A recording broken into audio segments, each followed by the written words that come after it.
more for adding DriveWise and save even more for driving safely. Visit Allstate.com or contact your local agent for a quote today. As someone once said, saving today is money tomorrow. That's deep. Not available in every state. New customer savings based on early signing discount. DriveWise is an optional feature. Savings vary based on how you buy. Subject to terms and conditions. Allstate Fire and Casualty Insurance Company and affiliates. Northbrook, Illinois. Are you a sports bettor looking to make some extra cash this holiday season? PropSwap is your answer. Bettors all over Philly are using PropSwap to profit on their sports betting skills. Just last month, Dave from King of Prussia made $12,000 on PropSwap simply by buying and selling tickets. PropSwap makes it easy to sell your bets to one of their thousands of buyers across the country. Go to PropSwap.com or download the PropSwap app to get started. There's a place in Pennsylvania where the aroma of freshly baked bread takes you back to a kindler, gentler time. A time when families still gather together to enjoy a handmade tomato pie. When traditional recipes and fresh ingredients combine for an authentic old-world taste. That time and place still exist at Corpalese Bakery and Deli. Since 1924, the Corpalese family has been sharing their favorite foods and flavors with their favorite Philadelphians. Hand-carved deli meats and cheeses, freshly baked breads, rolls, cookies, pies, and more. And of course, the world-famous Corpalese tomato pie, voted best in Philadelphia in 2014. Corpalese Bakery and Deli in Norristown, Limerick, and Douglasville, where 4 generations of pride go into everything they make, including hoagie and party trays, specialty cakes, and stromboli. Take yourself back to a better time at Corpalese Bakery and Deli, where nostalgia isn't just a word, it's an ingredient. Learn more at CorpalesBakery.com. Hey, it's Mike Missinelli here for Landis Block and Concrete. There is nothing like having a beautiful backyard. Think of how many things you can do with it. You can sit outside on a nice little patio, have a nice glass of wine, have a few friends over to cook on your Landis Block outdoor kitchen. Turn your backyard into a personal paradise with Landis Block. They're the resource center for all outdoor living. All you need is imagination, space, and a budget. Check out the photo gallery at LandisBC.com. That's LandisBC.com for Landis Block, jaw-dropping, outdoor paradises. It's Tyrone. I'm here again with Dr. Avidan Appel with Iron Mountain Men's Health. Doc, how are you? I'm good, Tyrone, thanks. We received several calls thanks to you. I love to hear that. Lots of people in our audience have heard about Iron Mountain Men's Health and why I recommend our listeners to you. I want to continue doing so because I think it's important for them to hear your voice. So when they contact you, they trust you'll be there to answer their questions. Thanks, Tyrone. I appreciate that. Yes, at Iron Mountain Men's Health, we specialize in the treatment of erectile dysfunction and low testosterone. We don't sell a magic pill and send you on your way. Your health and safety is our priority. We create a complete treatment plan with options that are custom-made, safe, and effective to use. You also offer telehealth visits, right? Absolutely. Client safety is key during this time. Guys, if you want to step up your game in the bedroom, contact the team at Iron Mountain Men's Health. Visit them online at ironmountainmenshealth.com. Thanks, Doc. WPEN, Burlington, Philadelphia, a Beasley Media Group station. Home of 76ers basketball. Look out below, Joel Embiid. Flyers hockey. He scored! And Mike Missinelli, afternoons from 2 to 6. Google me. Plug in. 975 The Fanatic. Philadelphia. Good morning, everyone. Happy Wednesday morning. No, I am not the voice of Mark Farzetta that you are accustomed to hearing at 6 a.m. I am Jamie Lynch in with Bob Cooney. We have Pat Egan and Connor Thomas in with us today. And just out of the gate, we have to address the elephant in the room because this industry can be a tough one at times. And things change, and you never know what's going to happen. And yesterday, unfortunately, was Mark Farzetta's last day with the morning show. We're all saddened by it. He's a close friend of ours. It's one of those days in the industry that make you really just kind of sad when you see a good friend of yours get moved on from. We love Mark. We wish him the best. He's immensely talented. He's going to land on his feet. I've never been more positive of anything in my life. The dude is a cat. He will land on his feet, and his future is bright. But for the meantime, Bob Cooney and myself will be hosting the morning show. As temporary as that may be. We're excited to be here. We're going to miss Mark. We wish him the best. 2020 has been a tumultuous year for a lot of people for a lot of different reasons. And, you know, we're no different than the rest of the real world out there, and we're gonna miss Mark. And that's basically what I have to say about that, Bob. Yeah, it's never easy. It's not easy for the bosses. It's obviously horrible for Mark, for us. Not an easy day yesterday. And as talking to Mark as many times as we all did yesterday, nobody said it more than him, that the show's got to go on. And that's what we're here for. Look, we're here to have fun with you. Oh, I have Mark in my head right now going, dude, shut up about me. Nobody cares. Right. Get to the show. No, it was funny. He was the last person I texted with before I went to bed last night, and he's like, yeah, I'm kind of enjoying the thought of sleeping. So hopefully he's still doing that. But look, we're here to have fun. Sports is our main key, but we want to have fun with you. We ask you to be a part of it. We're not above anything. That's our motto at this station. We're one of you. We've always been. We always will be. It has to continue on. Changes have been made that, not just with this station, but with life in general. And we just have to roll on with you. So we ask you to stay with us. We hope we continue to entertain, have fun. We'll talk some sports. We'll put some things into your head maybe that you haven't thought of. And we'll try to limit how much Pat Egan talks as much as possible. We'll do our best. That is our main goal today. Mark is one of the hardest workers I've ever come across, and he's immensely talented. We wish him nothing but the best. And look, he's a good friend of mine. He's not going anywhere. We're going to remain friends. I introduced him to his wife, so I feel like their family I have a part of. I have some stake in. I'm invested in the Farzetta family. So you're a better friend than we are. Yeah, basically is what I'm saying. It's a humble brag. Yeah. Mm-hmm. But yes, the best. What do you got? You got your radio voice on today? What is that? I don't know what that was. Yeah, that was weird. That was weird. Oh, so basically you're best friends with him and we're not. What's going on, man? That was my serious voice. Like, what is up with you? That was my serious voice. It's okay, Pat. All right. Just because the bosses were all here early this morning to greet us doesn't mean you have to, try to go radio voice on us. I picked a really good day to put PM instead of AM. I picked literally the best day I could. How many alarms do you set? Usually just one. Really? Yeah, because I'm good with it. I usually set my one and I'm good to go. And I set it actually. The problem is I set it earlier, so I have my set alarms. I set my 6 alarm set. That's nuts to me. Why can't you just put your feet on the? Here's the thought that has to go in your head. Put my feet on the ground. I like snoozing a little bit. Well then. Oh, you're that guy. Well then, set your alarm later and just get up to the one. No. You're Mr. Oh, that extra 9 minutes that I got. Yeah, it's horrible. That's got to annoy the hell out of Addie, though. She's a pretty deep sleeper, so whatever.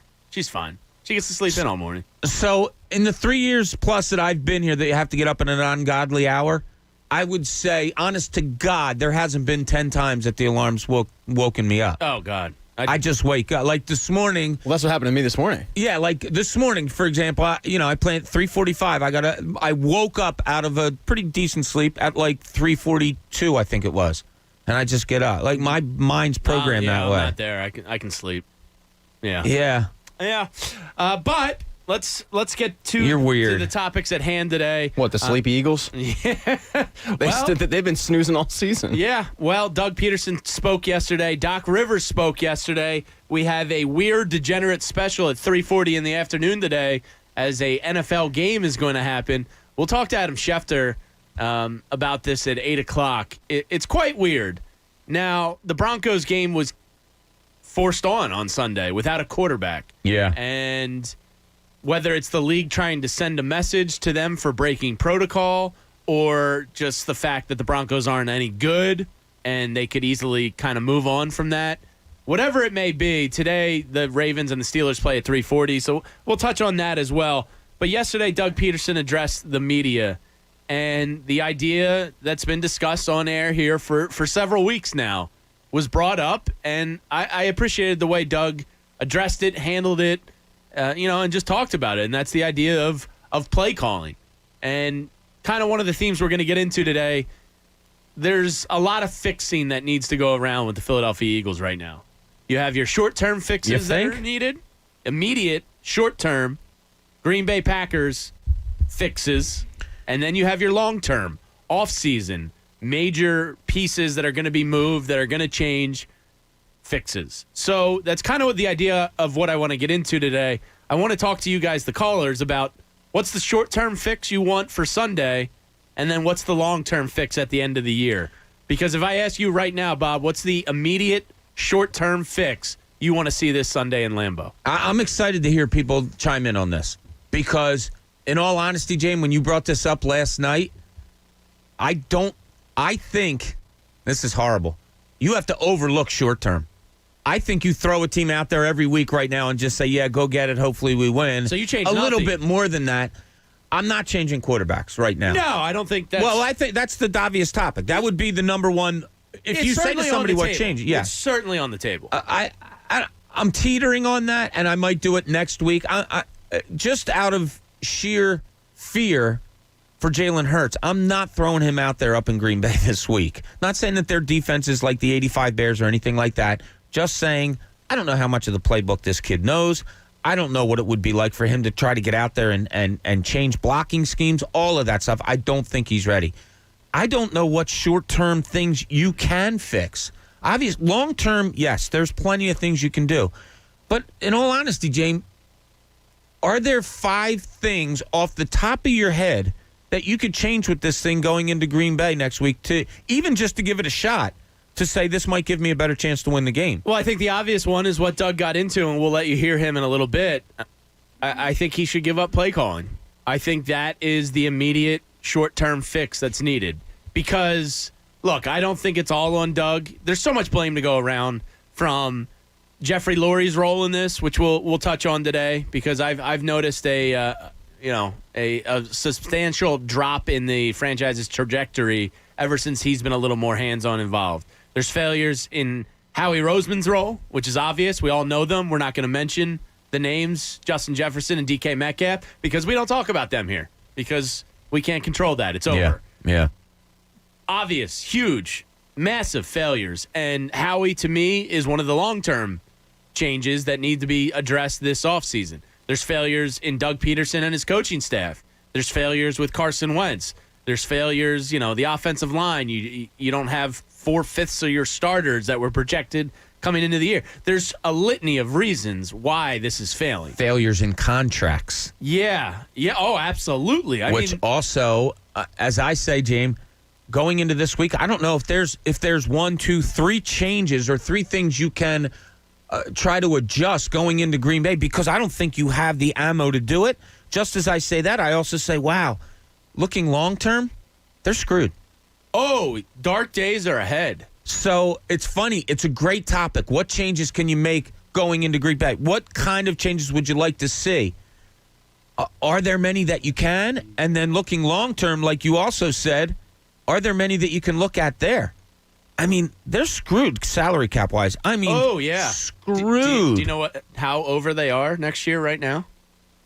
$69 million. Is it 69? Is it exactly 69? I was going to say Exactly 58. 69. See, and we all think Howie's an idiot, and he knows what he's doing. He This is a landed prime on that example. number. That's no mistake. It's not a Every mistake. day he walks in, high-fives Jeffrey Lurie, and they say, 69 over. nice. Yeah. But, you're going to be able to roll 23 or 22, whatever's remaining of this year's cap into next year. Blah, blah, blah. Analytics, Howie's problem. But the point is, they're going to be at least 45-ish over the cap for next year. Plus, you're going to have, if you want to move on from some of these guys, you're going to have dead money hits.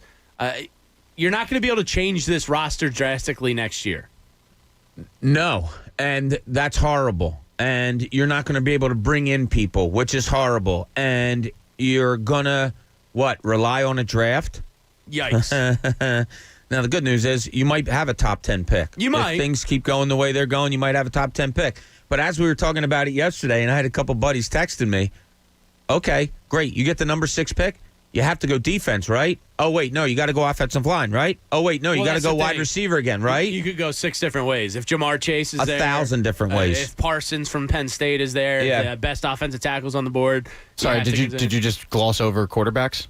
This team is a quarterback factory. Let's not forget. That's true. Well, hey, there is if Trey Lance is out there. I was going to say, there is another North Dakota State quarterback out there that maybe Mr. Lurie falls in love with because he says, gee, golly, shucks, and takes him out to, what's some of those chain steakhouses? Ruby Tuesdays. Ruby Tuesdays. Ruby Tuesdays is a nice item. Old Country Buffet. So we'll talk about that, but I think the immediate short-term fix that's needed this weekend is Doug needs to give up the play calling.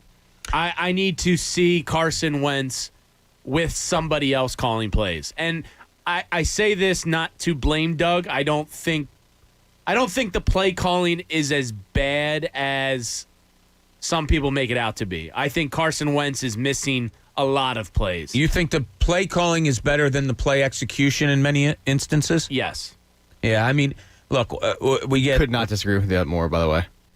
I mean, I don't think it's more. I don't like the play calling, but again... When I say play calling, I'm not talking about, a pass on 4th and 2. I'm talking about guys being open. Yeah. The play design is kind of getting pooed on a little bit this year, and I think guys are open, and Carson's missing them. Yeah, so all right, so there's 3 aspects that we just went over. You got play calling, you have play execution, and then you have design. Yeah. It's just like everything we've talked about for the last few weeks. Like Pat's like, I disagree more. I hear you, but your disagreement will be on the table, and that'll be okay also. What Jamie's saying is okay also. There is no argument here that is wrong. Yeah, there's so much to go around. When you say something is bad, there's no argument that is wrong. And Pat, you'll come back probably by saying, Carson, it's the play, more the play calling than the execution. Okay, but there's also plenty of evidence of bad execution on Carson's part. Like, there's evidence everywhere. Yes, there is. Absolutely. And I don't think anybody's wrong in this conversation. It's, I need to try something different. And would I be opposed to Jalen Hurts starting, having a bigger role on Sunday? No, I wouldn't. Do I want Doug Peterson to give up the play calling more? Yes, I do. I want to see Carson Wentz with somebody else calling plays. I mean, it's that blunt, it's that frank. I want to see him, rely more on play action, which requires a running game involvement early in the game. I want to see some design rollouts. I want to see something else. I need to see something different. And if it takes Marty Morningway or Rich Gangarello calling those plays, I want to see it on Sunday because I can't commit another 3.5 hours of my life and plus the post-game show. So 7 hours of my Sunday. So selfish. It's always about you. Yes, but everybody out there is suffering during these Eagles games. My cousin 2 weeks ago went golfing, and I was jealous of him. He was like, oh, yeah, I walked in for that last Wentz pick. I didn't miss anything, huh? The last couple of weeks, I've had that thought in my head it's a waste of time. I constantly go back to the movie we talked about a couple days ago, Wedding Crashers. Like, I envy Todd. I envy the guy that doesn't care about sports during these Eagles games because it's so frustrating to watch. Yeah. Like, I kind of wish that I was that artsy guy that was just like, go team. Like, I mean, because it's painful to watch this team right now. You want to have gay new art shows down on the beach? The painting was a gift, Todd, and I'm taking it with me. But I can't do another 3.5 hours of the same. I need a change. If it's Jalen Hurts, fine. I don't think that's the best move. I think you start with changing the play caller and keeping Carson Wentz and seeing if you can get him in a groove.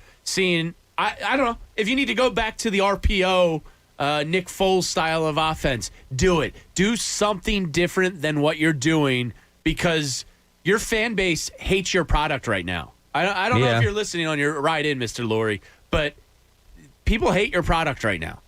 I think you hate your product right now. I don't think there's any question about that. And, just watching him, now it's hard with the mask on. I laughed at everybody. Oh, did you read his face? Well, no, he can't see his face. Yeah.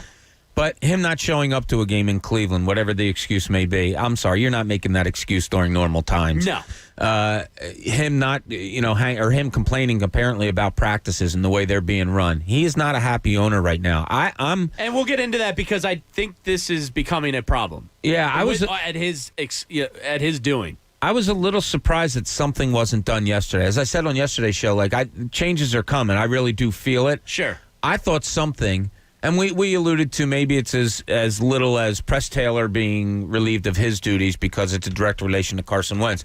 I thought something would happen yesterday. I thought the Eagles would come out with something yesterday, whether the first bomb was thrown by Doug Peterson saying my play calling is on the table. Okay, maybe that's it. But if we're looking for changes for Sunday, I think that's a practice in insanity. I don't see what they could do to change. I don't see anyone that wants to do anything to change. I don't. That's what's going to really torture your 7 hours on Sunday, James. If we're looking for something different, I don't know what it could possibly be, and I'd love for somebody to let us know. But how can they justify doing the same? What can change? The play calling. Quarterback. Yeah. Travis Fulgham over Alshon Jeffrey. Will Parks got released yesterday, which is weird, but apparently it's because that is weird. Yeah, I mean, whatever. But Yeah. apparently they want to look at some youth. I mean, whether it's you want to see the youth play more. Like Alshon Jeffrey playing over or the same amount as Travis Fulgham is a joke and a travesty. I understand why he's on the team. He's getting paid money. He's a veteran, yada, yada, yada. It's easy to justify if you're the Eagles. But if you're punting on this season, which you should be, look, if they make the playoffs, great. Whatever. I won't be upset about it. But the reality is you should be punting and seeing your youth. Jason Peters over Mailata. There's a litany of things that they shouldn't be doing that need to change. So I want to hear from people today. What would you change this weekend? And then we can get into what would you change long term? Because a big head has to roll this year, and it's not going to be Carson Wentz. And we'll get into this because there was some interesting comments yesterday from a Jeremy Fowler article about Carson Wentz and about how he would be coveted on the trade market. We'll read some of those quotes for you coming up next because there's no doubt if you wanted to, you could eat a lot of Carson Wentz's salary and probably move him on to a Frank Reich or, another AFC type of team that's a quarterback away. So And still get decent return. Yeah, not as once as it was. No. But was, probably more surprising than people would imagine. But there's no doubt that NFL teams look at Carson Wentz this season and go, I can fix him. That's exactly what the quotes have to do with. And I'll read those coming up next. But I think of the GM, the head coach, and the franchise quarterback, that's your three-headed monster. The franchise quarterback is absolutely the hardest one to get. Do we have any disagreements there? No. I mean, a stud kicker. Jake Elliott's got to go. Missed an extra point. That's another change that needs to happen this offseason. But I don't want to, as much as I like Doug Peterson, I don't want to quit on Carson Wentz without trying another coach first. Oh, no, I'm not. Carson's at the bottom of my list of things I'm changing. And I don't say that out of, I think he's great, all that. No, he's been ass this year. Yeah, no question. My first changes are, GM and head coach. And as I've posed to you and to others before, would you rather see Carson with a different head coach or Doug with a different quarterback? I got to go Carson, different head coach. Yeah, I agree with you there. Just because it's the hardest to find. I like Doug. I think he's fine. If Anthony Lynn gets fired after this year out in L.A., San Diego, whatever you want to call it, I don't really care because I still call it San Diego. I think that would be a phenomenal spot for Doug Peterson to go. You got a young quarterback. He's going to have his choices of where to go. Yeah, he'll land on his feet just fine. Oh, he'll get hired in about 5 minutes. But it would be the ultimate Philadelphia just inner suffering sports fandom hell if Carson Wentz was moved on to, let's say, in Indianapolis and he looked like 2017 Carson Wentz again. We can't deal with that in this town. No, we can't. It's just like we might break. Had Nick Foles gone elsewhere and won Super Bowls or gotten close to winning Super Bowls, it would have broke the city. It would have been Groundhog Day of hell. He went and showed what his true colors were at other places after he left here. Nothing against him, but that's who he is. And it still broke this city because people are still pining for him. We had a call yesterday that said, you get an average quarterback like Nick Foles in here, you would have had a winning season. I mean, we're mad that Nelson Aguilar is having a successful season in Sidney Jones has Las a Vegas. higher PFF rating than Darius Slay and double what Avonte Maddox is. I mean, we're talking slot receiver and cornerback. And, if the quarterback gets moved out and goes back to that form that we saw in 2017, I'm going to cry. Yeah. So coming up next, we have the Eagles. I want to hear from people. Short-term fix, long-term fix. What do you fix this weekend in Green Bay? Then, for the offseason, what's the big move you would make if you're Jeffrey Lurie? We'll get into Jeffrey Lurie's role in all of this. We'll read for you these AFC executives' quotes about Carson Wentz and his future and fixing him that I found very interesting yesterday. And then there's some optimism on the horizon here, Bobby. His name is Glenn Doc Rivers. Yeah. And he spoke yesterday. He did. And I loved what he had to say. So did I. His name's not Doc? Glenn Doc Rivers. Yes, his first name is Glenn.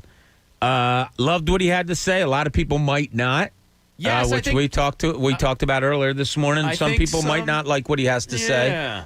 And then this is the fun thing of the show today that we'll play on the way back. But you and I talked about something we could do fun today and have the listeners share with us. Yes. If you could put somebody in the booth, and we'll hit it further on the way back, but it has to do with Snoop Dogg. It has to do with the Nate Robinson fight. Yeah, and Bill Walton. Yes, exactly. So I love Bill Walton. His little thing yesterday was hysterical. I know we'll play that. He must have been on like extra peyote before yesterday's game. He went on like a 1.5-minute diatribe about riding his bike through being high in the clouds.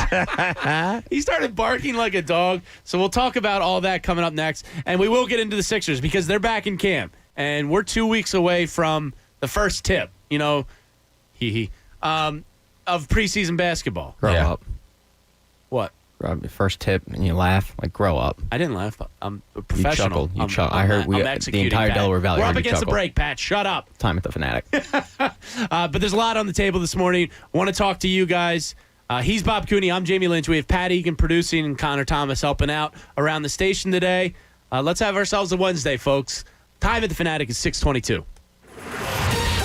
Fanatic Sports Update. Giving it up. I'm Pat Egan, and this sports update is driven by AAA. Wherever the open road takes you, take AAA. Eagles look ahead to the Packers this Sunday as the team looks for their 4th win of the season. But Doug Peterson addressed the media yesterday and discussed a popular topic. Would he consider giving up the play calls? That's such a harsh question, man. You use the word resistant. I take pride in play calling, and if I feel like if I get stuck or in a rut, I definitely would consider giving that up. So it's definitely on the table. I wouldn't say that's off the table, but that's also part of sparking the offense and maybe seeing the offense through somebody else's eyes. We'll continue to break down what went wrong with the 3-7-1 Eagles and how to fix it here on the Fanatic. Phillies made a signing. They've brought back Sir Anthony Dominguez on a 1-year deal for a little over $700,000. We have our Wednesday football today, at the moment at least. The Steelers and Ravens are finally going to square off today. Kickoff for that one is at 3:40. Coming up on the Fanatic, Adam Schefter will join the morning show at 8 a.m. David Murphy from Inquirer.com will hop on at 9. And then later today, Tim McManus from ESPN will give his midweek report on the Mike Missinelli show at 3:30. This sports update was brought to you by LaSalle University. Earn your MS in nonprofit leadership from LaSalle. Classes are 100% online, start in January. Learn more at lasalle.edu/NPL. That's lasalle.edu/NPL. Keep it on the Fanatic for updates and breaking news. I'm Pat Egan, and this is 97.5 The Fanatic. 97.5 The Fanatic. Check out ESPN NFL insider Adam Schefter every Wednesday at 8 a.m. with Farzetta in the Morning, presented by DraftKings. I think we're going to have the most unpredictable NFL season we've ever had, and everyone is unpredictable. Schefter, Wednesdays at 8 a.m. only on 97.5 The Fanatic, Philadelphia. At Wawa, you're already a regular. Now it's time you got rewarded for it. So sign up for Wawa Rewards and get a free coffee every Tuesday through December on the Wawa app. But why Tuesday? Because they're not Mondays. And why December? Because how better to end the year? And why the Wawa app? Why so many questions? It's free coffee. Free Coffee Tuesdays. A thank you for our Wawa Rewards members. Gotta have a Wawa. Wawa is home to delicious and freshly brewed espresso beverages that are made just for you. Cozy up this season with a freshly brewed espresso beverage you crave. Savor a seasonal favorite like Maple Harvest, or fall for our new Cinnamon French Toast handcrafted beverages. The fall flavors you love are all here. These limited time favorites are the perfect way to satisfy any craving. So stop on in, order ahead on the Wawa app, or get them delivered. Gotta have a Wawa. CNBC's Shepard Smith. The news cycle never stops. People get the news everywhere, on every device, all the time. But what's crucial is accuracy, in context and with perspective. In 1 hour, we will deliver what you need to know. I came to CNBC to report the news, without bias, without opinion. It's my belief that the facts will win the day. The facts, the truth, the news with Shepard Smith. Weeknight, 7 Eastern, CNBC. You know how these things start. You hear about Wendy's 2-for-4 breakfast offer. So you try a classic sausage, egg, and cheese, love it, and tell a friend. Your friend tries a classic bacon, egg, and cheese, loves it, and tells another friend. His friend tries a honey butter chicken biscuit and tells another friend. and so on, and so on, and so on. So get to Wendy's and get 2 of these sandwiches for just $4. We got you. Limited time only. Price and participation may vary. Get in the zone, AutoZone. Welcome to AutoZone, where we've got more ways to get what you need fast and take care of that fall tune-up. With our free same-day store pickup, you can order online and pick it up today at your local AutoZone. Or we can bring it to you with our free next-day delivery. Just order on AutoZone.com by 10 p.m. and we'll have it at your front door the next day. Getting your job done just got easier. Free next-day delivery on eligible orders. Restrictions at AutoZone.com. Get in the zone, AutoZone. Remember being in your favorite sport clips, getting set for that great MVP haircut experience? Yeah, how about if we made that wait even shorter? Now, with Sport Clips On Deck text alerts, when you check in online or with our app, we'll text you a 15-minute heads up when it's time to head in. And when you're the next man up, you'll get another text to come take your seat. Less wait time, more prime time. Sport Clips. It's good to be a guy. College football, it's the game you wake up early on Saturdays for, even though kickoff isn't until 7. The game where the Goodyear blimp becomes a Hall of Famer. The game that goes just beyond school, spirit, fandom, or love of the sport. It's the game where the comebacks happen. It's the game where anything can and will happen, as long as you have the drive. Because college football is the game that moves you. We get it because it moves us too. Goodyear, more driven. Right now, Allstate has almost as many ways to save as there are types of music. Save for being a new customer. Save for driving safely. Save for driving less with pay-per-mile insurance. Visit Allstate.com or contact your local agent to get a quote. Find out how much you can save today. Allstate. Now that should be music to your ears. Not available in every state. Savings based on early signing discount drive-bys and mile-wise. Savings vary based on how you buy. Subject to terms and conditions. Allstate Fire and Casualty Insurance Company and affiliates. North Brook, Illinois. Unhappy at your job? You don't really have a career. You have a job. Or maybe you're out of work altogether. Listen to me. You can start a new life as an IT pro in as little as 4 months from the comfort of your own home, even if you have zero computer experience. Sound too good to be true? Go to mycomputercareer.edu. Take the free career evaluation today. Live online classes. Meet just twice a week. Financial aid, including the GI Bill, is available to those who qualify. It's not rocket science. It's mycomputercareer.edu. When running a business, HR issues can kill you. Wrongful termination suits, minimum wage requirements, labor regulations. I'm Alan Jones, founder and CEO of Bambi. I created Bambi specifically for small business. Get a dedicated HR manager, craft HR policy, and maintain compliance for $99 a month, seriously. Month to month, no hidden fees, cancel anytime. Go to Bambi.com/KJZ to schedule your free HR audit. That's BAM to the BEE.com/KJZ. Want to get an edge for your weekend betting? Check out Rob Motti Saturday nights from 6 to 10 p.m. Sponsored by FanDuel Sportsbook. More ways to win. Before you put your hard-earned money down, get strategic info for the best odds and enhanced odds boosts. Place any bet you want, but before you do, check out Rob Motti Saturdays from 6 to 10 p.m. Presented by FanDuel Sportsbook. More ways to win. And on 975 The Fanatic, Philadelphia. Philly sports fans, the energy of the city. 975 The Fanatic.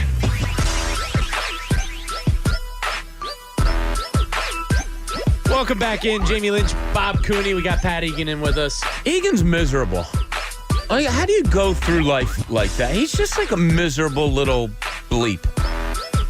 Yeah, I don't like, but it works for him. You know what the best thing that happened yesterday in a horrible day? Oh, do tell. I'm on the phone with Egan last night, and it was past the 5-minute mark, so I had already, tuned out whatever the hell he was talking about. Yeah. And it went on and on and on, and finally, thank God for little Jack, his son. He came up and was like, crying and singing and all that stuff, and he's like, hey, look, I think I got to go take care of Jack. And I was like, oh, cool, later. Boom. Thank you, Jack. He came up to me and said, are you talking to my real dad right now? We don't know, Jack.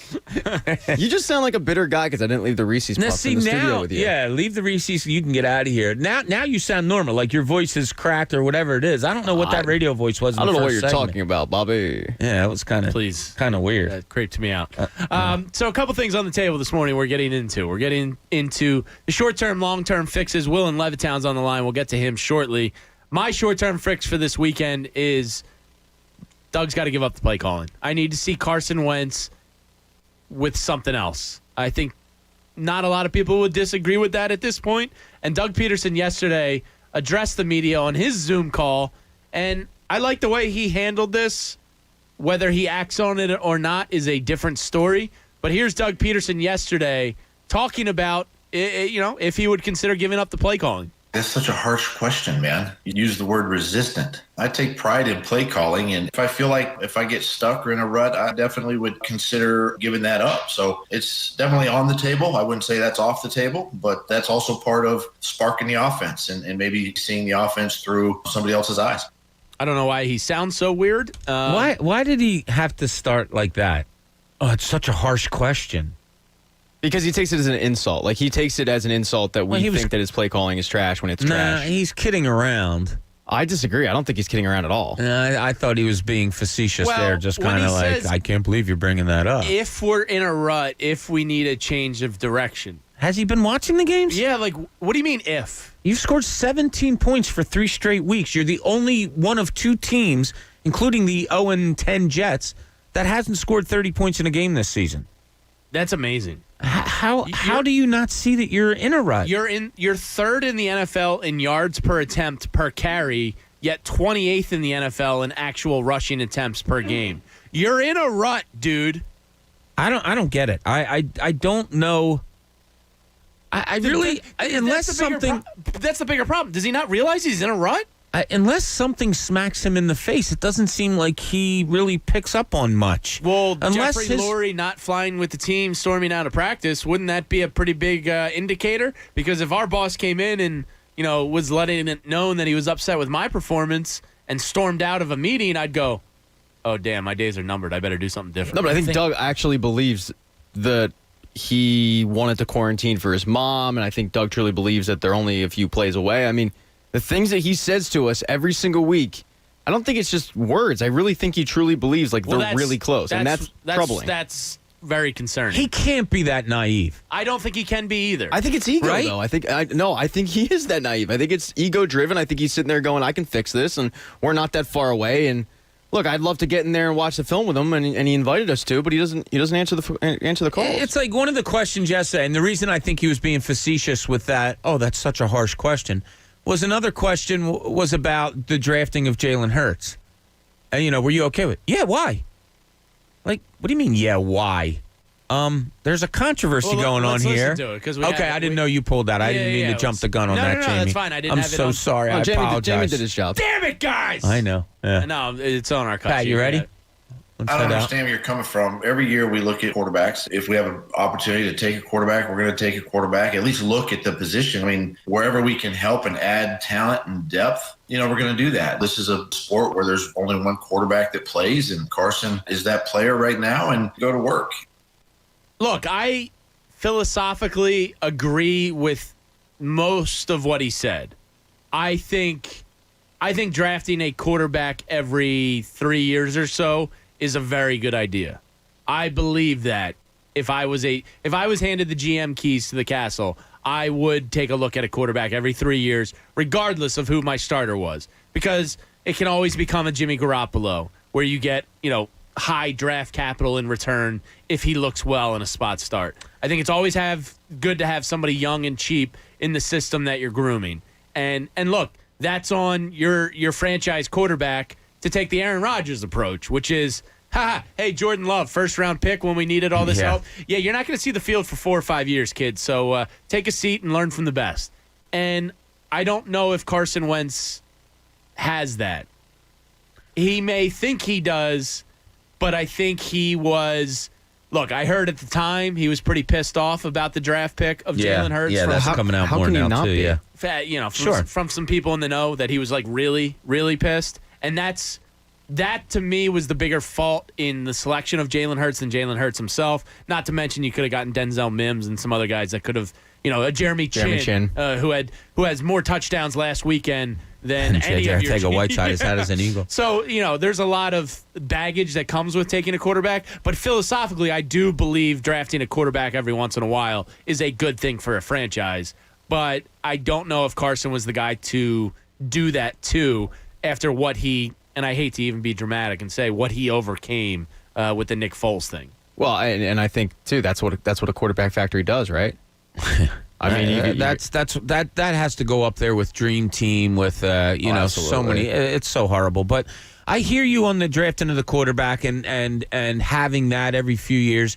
I agree. The Garoppolo thing, you were winning. That was just a great move because you could afford to do it. Yeah. I don't think the Eagles could have afforded to do it. This wasn't the offseason to do it that high. Yeah, not in the second round. Absolutely Exactly. Not. Jeremy Chin would have been a home run of a selection. Yeah. And we missed the part of the clip. Doug's asked about it. Were you okay with Jeff? And he's like, yeah.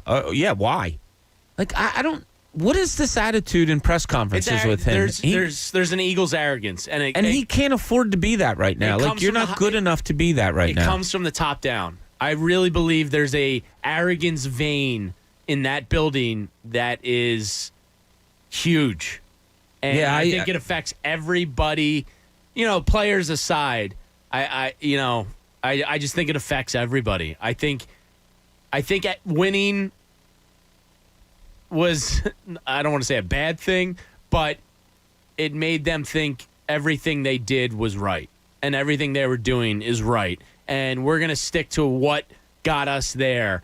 And, looking back on it, vision being 20/20 in hindsight, maybe it was more lightning in a bottle than anything else. No question in my mind. But at the same time, they had one of the best offensive lines in the league. They had an MVP caliber quarterback that season. Yeah. Yada, yada, yada. Doug Peterson was firing on all cylinders. Howie Roseman's firing on all cylinders.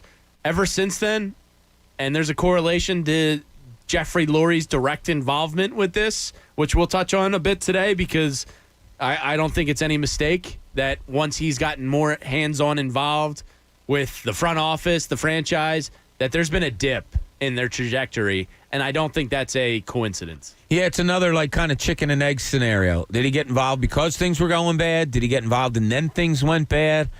I don't know what it is. Or it could be why Doug is here in the first place. Yeah. Because he wanted somebody malleable that he could control, because he said after that Chip Kelly thing, he was so scarred, he went, all right, I'm getting involved now. Like, I kind of was in the background before this. I had my Joe Banners, my Andy Reeds. I didn't really need to be involved. Now the franchise has kind of been in somewhat of a disarray for 7-8 years. Like, who's your model that makes you say, I need to get more involved as an owner? Now, we know he's a Boston guy. We know he and Robert Kraft are very tight. Robert Kraft, most successful owner maybe in the history of the NFL. His involvement is what, though? I mean, his name is out there because he's the owner of the best franchise over the last 20 years.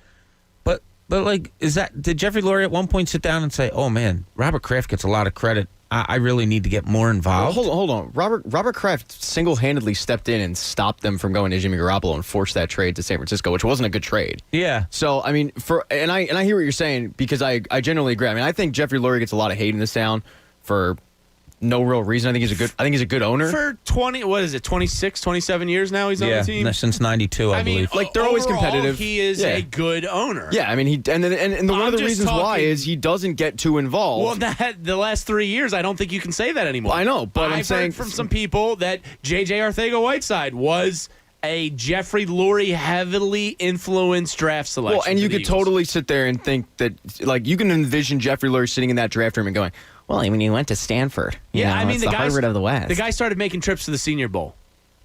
Yeah. He started. Look, he gave Howie Roseman a job back. Who gets that job back in any walk of life? Yeah, you know what I mean? It's like, all right, Howie, you can have your job back, but I'm involved now. Yeah, and you had success right away. Yes. So it's like, see, I was right. Yeah, I hear you on that. And I wasn't saying that's what's happening as far as Kraft and all that. I really was thinking out loud, like, when did Jeffrey Lurie decide, I need to be more involved because it's a good thing? And maybe it's just what you said, James. He went to the extreme of, man, I put a guy that was basically sharpening pencils, and then I brought him back up, and we won a Super Bowl. How great am I? Yeah. Maybe it is an ego thing, like, well, if I did that, I can do more. Yeah. So, that's something I want to talk about today. Jeffrey Lurie's role in this. Do you see what I see, which is a downward trend ever since That's a Christmas song. Yeah, Star. Do you see Star. what I see? Yeah. Is that the name of the actual song? My song. I think it's Back That Ass Up. Oh, by Christmas classic Juvenile. Yes, obviously. Yeah. One of the greatest 90s Skylar hip-hop loves songs it. of all time. Rudolph the Red-Nosed Reindeer, back that ass up. It's all in rotation by the fireplace. Yeah, that's what it should be. So we'll get into Jeffrey Lurie's role. I will read these quotes for you from AFC executives about Carson Wentz coming up next. But let's get to Will in Levittown. He's been hanging. Will, what's going on today? Good morning, fellas. How you doing? We're doing all right, man. How are you? Sick. Oh. I'm very, very sick. About your football team or physically? About the football team, absolutely. Absolutely. I mean, I watched every single play that night, and it was like watching a high school football team. I mean, seriously? 4th and 31 on your side of the field, and y'all really go for it? I mean, just get a whole season up, man. Will, you mentioned that play. One of the plays that drove me the most insane on Monday night was 3rd and 30. And if you know you're going to be going for it on 4th and whatever, they got a -1 yard play on 3rd and 30. How is that possible?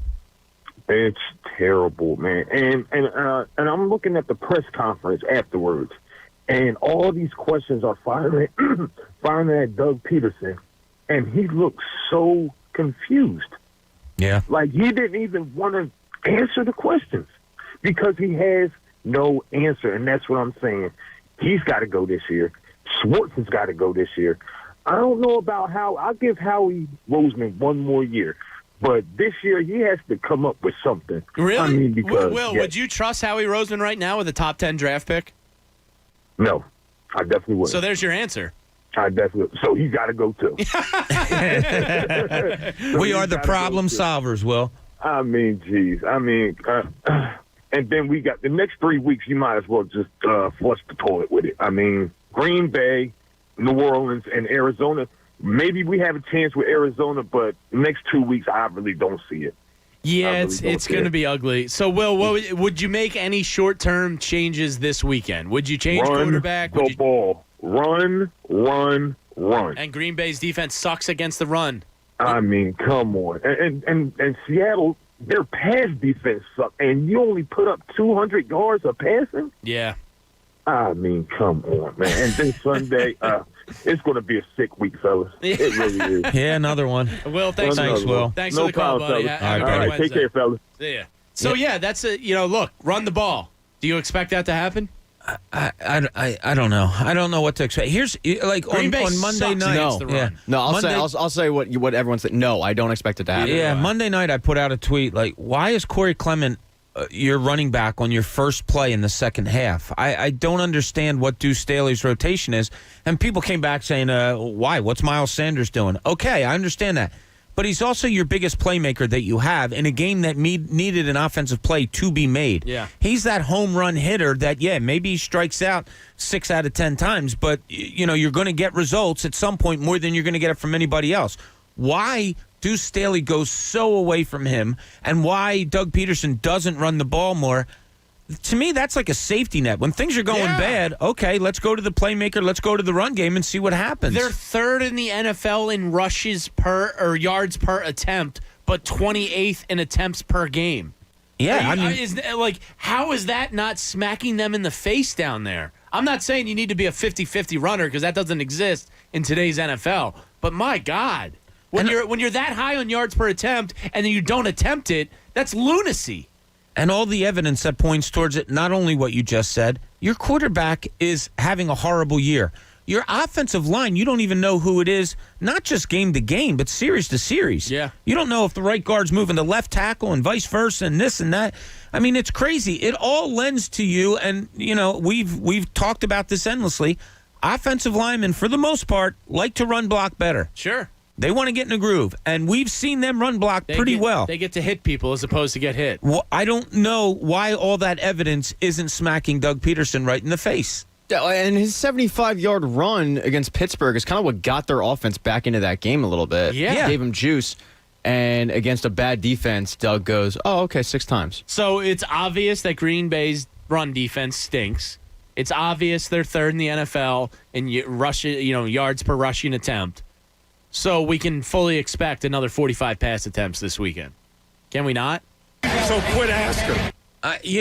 You're going to be on a side. You're going back to Green Bay if you're Doug Peterson, okay? This is place the where same he's game been. where Lane Johnson last year Turned to looked him and at said, "Let's keep running. Run it. We're gashing them." I don't know. I don't know if he has the patience to do it. I just don't know what is in Doug Peterson's coaching DNA. I really don't. I know I critique him a lot, and a lot of it is because I don't understand what he's doing. I don't understand what his thought process is.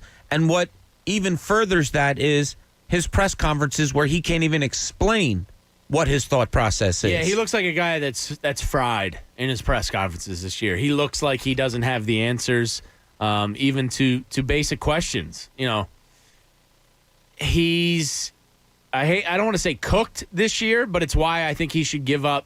I think he needs to make his life a little easier. There's way too much on his plate. Yeah. There's way too much on his plate. I don't want to underestimate how hard it is to call plays and be a head coach at the same time. I think that's very difficult to do and maintain, a pulse on the momentum of the game, play to play, potentially, talking to your quarterback in between, defensive, whatever it may be. Does he do that? I think he needs to make his life easier and free himself up to do that stuff. Right. As opposed to being buried in the play chart. I think, Bob, I told you this yesterday when we were before the show. I honestly don't think he realizes that he's not running the ball. Like, I think after the game he gets the stat sheet and sees it, but I think in the moment he doesn't realize, holy crap, I only ran the ball with Miles Sanders 6 times. It's amazing because in my old job, I did a lot of work on watching coaches and writing stories about coaches. It's amazing how even great coaches can admit, wow, I didn't even notice that, or that escaped me during a game.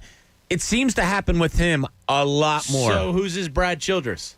Yeah, I don't know. Is it Deuce Staley? Yeah, need apparently that guy. not. If you're only running the ball 6 times, apparently it's not Deuce Staley. All right, because Deuce Staley's got to get in his kitchen and be like, dude, I'm here. Let's talk about Deuce Staley for a second. Part of me goes, people want Deuce Staley to be the offensive coordinator. People, he's going to be the next head coach. Part of me goes, well, why the hell would I want him to be my offensive coordinator if I can't even get a running back rotation right? But part of me goes, all right, Deuce, let's see what you got. Yeah, I go back and forth on this. So do I. And I'm more in the side of, all right, Deuce, let's see what you got now. Like a change is needed. I don't want Marty Morningway. Rich Scangarello got it taken away from him in one game in Denver last year. That gives me some concern. Deuce has been here for, as a coach, 12 years already? A long time. Yeah. He's seen Andy. He's seen Doug. I would think as a former running back, he knows the importance of the run game to set up the play action. I want to see Deuce call some plays because I don't know. I don't like his running back rotations. He kind of frustrates me in that regard. But let's see what you got. Put up or shut up time. I need a change from Doug Peterson calling the plays right now. Deuce Staley, come on down. All right. I could live with that because you're not going to make wholesale changes. Look, nothing... No matter what, if the changes are short-term, long-term, whatever, nothing's going to change this season. And like Will just said when he called, the next 2 weeks are going to be bad. Well, you're pretty much out of it anyway. Okay, as bad as this division is, I think you have to. I know you're not, but don't do that, Jamie. Don't even think about it. Don't, Jamie. But if they, still in the hunt.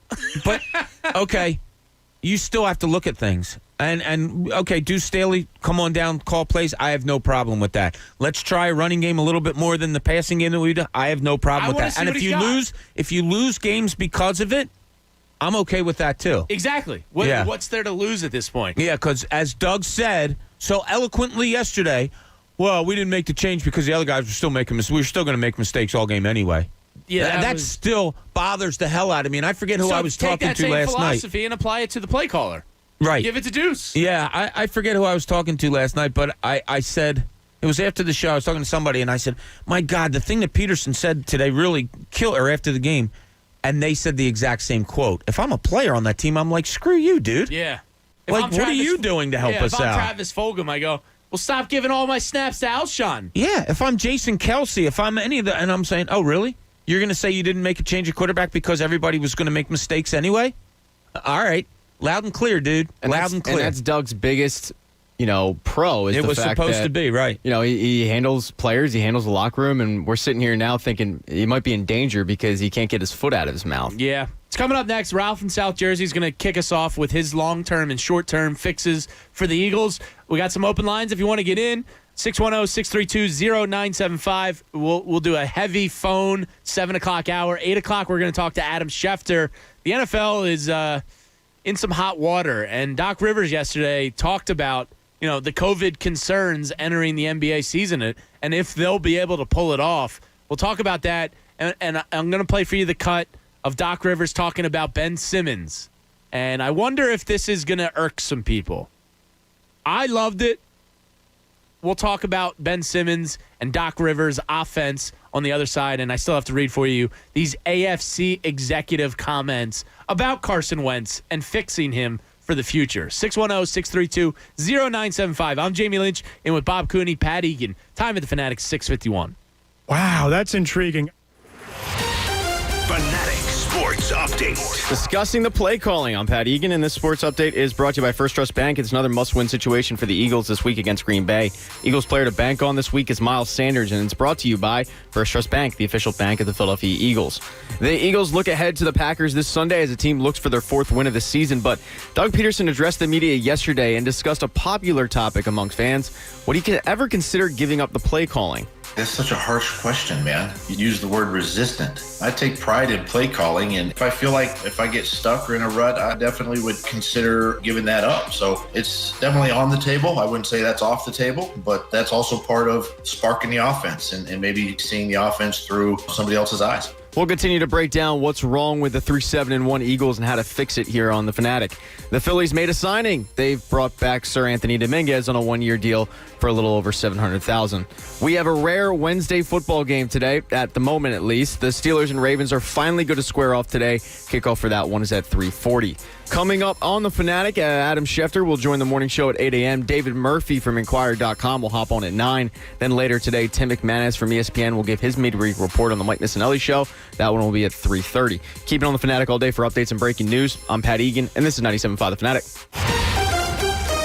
97.5 The Fanatic.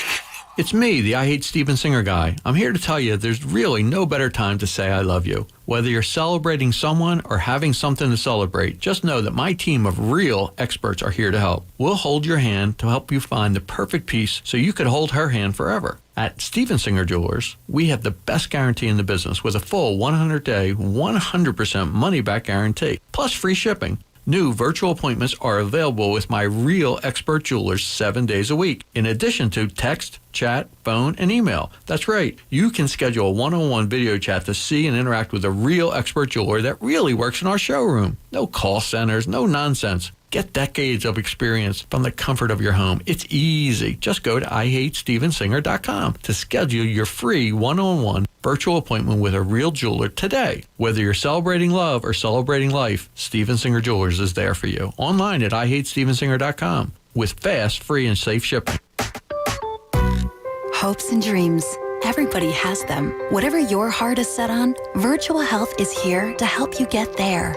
As a leading heart program, we take a wholehearted approach to your care. With outcomes in the nation's top 5%, minimally invasive options to shorten recovery, and over 100 heart specialists. So dream big, South Jersey. Virtua has your heart covered and is here for good.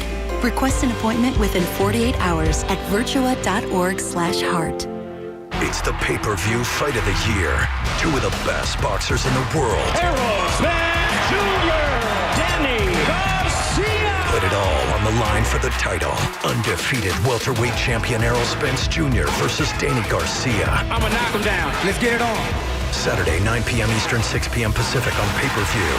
Buy now on foxsports.com/PPV and watch it on any screen. Xfinity customers can order now by going to xfinity.com/boxing or just say boxing into your Xfinity voice remote.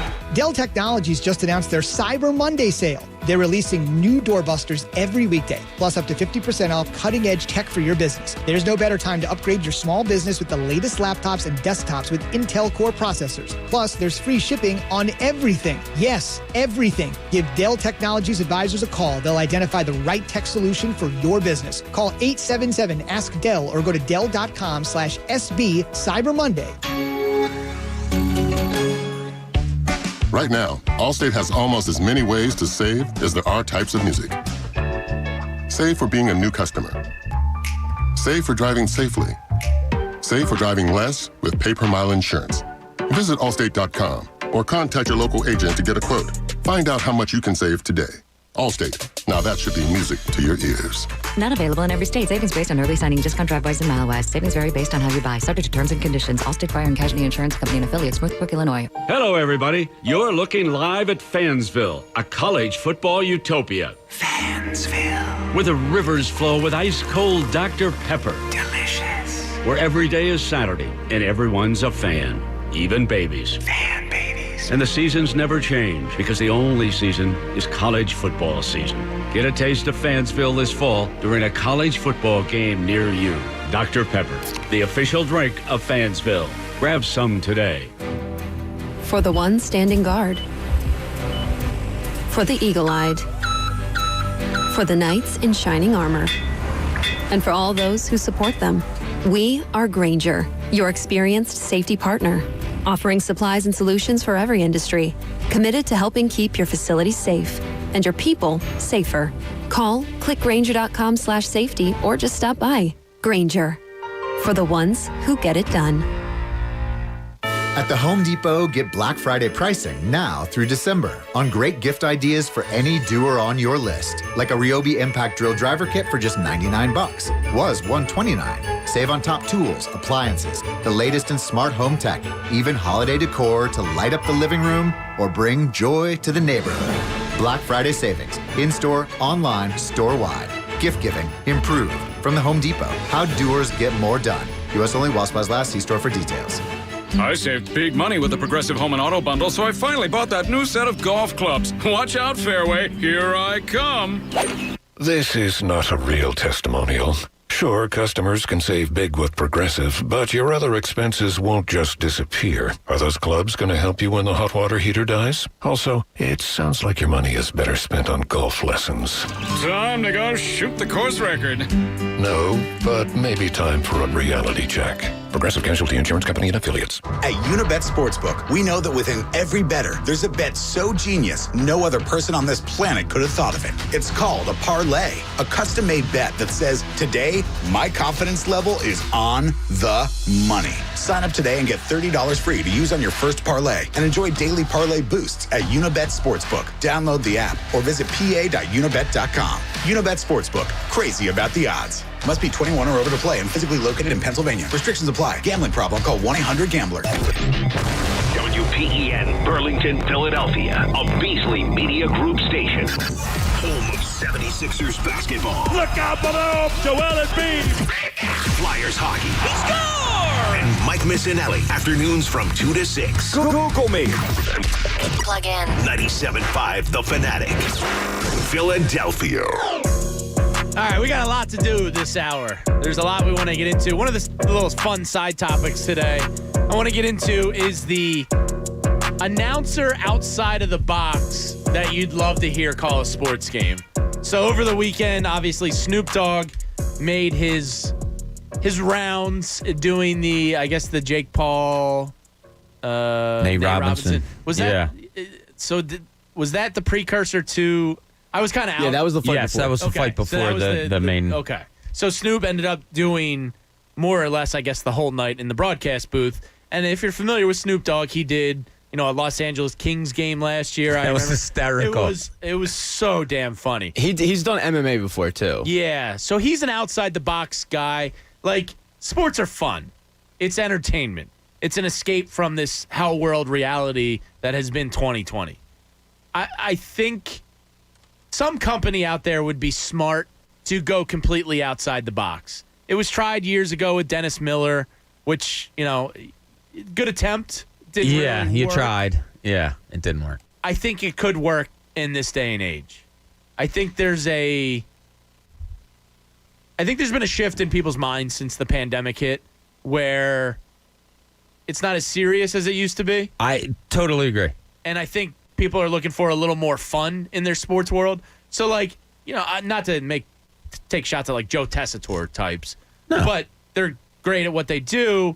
But, not very entertaining. And if you're the play-by-play guy, you should have a colorful, You need a break every once in a while. You need a break. Oh, Yeah. we're forgetting about Booger. Booger brought it. I thought Booger was actually okay. Booger was the most entertaining part because those Monday night games are usually terrible. Yeah. They're usually the worst game of the week, so you're not really watching it unless you have somebody on your fantasy team or a betting interest. And Booger's, what do you want? An analysis was so bad that it was good. Yeah, it became funny because it was so. It's like Magic Johnson tweets in sports commentator form. Well, it's funny. You bring up how sports should be fun. Yes. So what did we do Wednesday through Sunday when we were off? After we got off Wednesday, we probably sat around and watched a ton of sports, right? Yeah. My favorite thing to watch, and this is God's honest truth, my favorite thing to watch was Friday after Thanksgiving, was that golf exhibition with Charles Barkley and Phil Mickelson. I heard it was great. Shaq called in and said... Shaq called in and was talking while Chuck was putting Charles, in his ear. You can't read a book. How are you going to read a green? Oh, it was like, James, and it's exactly what you're talking about. It was hysterical. I'd and love it was to see Shaq fun. do a game. I'd love to, I know he's great in the pregame and the halftime, postgame, all that. I'd love to see Shaq do a game. Yeah, and it's not something you need all the time. And just like Snoop, like we're going to get to, it's not something you need all the time. But getting that break every once in a while and having that fun. That golf exhibition, it may have been the most fun thing I've watched since the pandemic started as far as sports goes. Wow. It was really cool. So apparently Snoop Dogg was getting lauded all around Twitter and, and he comes out and says, yeah, I'd love to call some sports. 3 years, $15 million. I mean, the man knows his worth. So, would I like to see it? Yeah. If I got Snoop, if he could rotate around the NHL and do a city here, a city there, and just pop in and make it entertaining for a night, I'm all for it. So I'd love to hear from people because we're about to play you another cut that I probably watched 20 times yesterday, and he's one of my favorites, Bill Walton. He to me is an outside the box. He's so on planet Bill Walton. All the drugs and the Grateful Dead has taken effect on him, and he's on a different planet, and I love it. Yeah. I know some people that hate him, but I find Bill Walton incredibly entertaining. So I'd love to hear a little side fun topic today. Who's somebody outside the box you'd love to see commentating on sports? Because sports are supposed to be fun, and Snoop Dogg makes a hockey game fun. He makes MMA fights fun. He'd be great. Well, you're an MMA purist. Well, that's the thing. I think in this environment, Jake Paul versus Nate Robinson, he's great because you're not taking it seriously. So Flyers, Rangers, Snoop Dogg behind the glass. Yeah, I don't. Coatsy, you're not. I don't know about that. Or not Coatsy. Tim Game Saunders. 47 of 82. You're not in on it's that? a good break. Maybe. You don't think so? Maybe. I mean, You're too look, serious. I understand. I understand what you guys are curmudgeon. saying, but think about you just said you had fun with a Charles Barkley golf outing. That's not taken seriously. Jake Paul, Nate Robinson, not taken seriously. If it's I'm a not saying preseason game, of I the get week. it. I'm saying Cleveland Browns, Eagles, season's over. Nobody cares. Give me somebody outside the box in the booth. I'd love it. If Snoop Dogg's doing volleyball, I'm all for it. Yeah, but I don't want to watch volleyball. Yeah, no. See, that's horrible. But you didn't want to watch Jake Paul versus Logan. No, but Snoop Dogg makes me want to watch. That's my point. So he'll make you want to watch volleyball. No. There has to be some tangible interest. So let's as play the opposed Bill to- Walton cut. So yesterday, Bill's doing the Maui Invitational. And I know a lot of people that don't like Bill Walton. I find him hysterical. He went off on this 2-minute tangent about bike riding and the majestic landscape that he rode through. And I'm like, Bill, you are high as hell, man. Yeah, there's no question. I mean, the man's got a teepee in his backyard, and he's been to over 100 dead shows. I think we know what Bill Walton's all about. So here's Bill Walton yesterday at the Maui Invitational, just being Bill Walton. Today is our dog Potter's birthday. And so at the campsite this morning, we had a birthday celebration for Potter. What did the birthday celebration entail? Woof, woof! Woof, woof! Give me some food, will you, big guy? So he speaks dog and English, is that right? Yes. Woof, woof! That's a big time snub, bro. Oh, God. Is that dumb? Yes. Yeah. Is it highly entertaining? Absolutely. The game is going on. Yeah, it literally is. You can hear the sneaker squeaking. Yeah. Oh, the other one he went on later in the game was like 2 minutes about his bike ride. Talking about a bike ride coming coming through the mountains. He goes, you're up high in the mountains. He goes, I love being there. And like just alluding the whole time about getting stoned, but he's talking about landscape and on. And it's just like you got to let him go because I don't know who his side guy, I don't know who the play-by-play guy was, but he was kind of like, I don't know what to do with this. And that's what's cool about it. Yeah. So, if you have somebody outside the box, I'd love to hear from people who they'd like to see just for fun because sports are supposed to be fun. So before we get to the phone. Well, do you have a name for you?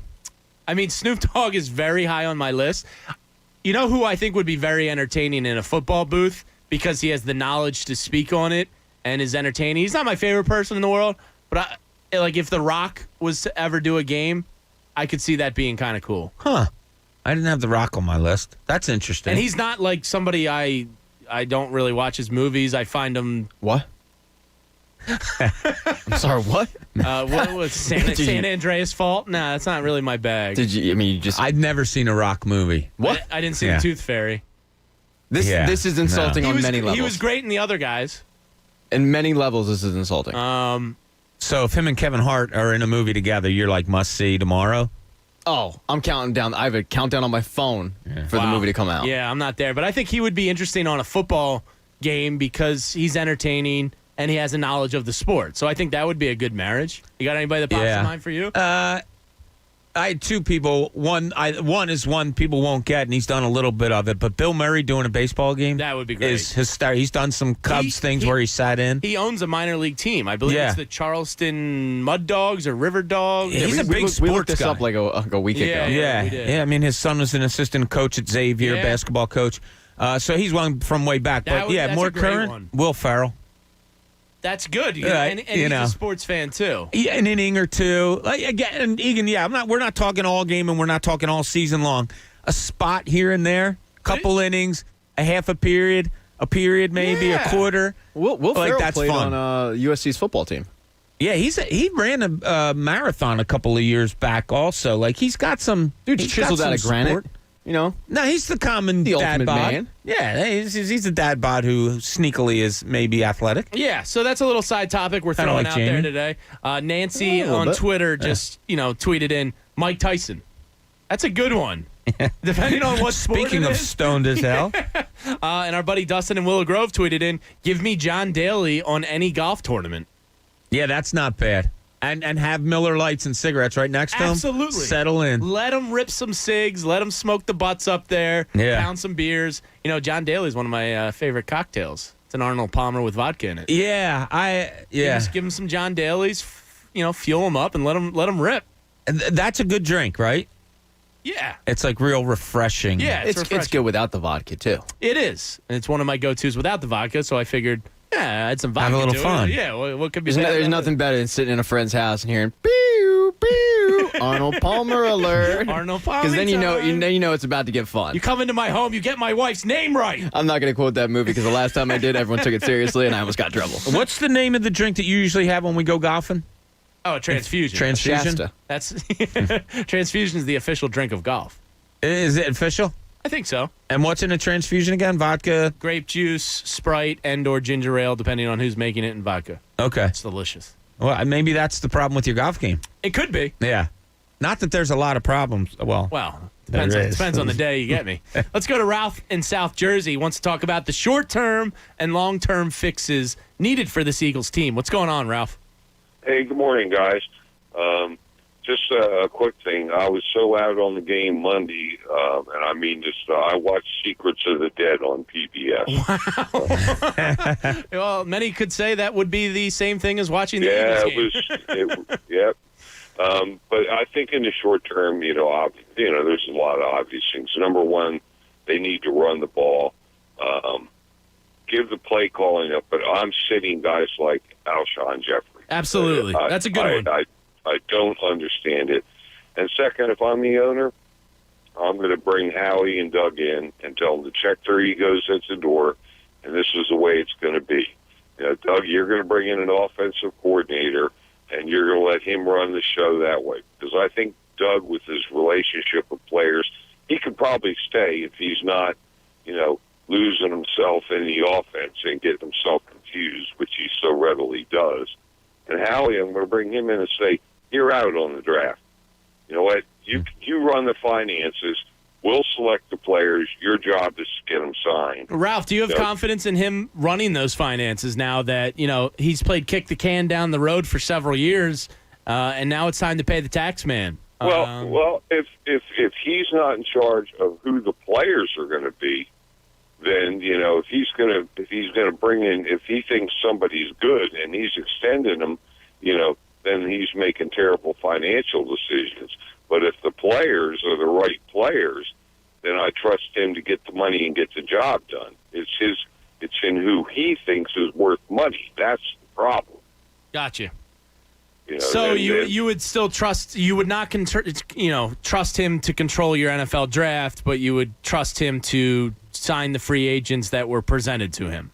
Yes, I think he, let him run the money end of it. But they need a football guy in the front office, and they don't have one. Yeah. That's simple. Yeah, I tend to agree with you. And Ralph, thanks for the call. Thanks, Ralph. Appreciate it.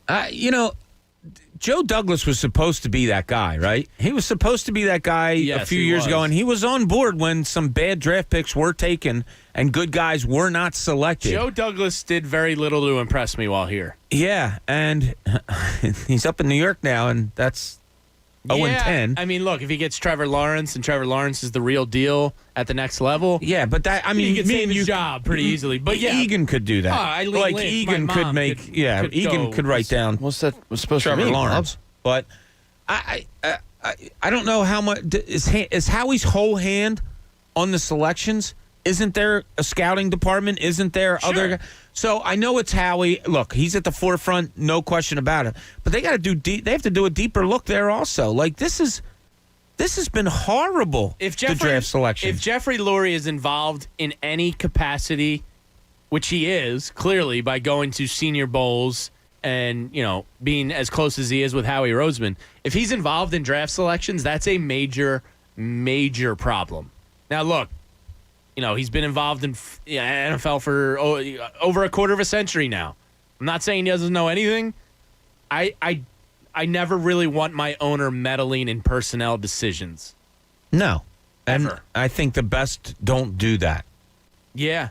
I think that, look, Jerry Jones is probably the most recognizable owner out there. But what's weird is they draft well. Yeah, but they don't win anything. I know. Yeah, and I think he has a lot to do with that, whether it's because of the kind of atmosphere that he's created. I don't know. But yeah, you're absolutely right. There's no reason for Jeffrey Lurie to be involved in any of this. And I think he's been heavily involved since Chip Kelly. Yeah, maybe. And maybe success did do really, really bad things to the Eagles that they can't get rid of. And it happened to the Phillies. It happened, all right, specifically, Cole Hamels. They win the series in 08. He comes back in his ass in 09 and says, yeah, you know what? I did the World Tour a little bit too much after we won the World Tour. He knew it. He corrected it. Boom. Okay, fine. I don't know if the Eagles know it, that they've done it, and they're ready to correct it because from their actions and their words, it doesn't seem like it. Well, if this isn't their wake-up call, what is? This is the worst stretch of football, unimaginable worst stretch of football, maybe in my lifetime with the Philadelphia Eagles. Yeah, I know Andy Reid had the 4-12 season before he got fired and all. That was Egan and I were talking about this on the phone last night. This is worse than the Dream Team to me. Yeah, because you had the franchise quarterback you believed in. Yeah, and the rug's been pulled out from under you. You're not only losing, but you're not only losing games, but you're losing your identity as an organization. Yes. You have nothing that you can say, yeah, but. There's nothing there. The end of the Andy run, you knew it was coming. It was time to be had. He knew it. We knew it. Everybody knew it. You knew it was a time to move forward. Nobody, after 3 years ago winning a Super Bowl, thought, yeah, and then 3 years from now, this is all going to blow up. Nobody thought that was going to happen the way it has. No, and look, Howie Roseman hasn't drafted a Pro Bowler outside of Carson Wentz, who got it once, since Lane Johnson 7-8 years ago. Yeah. That's a problem because, yeah. Well, I mean, I'm not going to mention his name, but there's a wide receiver in Minnesota who's probably going to be a Pro Bowl rookie player this year. Yeah. Say his name, you coward. No, we don't. We don't talk about him here. Why? Because we can't do that because we're above it. I'm not. Justin Jefferson. Yeah, I'm not either. Yeah, no, I'm not above it at all. How does he honestly look at this entire draft situation, then I'm talking Jeffrey Lurie, and go, no, this is okay. Like, he has to know that we haven't drafted an All-Pro since 2013. He has to know you haven't drafted a Pro Bowler since 2016. Like, how is this possible? Well, when we talk about Jeffrey Lurie's role in this, I mean, if he doesn't move on from Howie Roseman, which I think should be done this offseason, I've been a Howie guy in the past, and look, 2016, 2017, guy was in fuego. Almost everything he did worked out. Ever since, it's been a disaster. And, you know, with the draft failures in your first 3 rounds right in front of your face, you can't deny it anymore. No. You can't. And I'm afraid he's going to because of how close him and Howie Roseman are.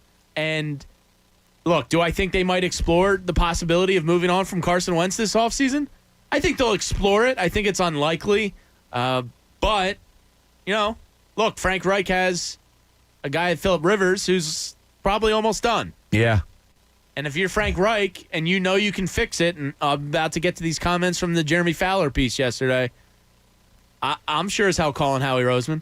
Sure. I mean, you know, yeah, Frank Reich is squeezing every last ounce of juice as he can out of Phillip Rivers, and they're, you know, contenders in the AFC. Sure. Like, he's doing a really good job. He's a really good coach, yeah. There's going to be interest, yeah. Might he be undersold because of the season he's having? Yeah. But to me, the what best sums up how Jeffrey Lurie and Howie Roseman look at themselves as better than anyone else or above everyone else as far as thinking goes is the Jalen Hurts pick. I mean, that was on a team that had so many holes. And I agree with you, James. I agree with you that stockpiling every few years, hoping to find a diamond in the rough. But a second-round pick when your team had so many holes and Jeremy you Chin would have appeared been to be better. and you appeared to be close to, okay, you can win the division. I mean, come on. If we went into that, if we were still before last year's draft and said your second-round pick after 11 games is going to play 40-some snaps, you'd be like, what? I mean, I'd ask how much was he injured? Exactly. You injured. What the hell happened? Look at the results from your rookie class on Sunday. Your first-round pick had 11 yards. Your second-round pick had 1 pass attempt and 3 snaps. Your third-round pick was a developmental linebacker, a position of glaring had a hell of a hit, though, on had special team. Don't take that away from him. He did. Don't And be look, that guy. I don't want to take things away from Davion Taylor because he was a project and you all knew it, but that still goes to the philosophy of what the hell are we doing here? Yeah. You needed players to impact the team now. And you're essentially, you know, look, I still think Jalen Reagor has a chance to be good. You're not getting much from your first 3-round picks from this draft and not much from the draft before it. No. The lack of separation is troubling to me with Jalen Reagor. Like, he can't separate. Yeah. And what's he running? I mean, you know, even on the pass interference, it was like a 15, 20-yard stop on a sideline. Like, is that exploiting his speed the best you can do it? Well, I think having someone try to chase him running across a field, which we saw him do so many times in college, is probably the best way to use him. That falls on the coach, not designing plays. Yeah. Before we get to these comments from this article, let's go to Pete in Princeton. What's going on this morning, Pete? Morning, guys. How are you? Hey, Pete. If I get a little past, just forgive me. I think the day the Eagles season is over, and Bob, maybe you as a coach could maybe see it my way. How many times during the season, if you've been coaching, when you lose a player to injury, and then you see the team talk about that person who's not there anymore? It's time to move on. During the season, in my opinion, is not the time to talk about Justin Jefferson, and we don't have him, and we didn't get a chance to pick him, and all this other kind of stuff. That's for Howie Roseman's job when the season's over. That's when we start evaluating him. Now, talk about who's not here. That doesn't help anybody. Yeah, but I mean, Pete, you can admit that's a glaring miss. But 100%. But I want to address that, and this conversation is fantastic. The day the Eagles season is over. And by the way, you want the short term, long term? Yeah. Here's what I would do if I was Jeffrey Lurie. I would make 2 lists: the top 25 best players available, and the second list would be the best 25 players available in the SEC, and say these are the 2 lists that you pick from. Yeah. And because the team with more SEC players has more success, and that's just the bottom line. Sure. And my last bit is my announcer that I would see in the booth is two ways I go. Billy Crystal for baseball. I think he has good. I think he's good improv. And with us being home and remote, you watch a little more college football. I know he's an announcer, but Gus Johnson, he's my favorite. 3 or 4 times I've had people who don't know sports go, "What's going on in this game? It's so exciting." It's because of him. His Guys, energy. have a great day and a great Thanks, show. Pete. Thanks, Pete. Appreciate it. Gus Johnson, I've always loved because, do I think he's the best play-by-play guy in the country? No. But his energy and excitement is real. It does ratchet your viewing up a level. Yeah. And there's guys that just have it. Whether it's on the excitement level, whether it's on the knowledgeable level, whether it's on the Tony Romo, wow, this is cool. And now he's starting to show a human side where he didn't know what chugging a beer was. Yeah. There's just some guys that get you, and that's what we're looking for. Who's a celebrity that would get you if they get in the booth for, like we said, a quarter, a period, an inning? Who would get you? Yeah.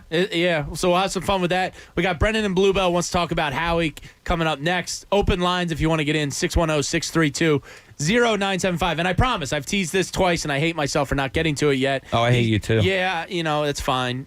Everybody's allowed to hate some.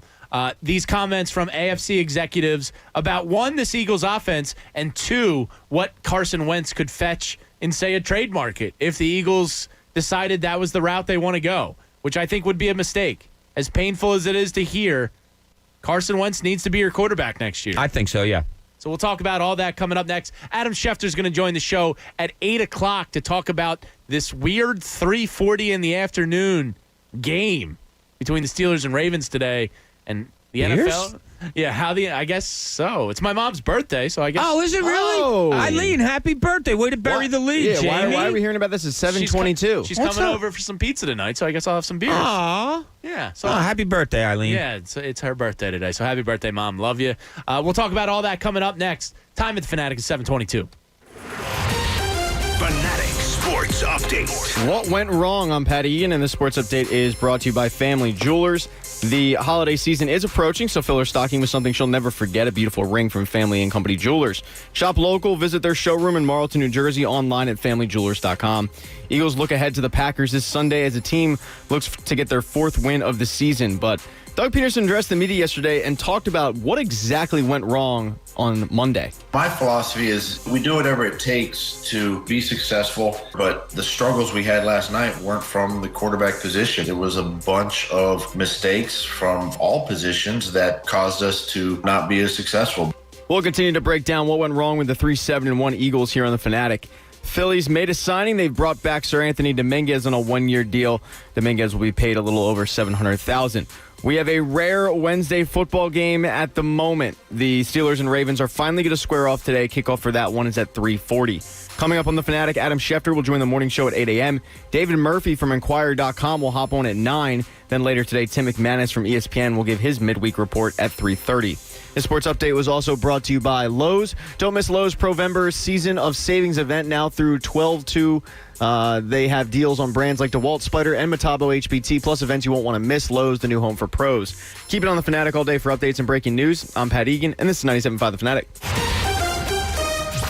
97.5 The Fanatic. Check out ESPN NFL insider Adam Schefter every Wednesday at 8 a.m. with Farzetta in the Morning, presented by DraftKings. I think we're going to have the most unpredictable NFL season we've ever had, and everyone is unpredictable. Schefter, Wednesdays at 8 a.m. only on 97.5 The Fanatic, Philadelphia.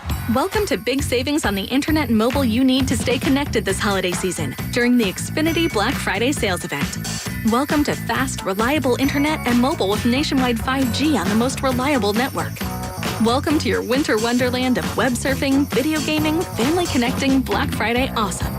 Because now, for a limited time, you can get Xfinity internet for only $39.99 a month for 12 months with no term contract required.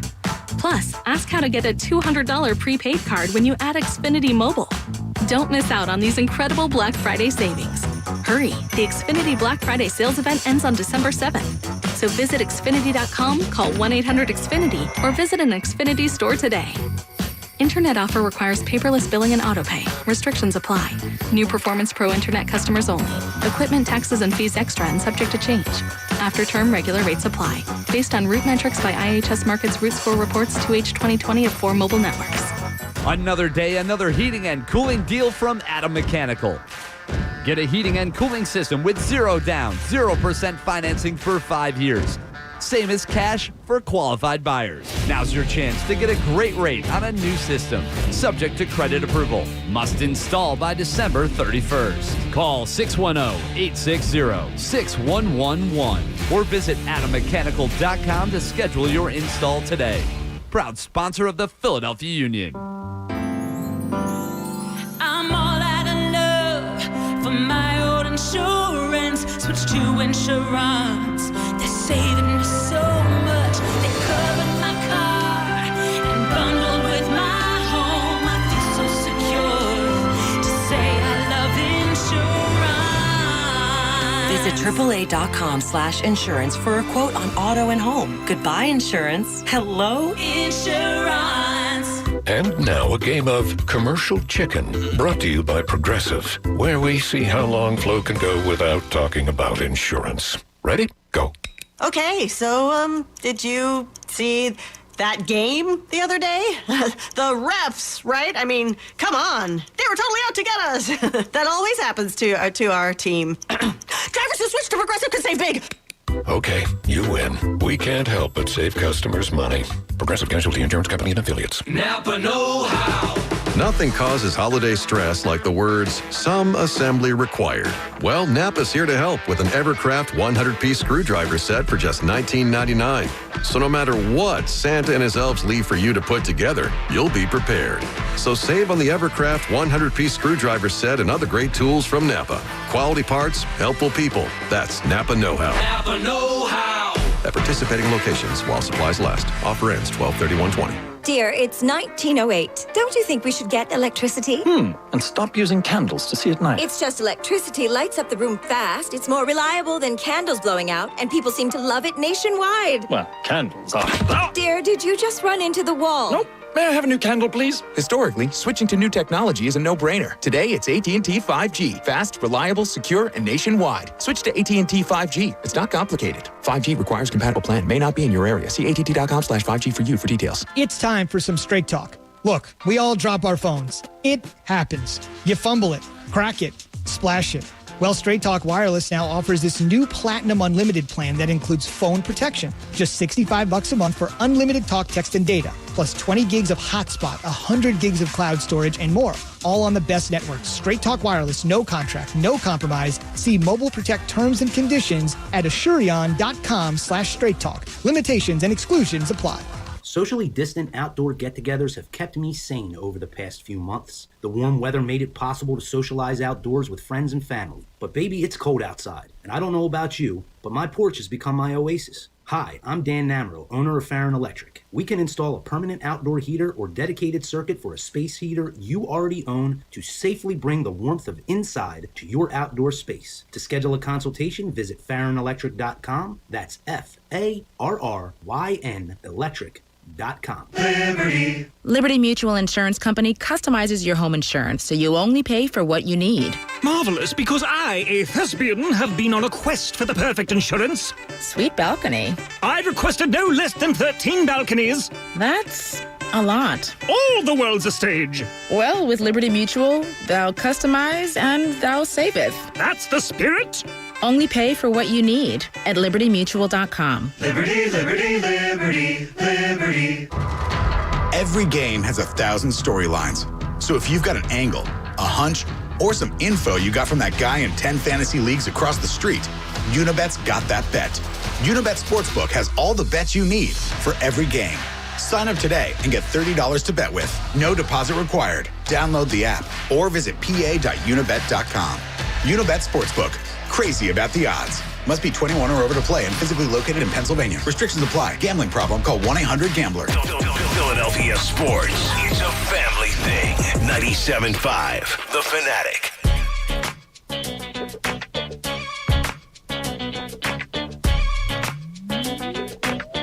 Welcome back in, Jamie Lynch, Bob Cooney, and the 7 o'clock hour is driven by AAA. Wherever the open road takes you, take AAA. You know what else, James? Well, real quick on this. Do you typically tip your AAA guy? Absolutely. What is an acceptable tip there? What are we talking? Tire change? Yeah, let's say, dead battery, you don't have jumpers or a guy around, or a flat tire where he's going to boost you with some air. You're calling for a tire change? Sometimes because the equipment in a car that you might have isn't good. Yeah. Like, Okay. I know how to change a tire. Because we used to have we had a guy here one time who went out after his shift. Sometimes it's just nice. And he saw that his car had a flat tire. He called AAA and they told him it's going to be about 6 hours, and he waited. No. At That's that not point, true. And it was He's because talking about me. It was 45 minutes, and I got a salad. Honest to God, I was not talking about you. It was another guy. I'll tell you off air who If it was. it's 6 hours, I'm getting that donut But, on. but I did. I went out one time to a flat tire, but the jack in the car, now this was the older car that I had that I gave to Kyle. It's like I had it before up on jack, and the car literally like started coming down on And they it. come out, and it's boom, boom, boom, they're out of there. Yeah, they come out, and it's like, but yeah. So what's an acceptable tip for that? I usually, if I have a, it's definitely at least 10. If I have a 20 on me that I can spare, I do that. Because these AAA guys are great. They're phenomenal. A good friend of mine runs at AAA. Oh, does he? Yeah, he's a bigwig at AAA. Yeah, my man Ed, who's a frequent Did I listener ever of the tell you show. about? I forget his name, and damn me, the same AAA driver has bailed my sister and my wife out, and he was listening to the station both times. So sorry, I forget your name, but shout out to you. You're the man. Well, when that happened and you brought it up on air, my buddy Ed called me and said, dude, I know this guy. He got in touch with me. I let him know that, we're friends and all that stuff. So, yeah, AAA always. I had which car was it? So, one of the older cars we have for the kids had a dead battery the other day. Called AAA. I thought it just needed a jump. All our jumper cables are with my other kids, whatever. Yeah. They come out to give a jump. The battery is just completely dead. The guy had a battery in his car. Damn. And was like, dude, I can change it out for you. I'm like, how much? He told me. And I'm like, look, dude, I want to trust you. He goes, here's my name, my number, my cell number, blah, blah, blah, blah. So sure enough, he did the deal right there, awesome. changed out the battery. Avoided you a trip to the shop. Exactly. And I have a friend, we all have mechanics that we trust. Well, a good friend of mine is a mechanic that I can trust. Called him and said, look, this guy's, and he's like, yeah, that's great, dude. You're fine. I'm going to miss my guy. I finally got on a great level with the mechanic down in South Philly, my man Bang. And he was great. Now that you're out in the burbs, you can't come back and see Bang? I mean, I could, but, am I really going to drive back down to South Philly? Oh, listen to him. Listen to him. Am I really going to go back to South Philly? You think you're better than South Philly now. Okay, Jay. Hey, everybody calm down. Yeah, if you're a restaurant owner in South Philly, his name is Jamie Lynch. If he comes in, get him out. No, I will go visit my restaurant. But am I really going to drive an hour and 45 minutes to go get my oil change? It's an hour and 45 to South Philly now? It's an hour and 45. Round trip, come on, if it's James. peak out. Oh, come on. Grow up. I'm going to miss my man, Mac. Grow up. No, you got to go to Bang. You think? Yeah. Yes. But I have a guy kind of out where near me. That You don't have a guy. You go to Bang. Is loyalty dead in this game to you? Bang is your man. You Bang know, is your. You don't know about Luigi at 5 points, all right? I know plenty. He's I've very heard. trustworthy. I know about Yelp. Having a mechanic friend is a great thing in life. So my son Having Kyle. a friend's a great thing in life. Let's talk about that for a second. My son Kyle, his best friend's father owns his own shop, and we're very, very tight. That's great. Yeah, so it's just nice because you don't know what the hell you're talking about whenever you go in, and you just have to kind of blindly trust them. Yeah. So having that trust is crucial. When I hear people say that they go to a general place to get their car, I cringe. Yeah, you got to know the guy. You have to. Yeah. I mean, it is a must. Shout out to Bang out there, down there in South Philly. Well, you need to go back to Bang. Yeah. All right, and you know what else is back, James?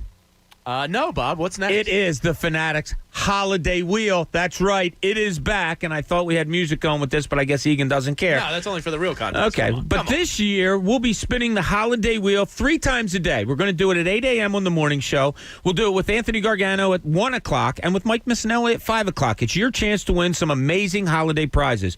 All you have to do is go to the contest page on 975TheFanatic.com right now and register for your chance to spin. The Holiday Wheel starts spinning on Monday, December 14th. The Holiday Wheel is presented by Farron Electric. From recessed lighting to landscape lighting and everything in between, Farron Electric can light up your home inside and out. Schedule a consultation at Farron Electric. That's Farryn Electric.com. Every day we will announce prizes that are added to the wheel. Happy holidays from 97.5 The Fanatic. I have a Farron Electric keychain flashlight. Comes in handy. Do you? Yeah. What do you have on your keychain, Egan, that's of interest? Anything? I got a picture of my kid. Oh, that's cool. So that's Not. that's cool. All right, make an assumption of what I would have on my keychain, and you don't really have to think outside the box on this one. I have a bottle opener on my keychain. For all the beer you chug? There it is, Of course the bottle opener. You have to have a bottle opener on your You keychain. don't? Yeah, like I don't even drink and I have a bottle opener. You can 'cause open a just- bottle with everything, with anything. You see, I have friends that do that. I can't. Like, I have one friend that does it with his wedding ring. Yeah. Boom. I have a buddy that does it with his molars. That gives me the chills every time. I have a buddy who can do it with 2 beers. Yeah, I can do that. Really? I can do it with a fork, a knife, a table edge, a tree bark, anything. I remember being in a hotel one time when I was traveling with the Sixers, and I had to write a story. I just got into a city. They didn't have a game that night, but I had to write an off-day story. And so I grabbed a beer in the lobby, and I go to open it, and there's no... So I go to do it on the ledge of the hotel room. Dude, You busted the ledge? The ledge, like, split. I had to close the curtain. No, it was horrible. All right, so before we get back to the phone lines, Brendan, Mike, Victor, John, we'll come to you in 1 second. I do want to read these quotes about Carson Wentz, correcting him within the offense, and then about other teams' interest in him on the trade market. Jeremy Fowler put a piece out on ESPN.com yesterday talking about the Eagles, and I'm just going to read this for you to give you a little perspective about what the talk is around the league. And we will talk to Adam Schefter coming up in about 23 minutes about, the regression, if they would ever consider moving on, which I think would be a mistake because franchise quarterbacks, they don't fall off of trees. And you have to try everything under the sun to correct this. And if that means Doug Peterson eventually has to be moved on from, unfortunately, as much as I like Doug, I think you have to do that because a franchise quarterback is harder to come by than a head coach.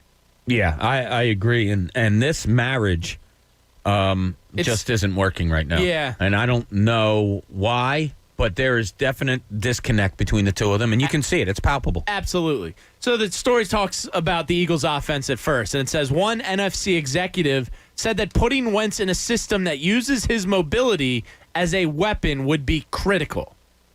Quote, get him on the move and simplify things for him with a lot of play action, and he can thrive.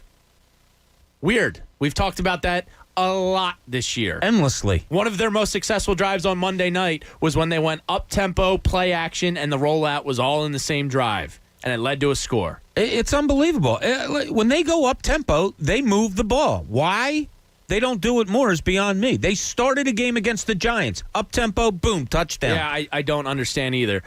He goes on to say, one team that might make too much sense to ignore, according to another executive, is the Colts, who could offer a reunion with Frank Reich.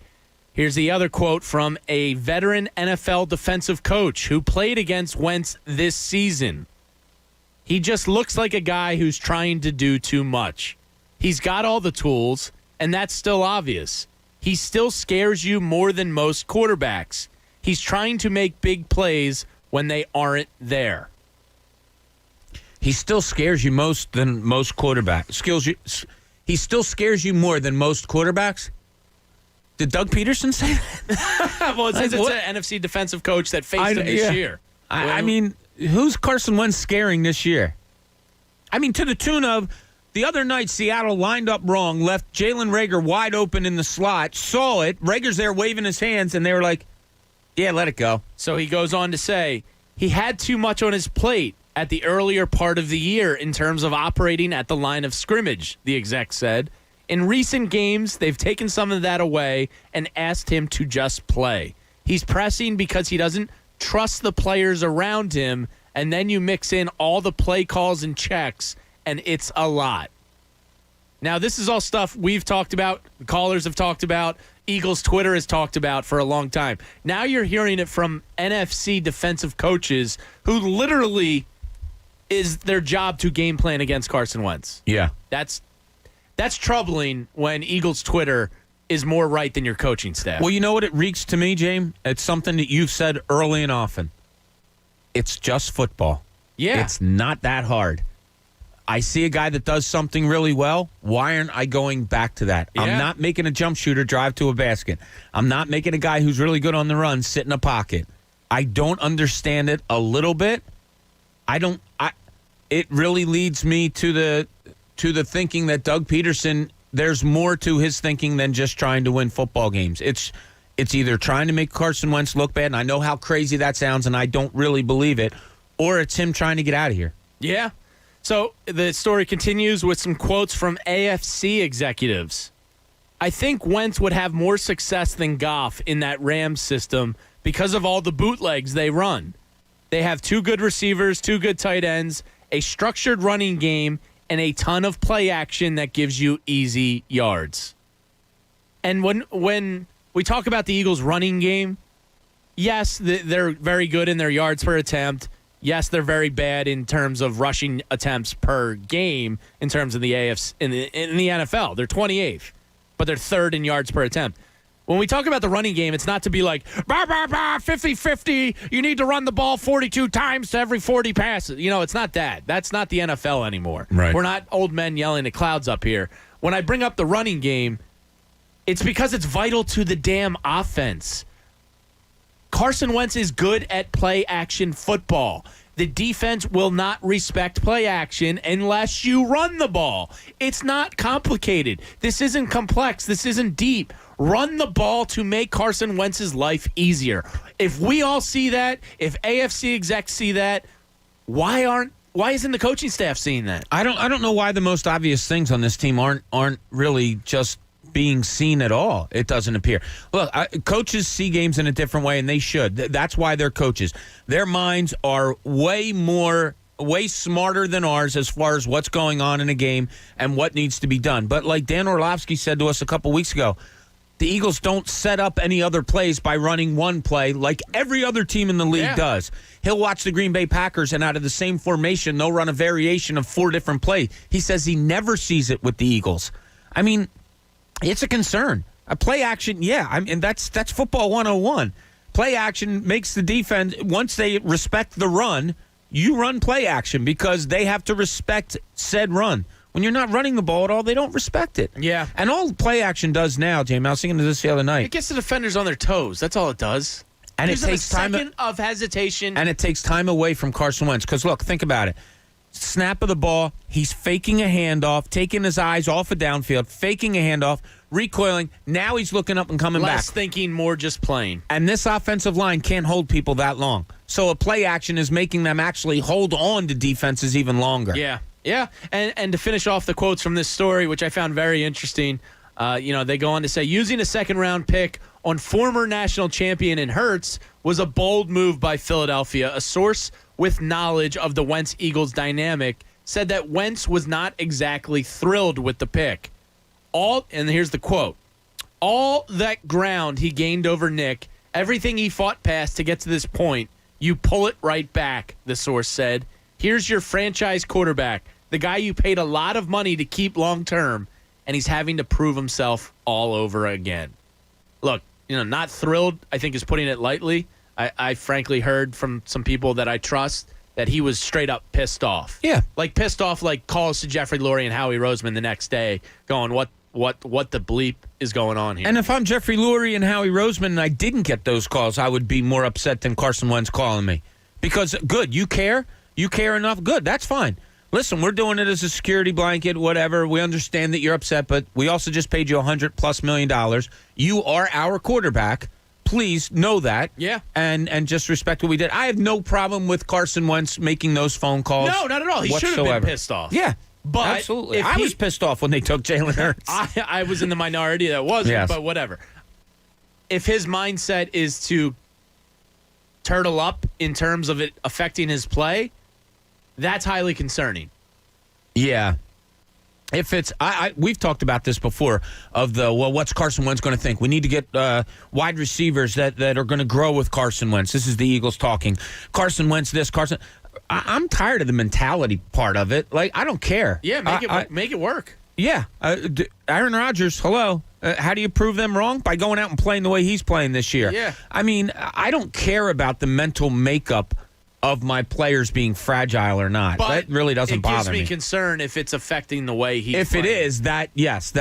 I'm with you. But, Jeremy Chin, Denzel Mims, these guys would have been more helpful to the Eagles than Jalen Hurts, and that's just the bottom line. Let's get back to the phone lines. Let's check in with Brendan in Bluebell. What's going on, Brendan?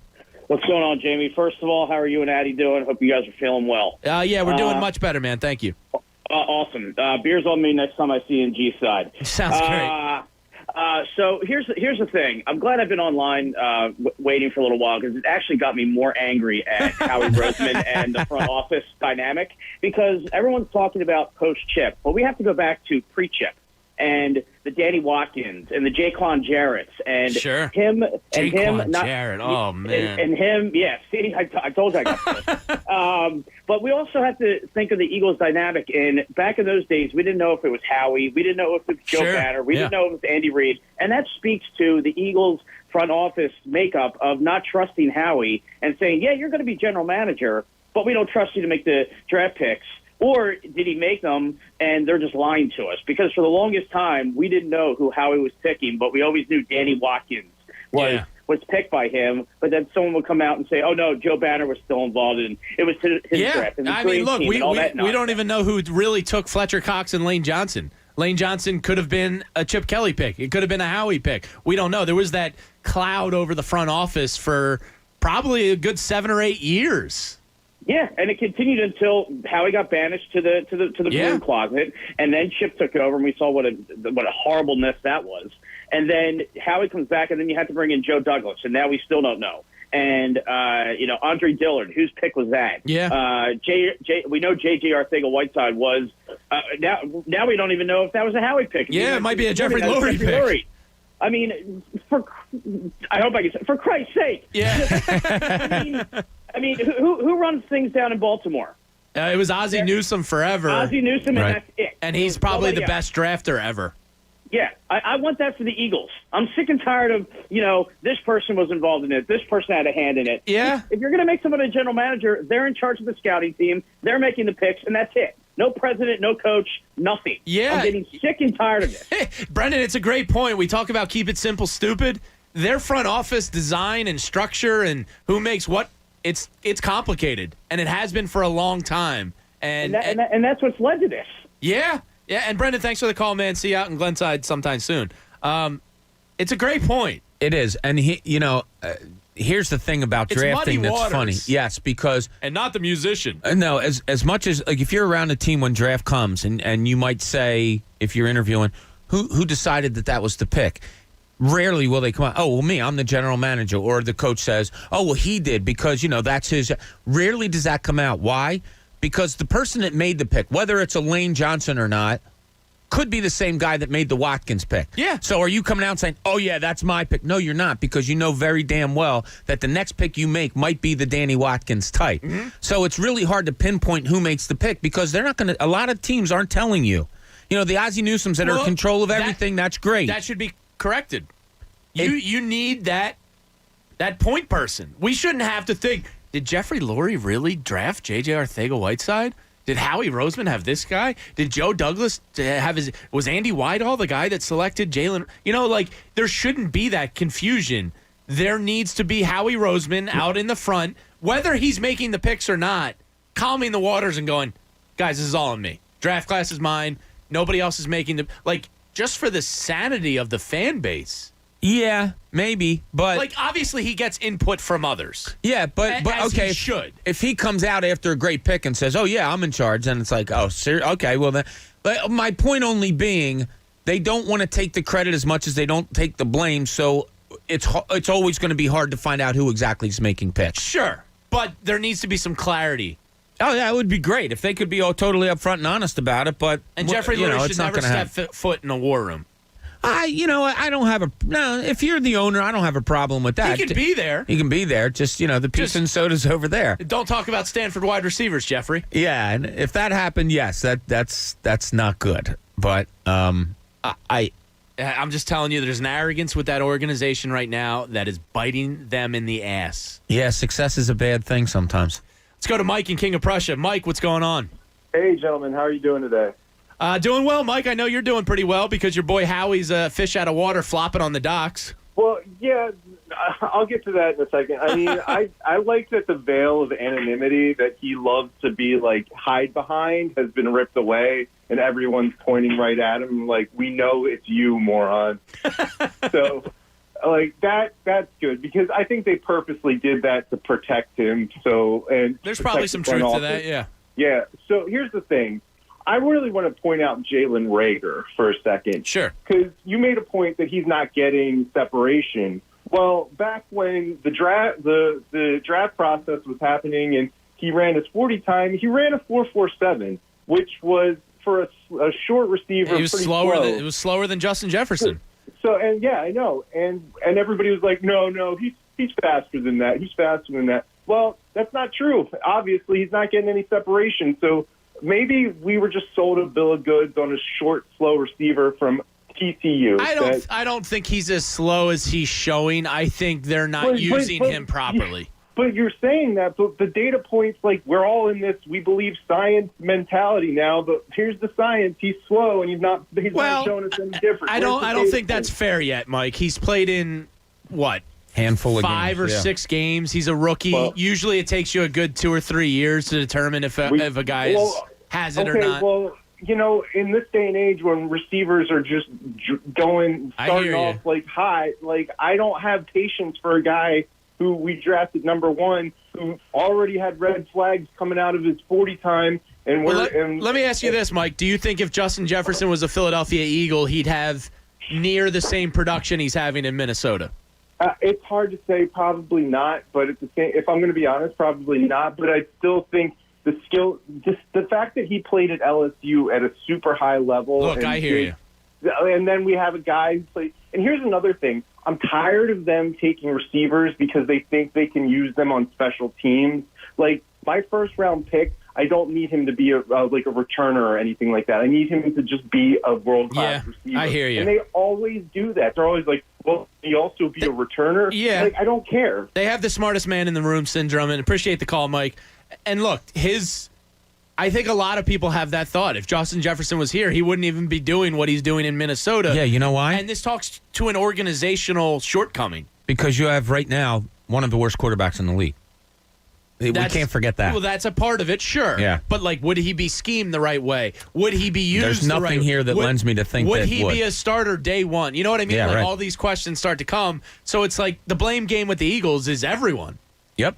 From the top on down, Mr. Lurie on down. We'll talk to Adam Schefter coming up next, about this weird afternoon game, COVID concerns in the league, why the Ravens and Steelers were treated differently than, say, the Denver Broncos, and all that stuff. And maybe about these comments about Carson Wentz and how to correct it. Adam Schefter joins us next.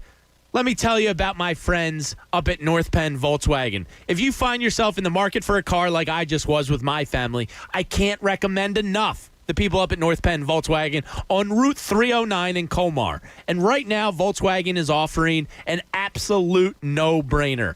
0% financing for 72 months on most models. The selections of vehicles made it super easy to find exactly what me and my family were looking for. You can shop online, appraise your trade, schedule service, apply for credit, and so much more. You could be sitting in your underwear at home, on your couch, car shopping, and they make it so simple. It's a breeze to get to. It's right off Route 309 Bethlehem Pike, and there's never been a better time to buy a new Volkswagen with great lease deals and 0% financing for 72 months on most new vehicles. Go to northpennvw.com for more information and to check out the extensive certified pre-owned and new inventory. You may also qualify for the Volkswagen College Grad Bonus Program, eligible for up to 2 years after graduation when you purchase or lease through Volkswagen Credit. For more information and to schedule an appointment, go to northpennvw.com. North Penn Volkswagen, the right experience, the right choice.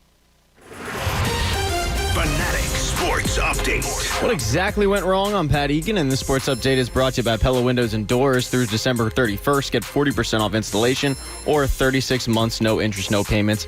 Visit PellaPhilly.com.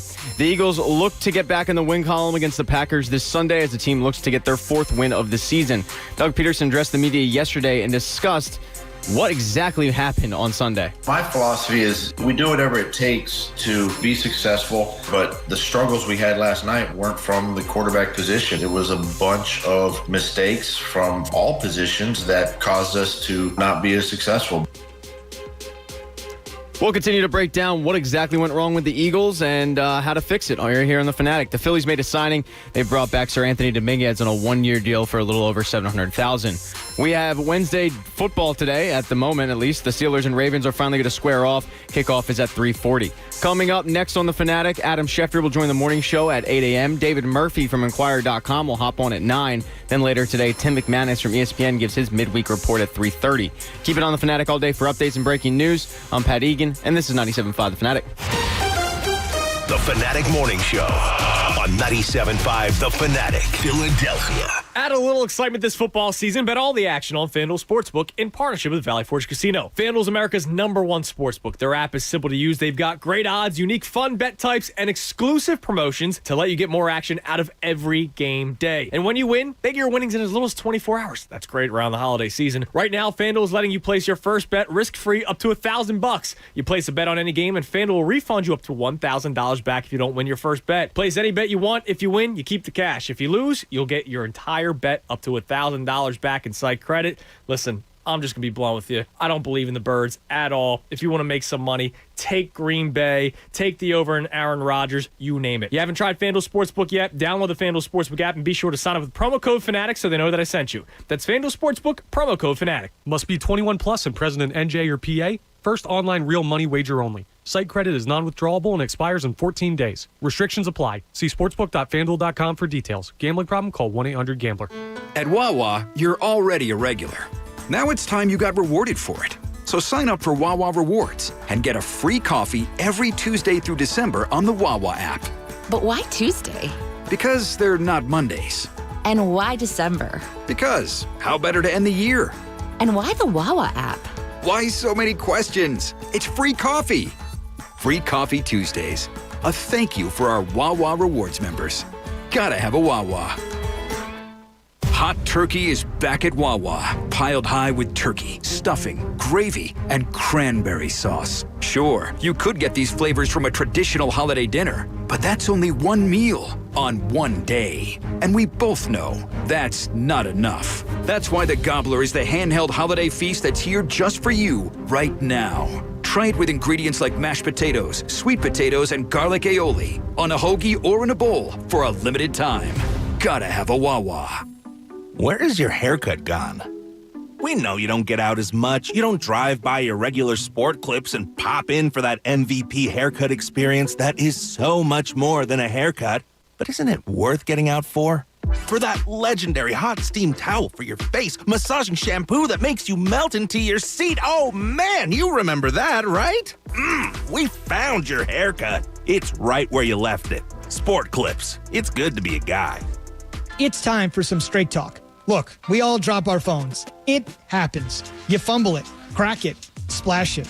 Well, Straight Talk Wireless now offers this new Platinum Unlimited plan that includes phone protection. Just $65 a month for unlimited talk, text, and data, plus 20 gigs of hotspot, 100 gigs of cloud storage, and more. All on the best networks. Straight Talk Wireless, no contract, no compromise. See Mobile Protect terms and conditions at Asurion.com/Straight Talk. Limitations and exclusions apply. With no fees or minimums on checking and savings accounts, banking with Capital One is like the easiest decision in the history of decisions. Kind of like choosing Charles Barkley in a pickup game.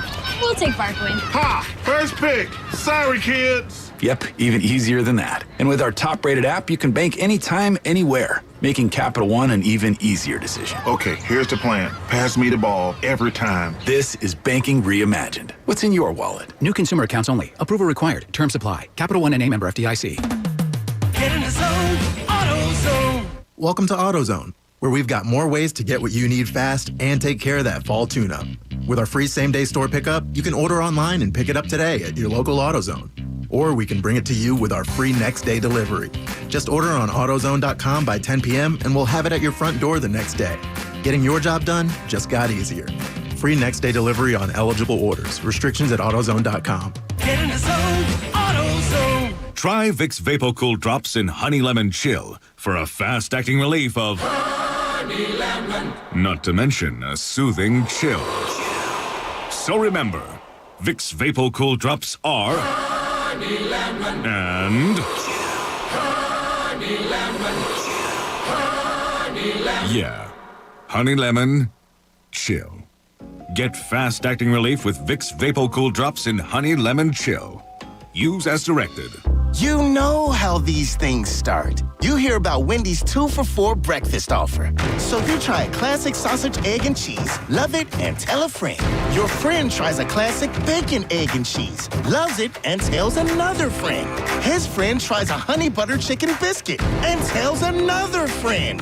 And so on, and so on, and so on. So get to Wendy's and get 2 of these sandwiches for just $4. We got you. Limited time only. Price and participation may vary. Hey, it's Anthony Gargano. Give yourself the gift of being healthier and lose that fat before the holidays this year with NJ Diet. With NJ Diet, you'll lose a contractually guaranteed 20 to 40 plus pounds in only 40 days. NJ Diet uses hair, saliva, and bioenergetic scans to personalize natural formulas and supplements where the side effect is weight loss. Then NJ Diet utilizes DNA testing to help you keep it off. Locations in Cherry Hill, Princeton, and available with live online video consultations. Call now 855-5NJ-DIET or go to njdiet.com. WPEN, Burlington, Philadelphia, a Beasley Media Group station. Home of 76ers basketball. And B with a block at one end and Simmons like a freight train.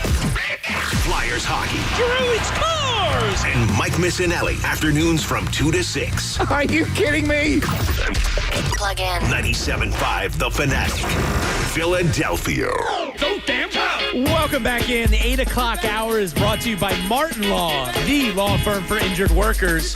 Visit paworkinjury.com. Our next guest is about to join us on the Comcast Business Hotline, Bounce Forward. And he is, of course, brought to you by DraftKings. DraftKings is giving away up to $100 million in prizes to all their customers. Download the DraftKings app and sign up using code FANATIC, then enter a free football survivor pool. Eligibility restrictions apply. See DraftKings.com for details. Our good friend of the program, Mr. Adam Schefter from ESPN, joins the show. Happy Wednesday, Adam. How are things? Good morning, Jamie and Bob in Philadelphia. Everybody out there. Hope everybody's doing all right. Yeah, we're doing all right because we have a 3:40 kickoff on a Wednesday. It's game day today, right? It's game day. Love it. It's like baseball playoff, Shefty. It's awesome. Adam, can you walk us through how we got to this point? And I guess my question is the NFL trying to make a point and case out of the Denver Broncos, forcing them to play without a quarterback and kind of pushing, meaningful playoff teams back to a Wednesday? How did this all kind of transpire? Well, there are a few things. First and foremost, the Broncos situation is different than the Steelers situation. I know that people, not everybody understands that, but the difference is, look, the NFL's job, it feels, is to identify, isolate, and contain the virus whenever there are instances of a positive test. Identify, isolate, contain. And in the case of the Broncos, they felt like the virus was identified, isolated, and contained. Most important, contained. And if that's the case, they don't really care whether you've lost all your quarterbacks or all your defensive backs or all your running backs. You're playing the game. And so that's what happened in Denver. There was one positive test of a player. It's not their concern, the leagues, that the quarterbacks were in the meeting room with the individual who tested positive and weren't wearing masks, and there's video evidence of it. Okay, the rules are the rules, and while I've heard a lot of people complain about the integrity of the game and competitive balance, and those are valid points, I get it all. The Patriots lost Cam Newton right before they played Kansas City. What did the league do? It identified, it isolated, it contained, and then it played the game without Cam Newton. That's the way it goes. Mm-hmm. And so that's what happened there. In Baltimore, now this to me is more debatable. There's been 10 straight days of a positive test within that organization. 10. Jeez. Okay? And so what that tells you is, yes, while the league is concerned about identifying, isolating, containing, it's also concerned about being the business that it is. It's the National Football League. The National Football League's job is to put games on, to entertain fans, to continue to have its television revenue. That's the business. Right. Okay? So the business goes on. The business goes on. Now, yesterday it was an equipment manager that tested positive. It was a backup player that apparently wasn't around people. Now, they're doing more tests this morning. And if one of those tests comes back positive, could that jeopardize the game? Yeah, it could. I've been told it could. Do I think this game is being played? I think we all think at this point it's being played because they've gone this far. They've pushed it back 3 different times. And so here we are with Pittsburgh-Baltimore being played after the Broncos-Saints are being played, and Week 12 bleeds into Week 13. And look, if they play the game, you know, I put this on Twitter the other day. I was a little surprised. I said, it's 12 weeks, and the NFL hasn't canceled the game. Yeah. I didn't mean that as a compliment, okay? Like, boy, look at how brave and tough. I meant that as a point. Yeah, they're not going to be stopped. That's the point. And people took it the other way. But that's fine. Well, Shefty, that leads to my question. Of everything that's going on, and I think it's a great thing, identify, isolate, and contain by the NFL, great thing, good. That if teams can go by that protocol, that's good. What has the NFL done well during all of this in your eyes, and what are some of the things maybe that you've kind of said, wow, I don't know about that? Well, what it's done well is it's run its business. Yeah. It's run its business, okay? And I've said this. We are seeing restaurants close, counties shut down, schools going virtual, people dying, and the NFL plays all its games. No issues there, right? Yeah. I mean, and that goes back to my point of the league doesn't stop for anything. That's the point. Now, could it? Yeah, it could. Could there be an outbreak that derails? Yeah, that could happen. But we're 12 weeks in. And if that game today is played, 0 cancellations. So, like, coming away from this, Shefty, the season goes on. We have the problems we had. They deal with it. They get done this business. The Super Bowl's played. It's over. What do you think your feelings are going to be when it's done about this season? And I don't, just as a human, like, oh, man, they shouldn't have done that, or that feels dirty, or how will you feel about the season? You know, Bob, I was there last spring. I was against, like, you know. Yeah. Okay, I'm not going to lie, but we go on, and first of all, I appreciate, personally, in my football world, that the league is doing this. I do appreciate that. Like, can you tell me that on Sunday afternoon at 1 o'clock, I love that. Yeah. That's me. That's a lot of us. Okay? I love the 7.5 hours ahead. Or actually, no, excuse me. It's the 10.5 hours ahead. Okay? I love that there are 10.5 hours ahead of entertainment for the day, of fantasy football, of fun, of a diversion, of entertainment. That's me, okay? If you're not a football fan, you want to watch, no problems there. But I know that there are a lot of nights that my wife and I are sitting in front of TV and we're streaming through and we're looking through something to watch, and it's happened a lot recently. What else is it? I've watched this, we watched that. What are we watching? But Shefty, have you watched The Undoing on HBO? She has, I have not. Yes, she loved that. I haven't yet either. Did you watch Queen's Gambit on Netflix? She has, I haven't. She loved that. I did Queen's Gambit. I haven't done The Undoing Shefty, yet. You got to catch up, man. How is Queen's Gambit? It's very good. It's good, very good. Yeah, I just finished the it. plot. The If I explained it to you, you'd go, "Why do I have interest in that?" But something about the show works. Yeah, the actress is great. It's a quality program. Well, I haven't watched much of that. You know, I guess my attention wanders and I get called away. And so she started watching The Undoing on Sunday nights. I think that's when it airs because that seems to be when she watched it. Yeah. And I'm watching football, and she wasn't waiting for me. Yeah, we watch it on Tuesdays. We play catch up. But great acting. Yeah, Mike doesn't care. You're watching football. You're busy. I'm watching what I want to watch. It's work, Shefty. Well, we got work to do. We got to pay those bills. Let's bring it back to the Philadelphia Eagles. Obviously, Monday night on your station, ESPN. The Seattle Seahawks just have the Eagles' number. They beat them twice last year. You know, it feels like dating back to ever since Lincoln Financial Field opened. Seattle has just had their number.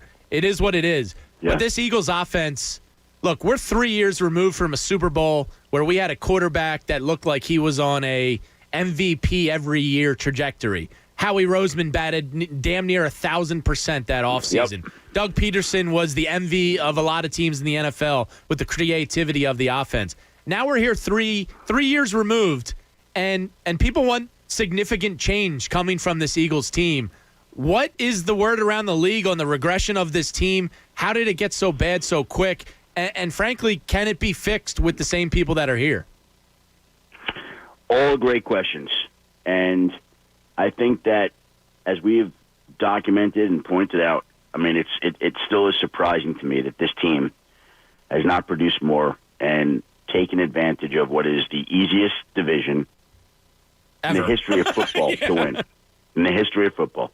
Like 6 wins might win that division when 7 is the most it's ever won a division. 6 really might win that division. And so, you know, if you're an Eagles fan, you know, what happened is it seems like, I don't know, 5-6 weeks ago, you're just like, okay, you're just waiting for them to get better. Like, you know, you feel like you believe at some point they're just going to turn it on and get better and show enough improvement to win the division. Then you hope that they can continue that trajectory and improve as the postseason. But at this point, I don't know there's anybody that could watch that team and think that that's going to happen now. I mean, it doesn't happen week after week. And the offense seems like it's languishing. It's not coming through. Yeah. It doesn't seem like it's developing. You know, and it looks like there are plays there early, and it looks like they're not being converted. And is that the quarterback? Is that I don't know. And by the way, I still believe in the quarterback. I do. I still believe in the people there. I do. But I understand why people are up in arms, and as we've said, people are going to want blood, and that there will be people who don't survive this. I mean, that's what will come of this in the end. Because in the NFL, that entertainment that we all crave for, which the league is pushing through on us, which we're thankful that it has, to tie it all together, the Eagles have disappointed their fans. And when that happens, fans won't play. And by the way, it looks like they've disappointed their owner, too. Yeah. Yeah, very much. So forget about the fans for a moment. It looks like the owner's disappointed. So if the owner's disappointed, well, then we've got something here, right?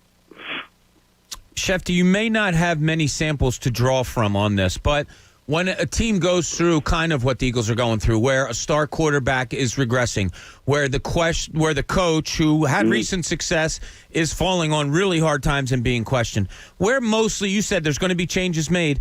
Like, in your experience, where mostly has the axe been thrown? I don't know that you could generalize like that, Bob. You know, again, to me, in this league, the first person that people always look at is the head coach. It's just that's how it is. A team loses, it's the head coach. And then you go from there. I mean, that's always the starting point for who people look at. I don't know how this is going to play out. I don't know what will happen. But I know in the NFL, watching it, observing it, covering it, as long as I have, and it's an honor, I would just say that people always start with it just seems like that. Like, it's the head coach and the quarterback, right? Those are the first two in line. And so sometimes one goes, sometimes both goes, sometimes they decide neither goes. And that'll be up to the owner here. And again, the owner doesn't seem happy. Yeah. So let's see what he does. Shefty, if Doug Peterson and Howie Roseman were to hit the, you know, for all intents and purposes, the free agent market, would they be the most highly sought after people on that market, in your opinion? I think that they both have a high degree of respect, and I think Howie would have a GM job in about 90 seconds. I think Doug would have the chance to interview for a head coaching. I don't know that he would get one. He probably would. Like, again, just trying to think of, like, Super Bowl coaches who come free. Yeah. Mike McCarthy won a Super Bowl, got a job. Tom Coughlin won a Super Bowl. Did he coach again in Jacksonville? Or did he, I think he was just an executive at that point with Jacksonville again. I could be wrong, though. Yeah, I'm trying to remember that. And so, but he got gainful employment. I'm trying to think about Brian Billick is a guy who kind of didn't really get that chance again. No, didn't. No, wanted one, didn't get one. Yeah. So Mike Shanahan got it, won it, got it. My guess would be that in the right situation that Doug might get the chance. Howie's a young GM, very aggressive, in the mold of what I think teams want their GMs today. I think he'd be hired right away. All right, Shefty, we have to get serious here now. And I know your television watching, especially during the weekend, is probably limited because of your work. But I don't know if you had a chance to see any of the Roy Jones Jr., Mike Tyson exhibition fight on Saturday night. You know, Bob, I got to be honest. Again, I haven't gotten to watch The Undoing. I haven't gotten to watch The Queen's Gambit. Outside of the NBA and the NFL, I don't get to watch much of anything. All right. Well, the one thing I do know is that you're a huge Snoop Dogg fan. I've known that from years past. Well, Snoop Dogg did a little commentating on the undercard on the Nate Robinson fight, and he was hysterical. So the question we're throwing out there today, if there's a celebrity out there, who no matter who it may be, that you'd love to see in the booth or hear in the booth for an inning, a quarter, a couple of plays, whatever it may be, who would it be? Who's your celebrity you wouldn't mind listening to for a couple minutes? Well, I would go with an unorthodox selection here, and I would just say to you that I would put Frank Caliendo in the booth and have him imitate Tony Romo and Jim Nantz together. Like I'd have a one-man booth with one guy doing the voices. That's awesome. That would be pretty funny. Well, perfect. Like, he could pull it off. Yeah, he could. He could be every announcer too. Right. He could do. He could do a little bit of Nance Romo, and then he could go way back. He could do Keith Jackson. He could, just be everybody all at once. Wouldn't that be cool? Actually, that would be great. Like one game. Let's put Frank in the booth. Let's have him do it. I mean, I think that'd be kind of funny. He could be Brent Musburger for one half of one quarter. You are looking live. Yeah. You know what you do? You put him on like a end of the season game between the Bengals and the Jaguars that nobody cares about, and have him have at it. Yeah. Yeah, it'd be a great thing. Adam, great to catch up with you. Enjoy the afternoon football today, and we will talk again next week. Yep, I'm going to my tailgate right now, and it's not normal that I do this on a Wednesday, but we're going to start tailgating right now. There you go. Play a little Snoop Dogg while you're doing it. Yeah. There you go. All right, Jamie Bob, thanks so much. Thanks, Shefty. Well. Oh, sorry there, Adam. I didn't mean to cut you. But Adam is always brought to us by DraftKings, giving away up to $100 million in prizes to all their customers. Download the DraftKings app and sign up using code FANATIC. Then enter a free football survivor pool. Eligibility restrictions apply. See DraftKings.com for details. I will be heading to DraftKings today. Now, the line is large. I believe it's Steelers -10 last I saw. Yeah, and in a game that, it's funny, Andrew and I, when we were doing the show last night. What were your guys' thoughts? Because the Ravens haven't practiced. So Andrew, in a parlay, got Pittsburgh at -3 and locked into it. So he's locked into a -3 parlay. Yes, he's 2 for 2. Yeah, he's 2 for 2, and the outcome depends on today's game. Great job by him. We were also talking about, this is the weirdness of the NFL, as we were just talking to Shefty about.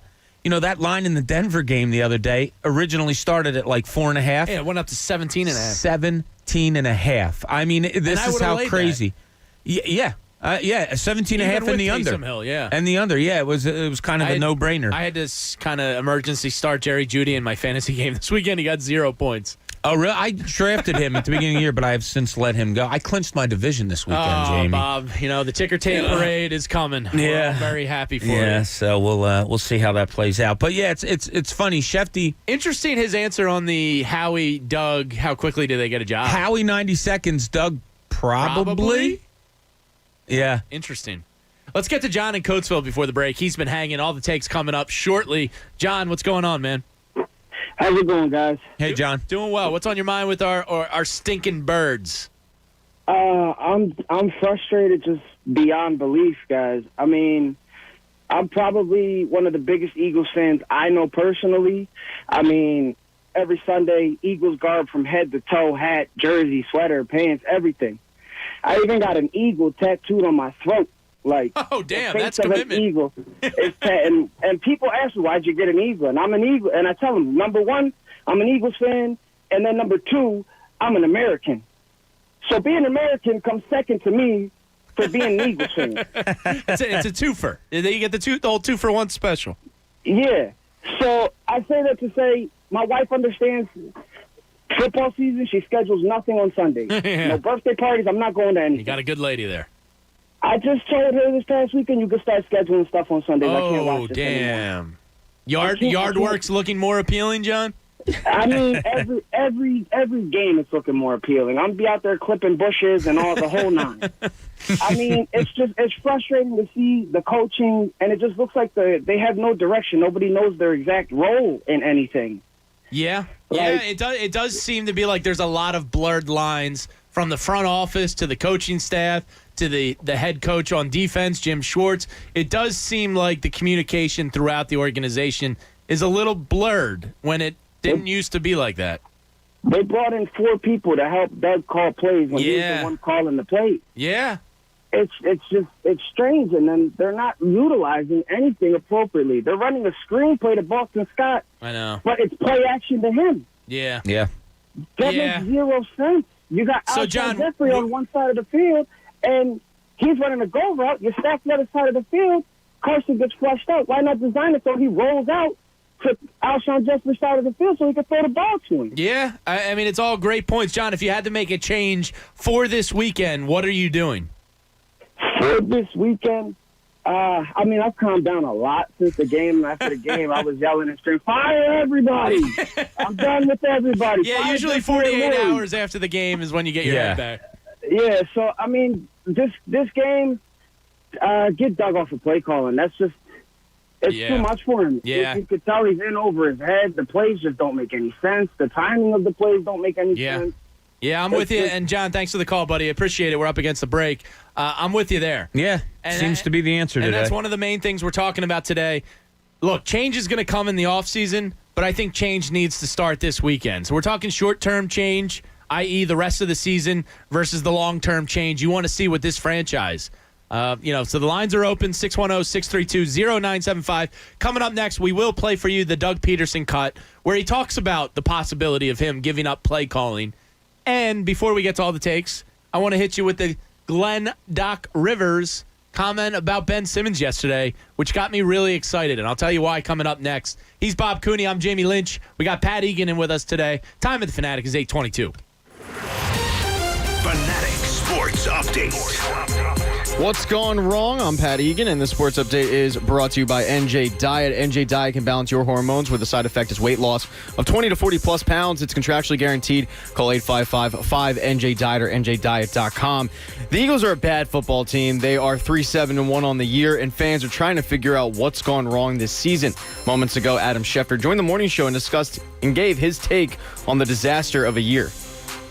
It was like 5-6 weeks ago, you're just waiting for them to get better. Like, you feel like you believe at some point they're just going to turn it on and get better and show enough improvement to win the division. Then you hope that they can continue that trajectory and improve as the postseason. But at this point, I don't know there's anybody that can watch that team and think that's going to happen now. That full interview will be available shortly on 975TheFanatic.com. The Phillies have made a move. They've brought back Sir Anthony Dominguez on a one-year deal for a little over $700,000. We have rare Wednesday football today. The Steelers and the Ravens are finally going to square off. Kickoff for that one is at 3:40. Coming up on the Fanatic, David Murphy from Inquirer.com will hop on at 9 a.m. Then later today, Tim McManus from ESPN will give his midweek report on the Mike Missinelli Show at 3:30. Keep it on the Fanatic all day for updates and breaking news. All that takes is next. I'm Pat Egan, and this is 97.5 The Fanatic.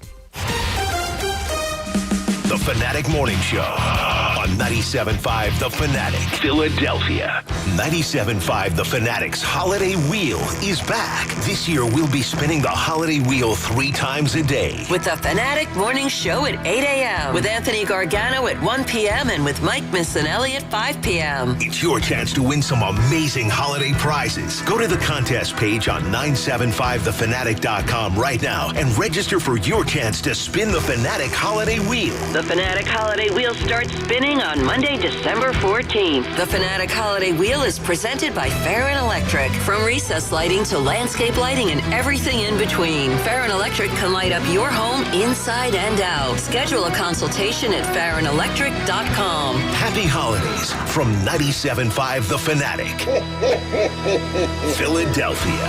Gonzaga and Baylor will be going toe-to-toe for what could be the nation's top ranking in college basketball. I'm Adam Schefter, and DraftKings Sportsbook, America's top-rated sportsbook app, is giving all college basketball fans who sign up now the chance to win $100 when betting on either Gonzaga or Baylor to win this clash of titans. Plus, you'll get a deposit bonus up to $1,000 when signing up using promo code FANATIC. Download the top-rated DraftKings Sportsbook app now and use promo code FANATIC when you sign up for your shot to turn $1 into $100 when betting on either Gonzaga or Baylor to win. That's code FANATIC during sign up for a limited time only at DraftKings Sportsbook. Must be 21 or older, Pennsylvania only, in partnership with Meadows Racetrack and Casino.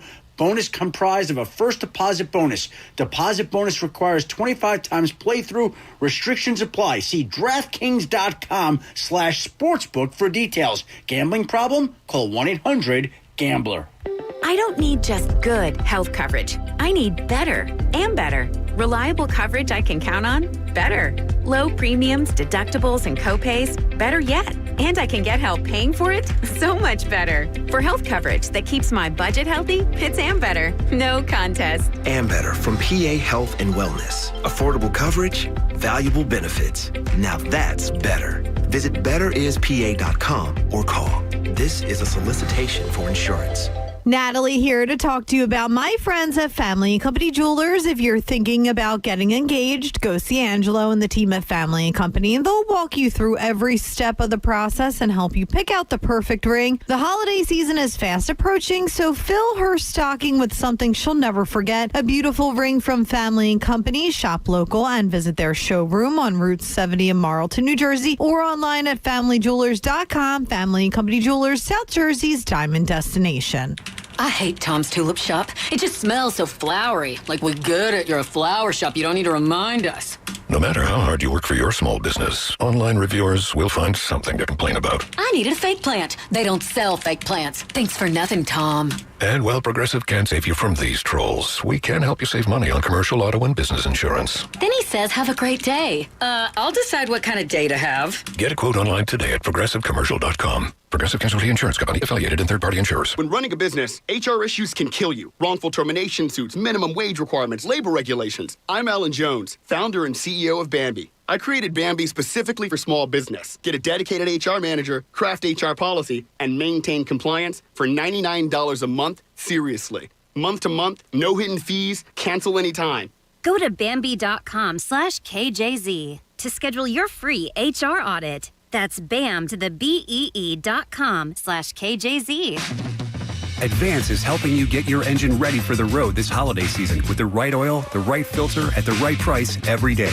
Get 5 quarts of full synthetic Mobil 1, Valvoline, Castrol Edge, or Pennzoil Platinum with the Mobil 1 oil filter for just $33.99. Plus, this holiday season, get a $25 NBA store gift card and 2 times Speed Perks points instantly with the purchase of 5 quarts of Mobil 1. Advance your auto at Advance Auto Parts and participating CarQuest locations. See store for details. At the Home Depot, get Black Friday pricing now through December on great gift ideas for any doer on your list. Like a Ryobi Impact Drill Driver Kit for just $99. Was $129. Save on top tools, appliances, the latest in smart home tech, even holiday decor to light up the living room or bring joy to the neighborhood. Black Friday savings, in-store, online, store-wide. Gift giving, improved. From the Home Depot. How doers get more done. U.S. only while supplies last. See store for details. Lately, we're doing a lot more at home, which means we're doing a lot less driving. With pay-per-mile car insurance from Allstate, you only pay for the miles you drive. Drive less, save 50% with Allstate. You've never been in better hands. Visit allstate.com or call an agent for a quote today. Includes a daily rate. Prices vary based on how you buy. Not applicable in California. Based on annual premium paid by Allstate Standard Auto customers versus Allstate pay-per-mile customers who drive an average of 4,000 miles a year. Savings vary subject to terms, conditions, and availability. Allstate Fire and Casualty Insurance Company and its affiliates. Copyright 2020 Allstate Insurance Company. You know how these things start. You hear about Wendy's 2-for-4 breakfast offer. So you try a classic sausage, egg, and cheese, love it, and tell a friend. Your friend tries a classic bacon, egg, and cheese, loves it, and tells another friend. His friend tries a honey butter chicken biscuit and tells another friend. And so on, and so on, and so on. So get to Wendy's and get 2 of these sandwiches for just $4. We got you. Limited time only. Price and participation may vary. Every play is a play to bet on. Whether it's who scores next, a three-pointer, or a free throw, it could be the play that matters to you. So bet live at Unibet Sportsbook. Live betting options for every moment of the game. Sign up today and get $250 risk-free. Download the app or visit pa.unibet.com. Unibet Sportsbook. Crazy about the odds. Must be 21 or over to play and physically located in Pennsylvania. Restrictions apply. Gambling problem? Call 1-800-GAMBLER. Go to the contest page at 975TheFanatic.com to register for a chance to score free access to watch Errol Spence Jr. versus Danny Garcia in the pay-per-view fight of the year. This Saturday, 9 p.m. Eastern on pay-per-view. Buy now on foxsports.com/PPV and watch it on any screen you want. Now, back to the Fanatic Morning Show on 97.5 The Fanatic, Philadelphia. Welcome back in. Jamie Lynch in with Bob Cooney. We got Pat Egan in with us as well. If you're hearing my voice and wondering, you're not Mark Farzetta, you are correct, one. But two, we do have to address the elephant in the room today. Mark put out a tweet yesterday informing, his followers and, the masses in a very, well-written, eloquent, and classy, kind of farewell here. Yesterday was Mark's last day hosting the morning show. 2020 has been an awful year for a lot of people. This industry is no different. And, we're moving on.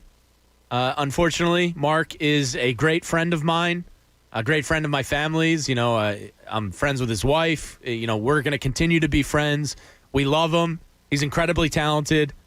I have no doubt in my mind that he's going to land on his feet. We wish him all the best in the future.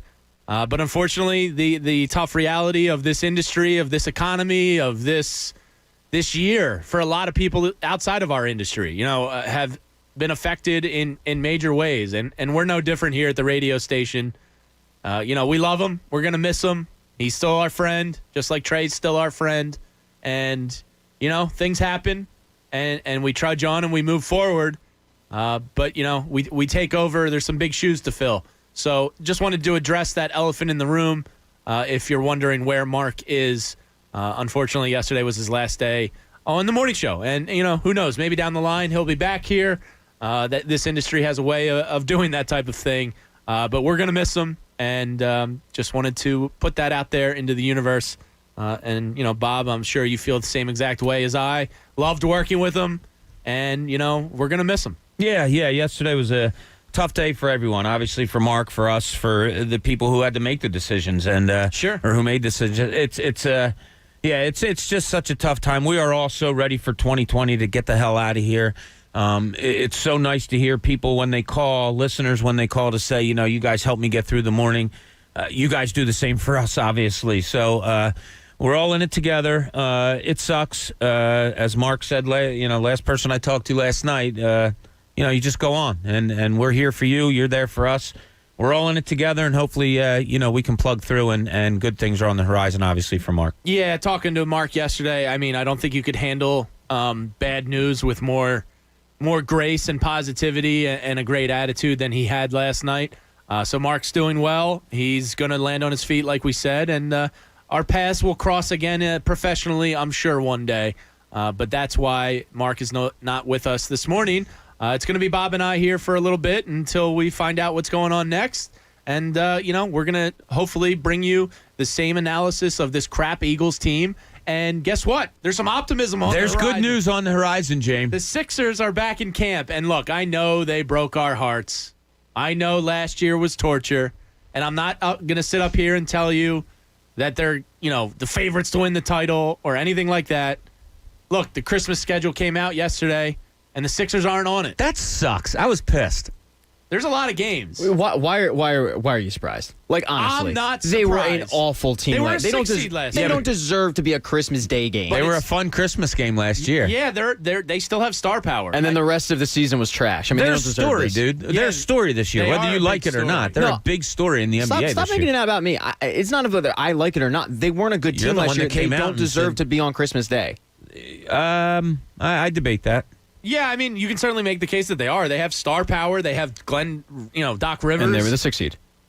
Yeah, look. I understand. But The Brooklyn Nets are on Christmas Day. Well, they have Kevin Durant. Yeah, the Sixers have Ben Simmons, Tobias Harris, and Joel Embiid. I mean, if you look at the teams, it's Pelicans versus Heat, star power, star power. Warriors versus Bucks, star power, star power. Nets versus Celtics, star power, star power. Mavericks, Luka versus the Lakers. I mean, it doesn't get any bigger than that. And then Clippers, Nuggets. I mean, Jamal Murray was one of the emerging stars of the bubble last year. So the Sixers didn't make the cut for Christmas Day. Whatever. I don't have to base my day around the Sixers now, which is kind of nice. But I like how we went to the game last year. We surprised the kids, and that was one of their Christmas presents. Yeah, so they got up, opened the presents with the tickets, and then we made it over. I think it was like a 3 o'clock game, 3:30 game, whatever it was.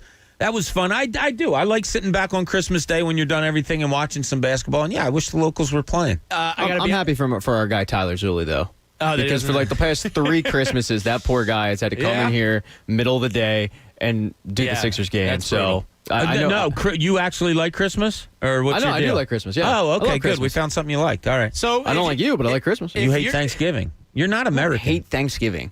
You're I don't like it. If you're Ben Simmons and Joel Embiid, does this look? Michael Jordan could find inspiration from a security guard in a dice game, or somebody saying, "Hey, good game." If you're Ben Simmons, you always got to throw those logs in the inspiration fire, right? If you're Ben Simmons and Joel Embiid, does this even register on your radar? Nah. No? I don't think it does for players, no. Because that was my first thought when I saw the Woj tweet about the Christmas Day games yesterday. I went, huh. Yeah, I don't know where the Sixers. Yeah, I don't know where they're going to be at the time. Sixers are usually on the West Coast in a normal year. So, no, I think Joel Embiid, it's like, am I going to be home for my baby's first Christmas? Ben Simmons, everybody wants, who doesn't want to be home on Christmas? So if there's a chance that they can do that and not have a game, I don't think they mind. Did you see Joel show up yesterday at the facility wearing Ugg slippers? He's full on, he's a dad. Yeah, he's a dad. No F's given. I'm just going to rock shorts and slippers, and I got dad power now. Yeah. Do you think right now, on December 2nd, do you think we see a more inspired and different Joel Embiid this year? I do think we get more energy out of Joel Embiid this year. Yes. Is that from his dad's strength? It's from different voices. It's from different coaches. It's just a different look. Look, when things go the way they go, they went for the Sixers. Whether you like or hate Brett Brown or not, it was time for a change of voice. And nobody needed it more probably than Ben Simmons and Joel Embiid. Well, here it is. Do you think Ben and Joel have had sit-downs with Doc Rivers prior to yesterday? Oh, God, yeah. Many? Yeah. Yeah, it's one of the first orders of business. And do you think they will blindly buy in? Because it's going to be I think they have to. Like, look, your future, your stardom is on the line right now. So if you can't adjust to a Doc Rivers, a guy who's won a title, a guy who's widely regarded in this league, if you can't adjust to him and he can't get the most out of you, it's not on the coaches anymore. It's on you. Okay. We'll play for you that Doc Rivers sound from yesterday where he talked about Ben Simmons taking the keys basically to the offense, and he's going to let him go. And we'll play that for you because I think it's going to irk some people what Doc had to say. Yeah. It didn't irk me. It didn't irk me a little bit. Because my goal for Ben Simmons this year is to lead the league in assists. And that's... Oh, really? That's... Yes. I care about that more than I care about him adding 3 points a game to his average or even possibly a mid-range J. Yeah, see, I go the other way. I'd rather that average get up from 18 to the 21-ish area. I'd rather the 3 or 4 more points, and I still think the assists and rebounds will come. But if you're taking 3 more assists per game on 3-pointers made, wouldn't you take that rather than 3 points a game more from Ben Simmons? Good point. Yeah. I don't know. We'll talk about it coming up next, and we'll play for you the Doc Rivers sound from his Zoom call yesterday. That's my take on Ben Simmons. Now it's time for all the takes with Pat Egan. What's going on today, Pat? Hello. Hi, Pat. We'll get right into it, gentlemen. Let's do that. We've talked way too much about monoliths in the past 2 weeks. Yeah, I'm kind of over this story. Wow. We'll move on. Yeah, No, I mean, no. you just nip Why that don't you just bud- hand you a shotgun nip and you that can tick right in the have butt. at I'll it? tell you why I'm over it. Because, all right, continue on, and then I'll tell you why. Yeah, I'm sure everybody's anxious to hear this I mean, now, after that glowing recommendation. James. This is a scam. All right, go on. There was the one that showed up in Utah, but the aliens took that one back. And after you stop off in Utah, your next stop is obviously going to be Romania. Of course, Well, natural. Where else are you going to go? Because shortly after the Utah monolith showed up in Romania, And somebody I'm pooped sorry. in its grave. Yeah, so as soon as it actually disappeared from Utah, one showed up in Romania, but it's a poor knockoff. And Romania was so embarrassed at the half-assed monolith that they threw it away. It disappeared pretty quickly. Look, I don't blame them for trying. Tourism to Romania has been hurting since around 1450 when some dude named Vlad got his rocks off from impaling people. So after seeing what the real monolith did for tourism in Utah, Romania took their shot. Using cardboard wasn't the smartest decision, but, whatever. So if you booked your flight to Romania to get your selfie with the second monolith, then I hope you can cancel that ticket because both monoliths are gone at this point. One is off to one of the moons on Jupiter while the other got thrown in the bagster. All right, so see what you did. That's a plug. This is some marketing scam, right? That's all this is. Like Bethlehem Steel is going to come out and be like, "Oh yeah, by the way, that was us." So buy steel.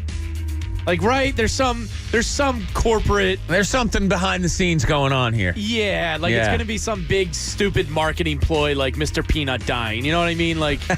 Whoa, too soon. Yeah. Come on, man. But isn't a monolith rock? It's a structure. It's like a These are metal, right? Yeah. We're nitpicking the term monolith now. That's where you're at with the monolith story? Kinda. One shows up, that's why it's on your disappears? nerves? Yeah. No, it's on my nerves because I believe it's some kind of marketing scam. In Romania? Well, that's okay. For what? It's a worldwide marketing scam. Come on, Pat, open your mind. That's why I put in. They want to attract tourism to Romania. Well, what's the best thing to ever come out of Romania? Ooh, Nadia Comaneci. S.A. Tikkanen. I'll take Nadia. Nadia who? Comaneci. Seriously? Comaneci. 1976? No, she's a gymnast. Do you even know sports? God. I'm sorry. You hate even know women, sports? don't you? Hey. You don't like women in sports. You want to talk Shannon Miller in 1992 Dream Team? Oh, here we go. I'm good. Here we go. Now he tries to put his resume out there. Oh, yeah, okay. I know Shannon Miller. We'll move on. I think that's her name. Sure. Yeah, I think that's her name. All right, before rushing out like we're in the movie The Purge to I jumped in to sentence 2 there. Got a little ahead of myself. Let's start that over. again. Philadelphia gets a bad rap sometimes. There we go. The national media would lead you to believe that we have an IV drip of Cheese Whiz before rushing out like we're in the movie The Purge to beat on anyone dressed in a Santa outfit. Yeah. Most of it is unfounded nonsense, but actor Josh Duhamel, who's probably best known for being Mr. Fergie, as you know, he's married to the singer. She peed her pants on She stage did. several times. Look, and people don't forget that. No, people talk about it. On with the show. He joined the Endless I just Hustle. peed my pants. Look, everyone's doing it. It's the coolest. He joined the Endless Hustle podcast, where the star of the big budget movie Think Like a Dog described his first time in Philadelphia. Take a listen. I've never been verbally abused as bad as I was when I went to Philadelphia, dude. I had little 10-year-olds I'd walk by and I had my Vikings. I didn't go crazy. I had a Vikings hat, a black Vikings hat. And this little kid's like, bam, elbows me. I was like, what the f***? He's like 10 years old. Little old lady's like flipping me off. I was like, whoa. Wow. You guys just beat us like 36-6 or whatever the score was. Like, it just lay off. Why are they so angry? Why are they so mean? All right, here's my problem. Shut up, Josh Duhamel. Yeah, here's my problem with the star Go of... get your golden shower from Fergie and leave the Eagles fans Just out of because it. she's into it doesn't mean he is. That's I'm not not fair. shaming. That's not fair by you. Kind of are. Now, here's my problem with the star of Lost in the Sun. He assumes that he's getting bullied by a 10-year-old because he's wearing trash purple. Now, look, anyone from Roman Catholic will tell you that ain't the issue. He's never once considered the fact that the 10-year-old bodied him for wasting 2.5 hours of his life with that new Transformers reboot. Either way, it seems like Josh has learned his lesson. The next time the star of the Oscar-winning movie Capsized, Blood in the Water, steps foot in this town, he will remember to leave the opposing team's stuff at home. Does anybody believe him? I've been to... Where's a 10-year-old elbowing you? Exactly. Like, what, do you elbow him in the nuts or something? Yeah. I mean... I've been to 1,000 sporting events in my life, and sure, I've seen some stuff. I used to sit up in the 700 level. I like to party. I've seen the tailgates. I've been seen there. it. I seen it. I seen a man I've get his been arm it. ripped off. You've been it. I've never seen a 10-year-old kid elbow a grown adult. Okay, here's the part where I admit on. that a couple years ago, I myself saw Josh Duhamel walking down with a black Vikings hat, and I decided to give him a little nudge. He's like, let him know what's up. Who's this 8-year-old nudging me? Yeah, where's this kid's parents Fergie, at? pee on him. Why is he always wearing a backwards hat? Yeah, I don't know if I believe his story. Yeah, it's just the official narrative of the nation, Lazy you know. and It's so bad. He probably got booed and probably heard some stuff on the way out. But he probably heard Vikings suck, and then he transformed it, no pun intended, to, well, this 10-year-old elbowed me. Shut up. Egan's 25. Go ahead. When you're the son of a former pro athlete, the odds are your mom's pretty hot. And I'm living proof that the world notices the beautiful people. I myself was pulled over on the way to work today. Seth Curry will be coming to town. And I'm not talking about his wife. You're talking about Doc Rivers' daughter. I'm talking That's somebody's about daughter. His mother. Oh. Do you remember her? Oh, yeah. Oh, yeah. Gorgeous. Oh, yeah. Wait, you're talking about Dell's wife? Yes. So I was at an NBA All-Star game one year, and they were at the table next to me. Lovely looking lady. very nice, too. I We bet. started a Dell seems conversation, awesome. and Dell's phenomenal. Yeah. I'm sorry, Pat. Anyway, go ahead. Go ahead. You got me on Hot Moms. No, and we'll continue with that. Now, I'm living proof that the world notices beautiful people. I myself was pulled over on the way to work, and that doesn't happen without my Adonis features. Ladies, no need to look that up, what I look like. Just take my word for it. But Do you sit on a book in the car? A little pillow. Okay. But it's a firm pillow. All right, this story isn't about me, though. It's about Vanderbilt basketball star Scottie Pippen Jr. Now, I saw this. Scottie Pippen Sr. looked like something you'd make out of Play-Doh, but he made $109 million in his career, and that got him a hot wife. And she's very pleasing to the eyeballs. That woman is Larsa Pippen. It's kind of an ugly name. Not great. Maybe not he great. just liked her for her personality, Pat. Yeah, nope, not at all. How would I best describe Pippen's mom? Dude, I took some MILF. The hell's that? MILF. Mom, I'd like to Yeah, dude. Oh, yeah. Yep, that's how I describe her. Single guys have taken notice, and since she has a type and has gotten used to a certain particular lifestyle, she headed back to the league to find her next plaything, and she found it in the very married 24-year-old Timberwolves guard Malik Beasley. The two were spotted holding hands out and about, and it's obvious that the two are seeing each other, but Scottie Pippen Jr. from Vanderbilt is not happy about the relationship. He's liked a ton of tweets that were criticizing the relationship. And when asked to publicly comment on the record, here's what Pippen had to say. I'm not going to call him Dad. You're 39 years old. I would not expect you to call him Dad. Well, I'm not going to, ever. Even if there's a fire. Better not get in my face. And I'll drop that motherfucker.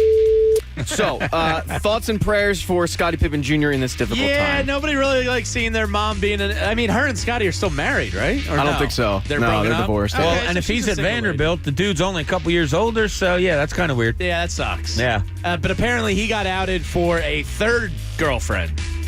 What is he, Lou Williams? Yeah, well, Lou, you know, he keeps his household tight. Luke and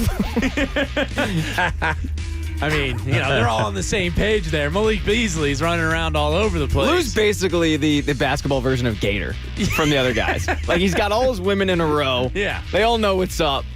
But, you know, I see these TMZ headlines going around. It's like NBA star Malik Beasley. I'm like, all right, let's pump the brakes on the star here. Well, it's like superstar with you. Yeah, I'll call anybody Dame star and Lillard is a superstar. superstar. Go ahead, Pat. What do you got next? I agree. Gator don't play no shit. You feel me? Gator never been about that. Never been about playing no shit. In this city, we know something about burner accounts. Some would say they're simply normal Twitter accounts, and I should find a new slant. But on the internet, if you're in the public eye and take a lot of criticism, you usually can't fire back like you want to. You can't defend yourself. So you just have to sit there and take it. And when people come at your collars, you've got to defend Brooks Brothers' honor. Or say if some rando hoagie mouth is criticizing your coaching, you want to send him a message calling him an idiot. But how do you do it? At burner accounts, obviously.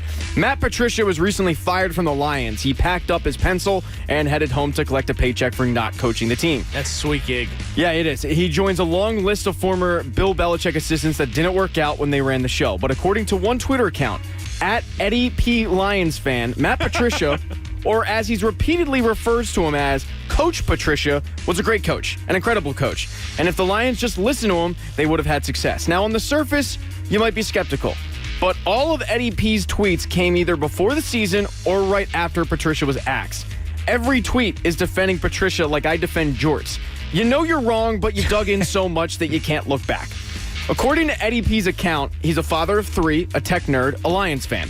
Matt Patricia's middle name is Edward. His last name begins with a P. He went to a polytechnical school. The account follows 77 people, many of whom are former Patriots. So it's not just Philadelphia where coaches think that they're the smartest guy in the room when in reality they're not nearly as smart as they think, because this is clearly Matt Patricia's burner account. Now, we just have to find Howie Roseman's burner account, which shouldn't be too hard. Just look for any account that's vehemently defending drafting J.J. Arcega-Whiteside. There is no doubt in my mind Howie Roseman has a burner account. He's got to. I think everybody. No doubt. I think everybody in pro sports has a burner account. I think a lot of them do. You think? Oh Yes. yeah. Oh yeah. I would. Bill Walton's probably the only one who doesn't. I would put money on Elton Brand having a burner account. Yeah. Chief Beef? I don't know about As that. much as you say you He don't doesn't even care. have a real account. At Chief Beef 69? Well, that's exactly why you have a burner. Nobody's. Nah, I don't think he cares enough. I don't know. You could be right. It's human nature to care about what people are saying about you. Some more than others. Like Yeah, you definitely. guys care way more than I do. Like, for instance. I don't care a ton. Nasty comments make me feel bad. Going back and forth is caring. Like, people could say so. I don't do the back but and I would forth. never have a burner account. So, like, I wouldn't. Like, that's just dumb on Matt Patricia's part. Like, why would you follow all your former players and use a real middle name and all? Like, but that combined with the fact that like your middle name's Edward P. Yeah, like that's so dumb. I mean, it could have been so like Barb Batoni or whatever. Like that's better. Yeah. I mean, that hits. If you have a Sixers fan like Sanity figuring you out within 24 hours, you're doing a bad job at your burner account. Yeah, be better, Matt Patricia. If he wants a future head coaching job, he's got to clean up his act. Yeah, don't tweet at people. Don't follow I just meant like come up with a better burner account. Yeah. You can continue to do all this, but just how quickly until he's back. Be better. Put a little effort into it. Remember, this is the same guy that yelled at a reporter for slouching at one point. Yeah, that's and weird. he's half-assing a burner account. Come on. Birthdays today. It is former Flyer great Paul Holmgren's birthday today. Happy birthday, Homer. Paul. I'll be honest. Very nice man. Wasn't a great birthday day. Jan Ulrich, who was the rival to Lance Armstrong during the Tour de France days. I told you, wasn't a great birthday. Wow. But the best birthday on this day, Yeah? the person who we are responsible for sharing the mic with, Eileen Lynch, because without her, bam, the bro is not here. Yeah. Happy birthday, Eileen. Enjoy Happy your birthday, day. Mrs. Lynch. I love yes. you, Mom. And We love her, too. events today. I've never met her, but she seems like a wonderful woman. In She 1970s, doesn't care for you. you don't know. Wow. I literally just said that told nasty you- comments hurt my feelings. He told you in confidence Yeah, I know. that I didn't need to know that. Yeah, she did bring it up one That time. was off the record. That you Bob. and... Oh, it was? My Yeah. fault. Never mind, Pat. Events today. In 1977, we had a hell of a controversy in horse racing. Yeah. Mark Gerard entered former champion Cinzano into a race at Belmont under the name Laban. Laban was a 57-1 long shot. Many thought Cinzano was dead. When they found out that it actually was the real Cinzano, Mark Gerard was indicted. Oh. That's actually a good scam by them. Yeah, that's why. Sure. That's why I put it in there. I 'Cause, thought like, that was They take genius. hoof prints? They actually like, thought. how would you know unless it's like distinct DNA? markings? Yeah, they Yeah. thought the horse was dead. That's a good In scam. 1985, Mike Ditka, who was then the coach of the Bears, almost got into a fight on the sidelines with Buddy Ryan during a loss to the Dolphins, which turned out to be their only loss of the season. I hope they made up. In 1991, They never did. the Mets made a signing. They signed from the Pittsburgh Pirates Bobby Bonilla, I remember making that. him at the time the highest paid player in Major League Baseball. He will still to this day make more money than Sir Anthony Dominguez this year in a signing that just keeps on giving. Wow. I Yeah. believe they also pay Brett Saberhagen. Yeah, They do. Yeah, they do. Yeah. Yes. Yeah, that is correct. That's wild. In 1993, the Phillies traded Mitch Williams to the Astros. I can't figure out why in 1993 they did that, but they traded him to the Astros. In 1995, Canadians coach Mario Tremblay left Patrick Waugh in the net to get shelled by the Red Wings. Waugh. I swear to God, I like hockey. Yeah. Waugh gave up 9 goals and then was finally pulled when he told the owner, "I'm never playing for this team again." Resulted in a bad rush trade to Colorado. Maybe the greatest goalie, if not top 3 of my lifetime. Patrick Yeah, he was Waugh. insane. And Martin Brodeur. Yeah, he's probably number 2. Dominic Hasek's up there. Hasek I is was going to say definitely there Hasek too. was a freak. Yeah, that's he was. probably the 3. Bernie. Is that all the takes? No one cares about hockey. No, finally. In 2002, the Phillies did something that, for the first time in my lifetime at least, they signed a free agent worth bragging about. The team inked Greg Jim Jeffries. Thome to a 6-year deal. That's all it takes. No, whoa. You ruined it with Greg Jeffries. Hey, man, 1993. I remember being pumped at Greg Jeffries. Drug lord Pablo Escobar is shot and killed on this date in 1993. I find to be one of the most fascinating figures in history. I've read like 4 or 5 books on him. Yeah. I just watched a documentary on him about a month ago. One of them was by the Mark Bowden, Philadelphia Inquirer. Used to work at the Daily News. Yeah, he phenomenal book about Pablo Escobar. He fascinates me. The 30 for 30 on the two Escobars is one of the best 30 for 30s that ESPN's done. Yeah, that's tremendous. Good. So coming up next, we're going to tie it all back. We're going to get back into the Eagles, short-term fix, long-term fix. We're going to talk about the Sixers and the Doc Rivers comments from yesterday, because I love what Doc had to say. This guy's batting 1,000 in my book. I can't wait. We're 2 weeks out from the first exhibition tip. And look, that's the optimism on the horizon. This Eagles season has been the perfect 2020 encapsulation. So we look to the horizon and the optimism that the Sixers are going to bring next. He's Bob Cooney. I'm Jamie Lynch. That was Pat Egan. Time at the Fanatic is 8:54. And Jamie, you know what we need? We need a little excitement, and especially Egan. He needs some excitement. And you know how you do that?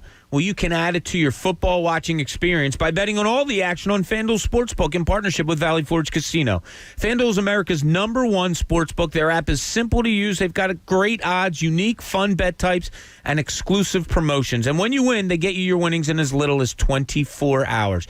And right now, FanDuel is letting you place your first bet risk-free up to $1,000. That's right. All you have to do is place a bet on any game, and FanDuel will refund you up to $1,000 if you don't win your first bet.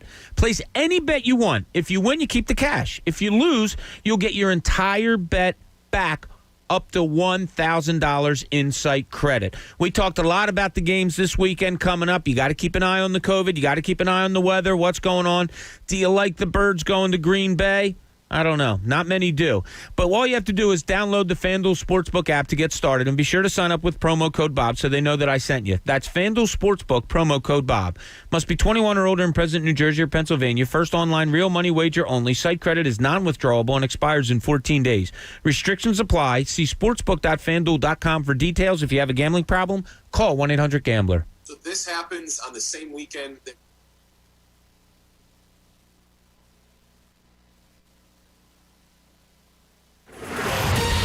Fanatic Sports Update. Waiting for them to turn it on. I'm Pat Egan, and this sports update is brought to you by First Trust Bank. It's another must-win situation for the Eagles this week against Green Bay. The Eagles player to bank on this week is Miles Sanders, and that's brought to you by First Trust Bank, the official bank of the Philadelphia Eagles. The Eagles are a bad football team. They're 3-7-1 this year, and many people are trying to figure out what has gone wrong with this season with the Eagles. And earlier today, Adam Schefter joined the morning show and discussed what exactly has gone wrong. It seems like 5-6 weeks ago, you're just waiting for them to get better. Like, you feel like, you believe at some point they're just going to turn it on and get better and show enough improvement to win the division. Then you hope that they can continue that trajectory and improve as the postseason. But at this point, I don't know if there's anybody that can watch that team and think that that's going to happen now. That full interview will be available shortly on 975TheFanatic.com. The Phillies have brought back reliever Sir Anthony Dominguez on a one-year deal for a little over $700,000. Over in the NFL, we have rare Wednesday football. It's the Steelers and Ravens today. Kickoff for that one is 3:40. Coming up next on The Fanatic, David Murphy from Inquirer.com will hop on the program. Then later today, Tim McManus from ESPN will give his midweek report with Mike Missinelli at 3:30. Keep it on The Fanatic all day for updates and breaking news. I'm Pat Egan, and this is 97.5 The Fanatic. The Fanatic Morning Show on 97.5 The Fanatic, Philadelphia. Hey, it's Ant. Listen, being overweight might not be your fault. You just may have hormone imbalances. To lose that fat, NJ Diet uses hair and saliva samples along with their bioenergetic scans to personalize natural solutions and supplements that will balance your hormones, where the side effect is weight loss. With NJ Diet, you will shed a contractually guaranteed 20 to 40 plus pounds in only 40 days. Then NJ Diet utilizes DNA testing to determine your ideal diet, workout regimen, specific needs for essential vitamins, plus many more metabolic factors so you can keep it off. NJ Diet, all natural, no shots, no hormones, no surgery. Full supervision is provided every step of the way, and you even get the doctor's personal email and phone number. NJ Diet's available worldwide with live online video video consultations, or you can go to one of their locations close by in Cherry Hill or Princeton. Call them now, 855-5NJ-DIET, 855-5NJ-DIET, or go to njdiet.com to lose the weight for good. That's njdiet.com. UPS is hiring now. A job at UPS means doing essential work, earning good money, and taking pride in what you do. You'll enjoy a great job now and have opportunities to grow beyond this season. Earn now on our warehouse team, or pairing up with a driver to help deliver, or even making deliveries in your own car. Jobs pay up to $21 per hour to start. If you're looking for a job now that will help you meet your goals, join Team UPS. Apply now at upsjobs.com/seasonal. That's upsjobs.com/seasonal. Right now, Allstate has almost as many ways to save as there are types of music. Save for being a new customer. Save for driving safely. Save for driving less with pay-per-mile insurance. Visit Allstate.com or contact your local agent to get a quote. Find out how much you can save today. Allstate. Now that should be music to your ears. Not available in every state. Savings based on early signing, discount drive-bys, and mile-wise. Savings vary based on how you buy. Subject to terms and conditions. Allstate Fire and Casualty Insurance Company and affiliates, Northbrook, Illinois. Advance is helping you get your engine ready for the road this holiday season with the right oil, the right filter, at the right price every day. Get 5 quarts of full synthetic Mobil 1, Valvoline, Castrol Edge, or Pennzoil Platinum with the Mobil 1 oil filter for just $33.99. Plus, this holiday season, get a $25 NBA store gift card and 2 times Speed Perks points instantly with the purchase of 5 quarts of Mobil 1. Advance your auto at Advance Auto Parts and participating CarQuest locations. See store for details. It's time for some straight talk. Look, we all drop our phones. It happens. You fumble it, crack it, splash it. Well, Straight Talk Wireless now offers this new Platinum Unlimited plan that includes phone protection. Just $65 a month for unlimited talk, text, and data, plus 20 gigs of hotspot, 100 gigs of cloud storage, and more. All on the best network. Straight Talk Wireless, no contract, no compromise. See Mobile Protect terms and conditions at Assurion.com/Straight Talk. Limitations and exclusions apply. There's no place like home for the holidays, or HomeDepot.com for holiday decor, with Black Friday prices inside and out, like artificial Christmas trees starting at just $39.98, or outside lights and playful inflatables to bring joy to the neighborhood. Order online, and you'll even get free delivery. Holiday decorating improved, with a wide assortment of holiday decor from HomeDepot.com. How doers get more done. Free standard shipping on most online orders over $45. Some exclusions apply while supplies last. At Shell, we know from the time you get up to the time you wrap up, Good night. there's a lot of meetups, eat-ups, and hurry-ups. So come to Shell and get 3 things done at once. Fill up with Shell V-Power Nitro Plus to help keep your engine running like new. Save up with the Fuel Rewards program and never pay full price for gas again. And snack up with in-store rewards to save even more at the pump. Make the most of the stop you need to make with Shell and engines that continuously use Shell V-Power Nitro Plus premium gasoline. See full terms and conditions at fuelrewards.com. CNBC's Shepard Smith. The news cycle never stops. People get the news everywhere, on every device, all the time. But what's crucial is accuracy, in context and with perspective. In 1 hour, we will deliver what you need to know. I came to CNBC to report the news without bias, without opinion. It's my belief that the facts will win the day. The facts, the truth, the news with Shepard Smith. Weeknight, 7 Eastern, CNBC. At Unibet Sportsbook, we know that within every bettor, there's a bet so genius, no other person on this planet could have thought of it. It's called a parlay, a custom-made bet that says, today, my confidence level is on the money. Sign up today and get $30 free to use on your first parlay and enjoy daily parlay boosts at Unibet Sportsbook. Download the app or visit pa.unibet.com. Unibet Sportsbook, crazy about the odds. Must be 21 or over to play and physically located in Pennsylvania. Restrictions apply. Gambling problem? Call 1-800-GAMBLER. Head to your locally owned Meineke for all your auto repair needs. Right now, get 30% off oil change packages. Meineke for tires, brakes, batteries, exhaust systems, and more. Meineke, doing car care right. Sign up for Wawa Rewards and get a free coffee every Tuesday through December on the Wawa app. Gotta have a Wawa. WPEN, Burlington, Philadelphia, a Beasley Media Group station. Home of 76ers basketball. And it beat dunks and he ends it in fine style. Flyers hockey. Drew and Fanny scores! And the Fanatic Morning Show. Plug in. 975 The Fanatic, Philadelphia. Welcome back in 9 o'clock hour. Jamie Lynch, Bob Cooney, Pat Egan with us. And the 9 o'clock hour is brought to you by the Bagster. Dumpster in a bag. Get yours today at Home Depot and Lowe's. For details, go to thebagster.com. I would like to throw this entire Eagles organization in the Bagster this year, to be honest with you. That's not a bad idea. I'd like to throw all of 2020 in the Bagster, which I'm sure many of us would. Yes, a lot of people would. But there is a good thing about 2020. What's that, Bob? You know what it is, Jamie? It's that the Fanatics Holiday Wheel is back. That's right. This year we'll be spinning the Holiday Wheel 3 times a day. 3 times a day, James. 3 times. Was that 3 times? That's 3. Bob? That'll be 8 a.m. on the morning show with Anthony Gargano at 1 p.m. and with Mike Missinelli at 5 p.m. It's your chance to win some amazing holiday prizes. All you have to do is go to the contest page on 975TheFanatic.com right now and register for your chance to spin. The Holiday Wheel starts spinning on Monday, December 14th. The Holiday Wheel is presented by Farron Electric. From recessed lighting to landscape lighting and everything in between, Farron Electric can light up your home inside and out. Schedule a consultation at Farron Electric. That's FARRYN Electric.com. Every day we will announce prizes that are added to the wheel. And from all of us here at 97.5 The Fanatic, happy holidays. Yeah, it's a no-brainer. There's usually a ton of prizes in there that I contemplate stealing on my way out the door every day. Jeez, that's awfully honest of you. Yeah, I forgot this microphone. Did you mean to say that out loud? But yes, go to the website, register, very easy. And you said 3 times a day we're going to be spinning that wheel. 3 times a day. And guess what, James? I just got a hold of what some of the prizes may be. Or are, I should say. Is it David Murphy on the Comcast Business Hotline? Is he one of the prizes? Soon to be. But right now, what we know is a 24-hour rental from Imagine Lifestyles Luxury Car Rentals, a 24-hour rental of a slingshot from Philly Slingshot Rentals. You got a folding wood poker table from Royal Billiards. Ooh, see, now that's one I want to steal on That's one that you would want. A 3-lap ride along Pocono Raceway. That sounds awesome. How do I steal that? How do you get... You're going to get coal for the amount of time you're just stealing stuff. So, what do you think you can get it up to like 150? Oh, I can get it up, Bobby. That just got weird, Pat. It's a little uncomfortable now. Yeah. It's 150. I'm not taking a turn at 150. I think it's scared. Yeah, I would need some straightaways. Maybe I'd probably get to 100 and be like, I think 120. I'd start to bug out.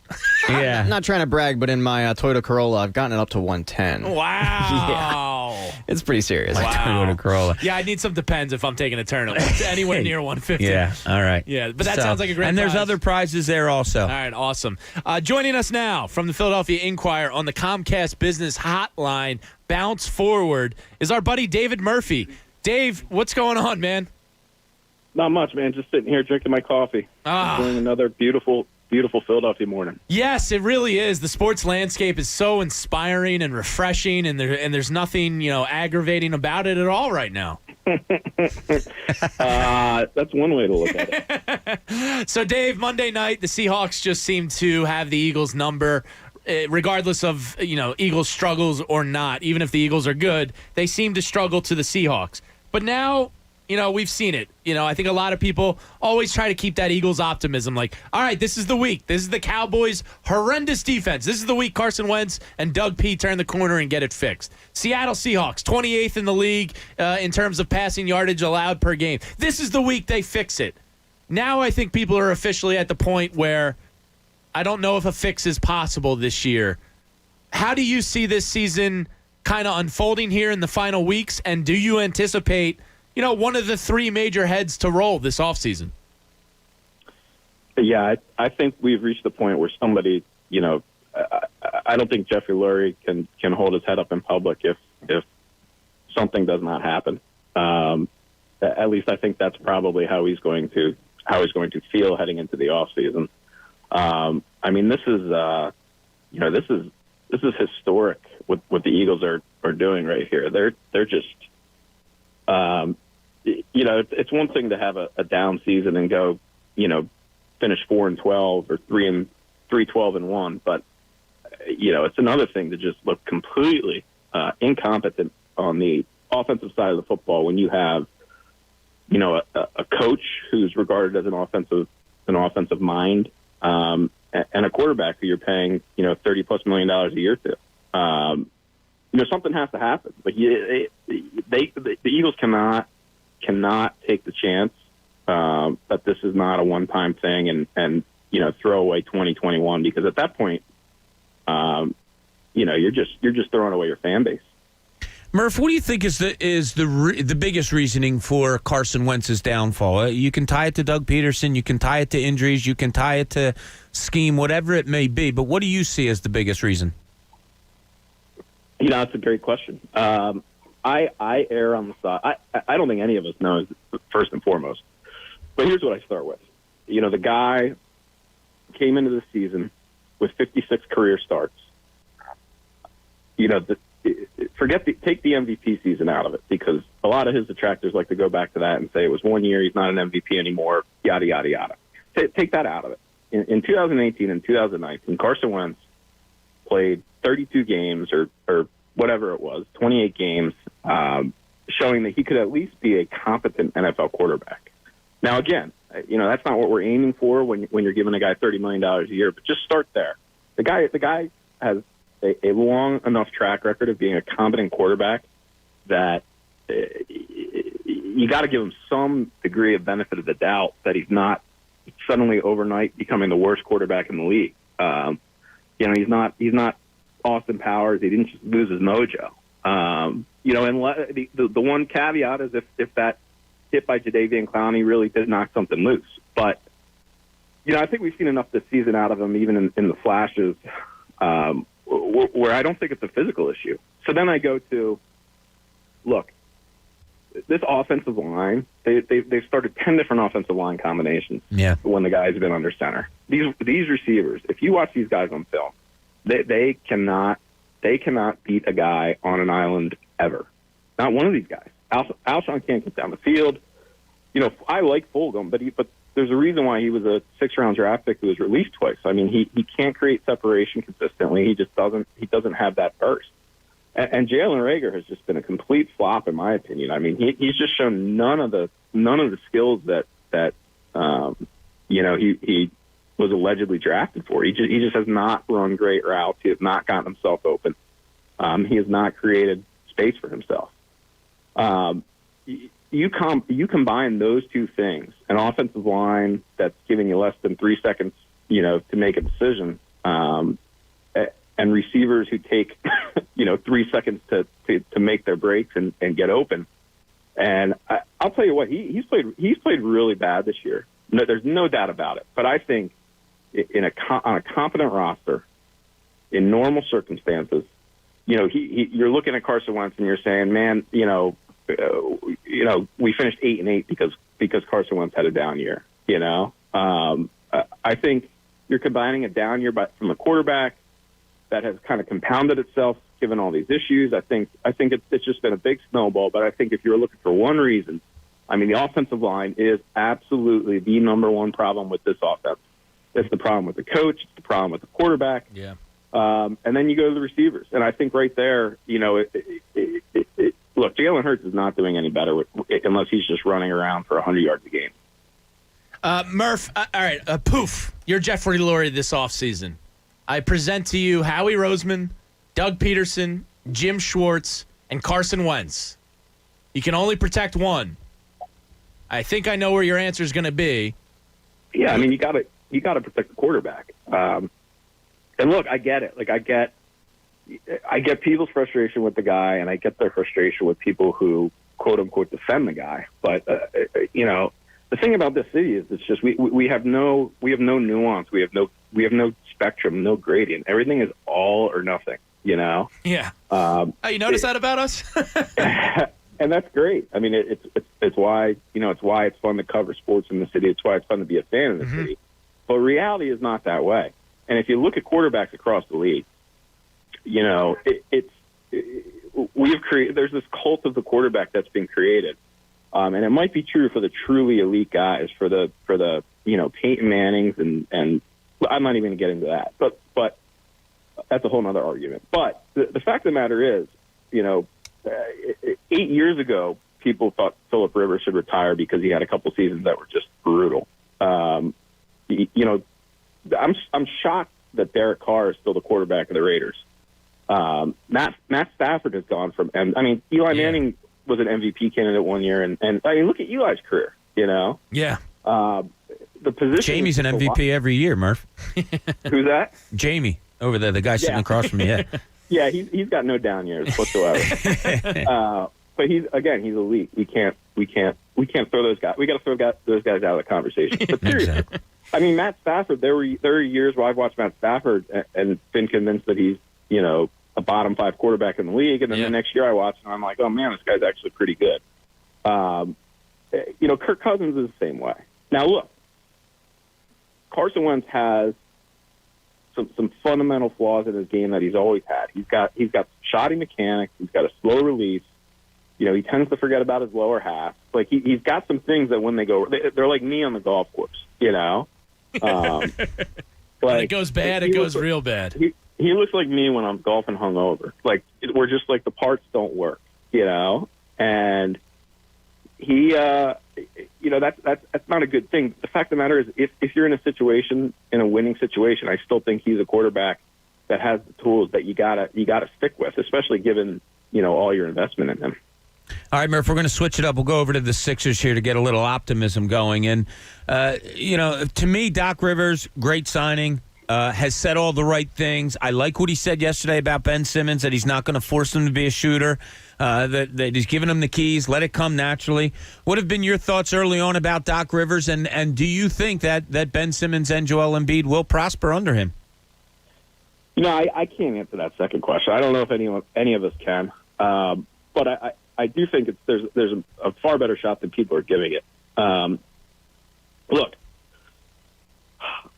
I think Brett Brown was probably the right guy, you know, for the situation that he was in. I don't think you could have really parted ways with him any sooner. You know, they did come within, you know, a ridiculous Kawhi Leonard. Look, if Kawhi Leonard has a series he had against the Lakers, against the Sixers last year, the Sixers are in the finals and there might be champions. You know, right. 2 years ago, I mean, because I think they beat the Bucks. So I don't think. I think Brett Brown was kind of just a guy who just wasn't the right guy to, you know.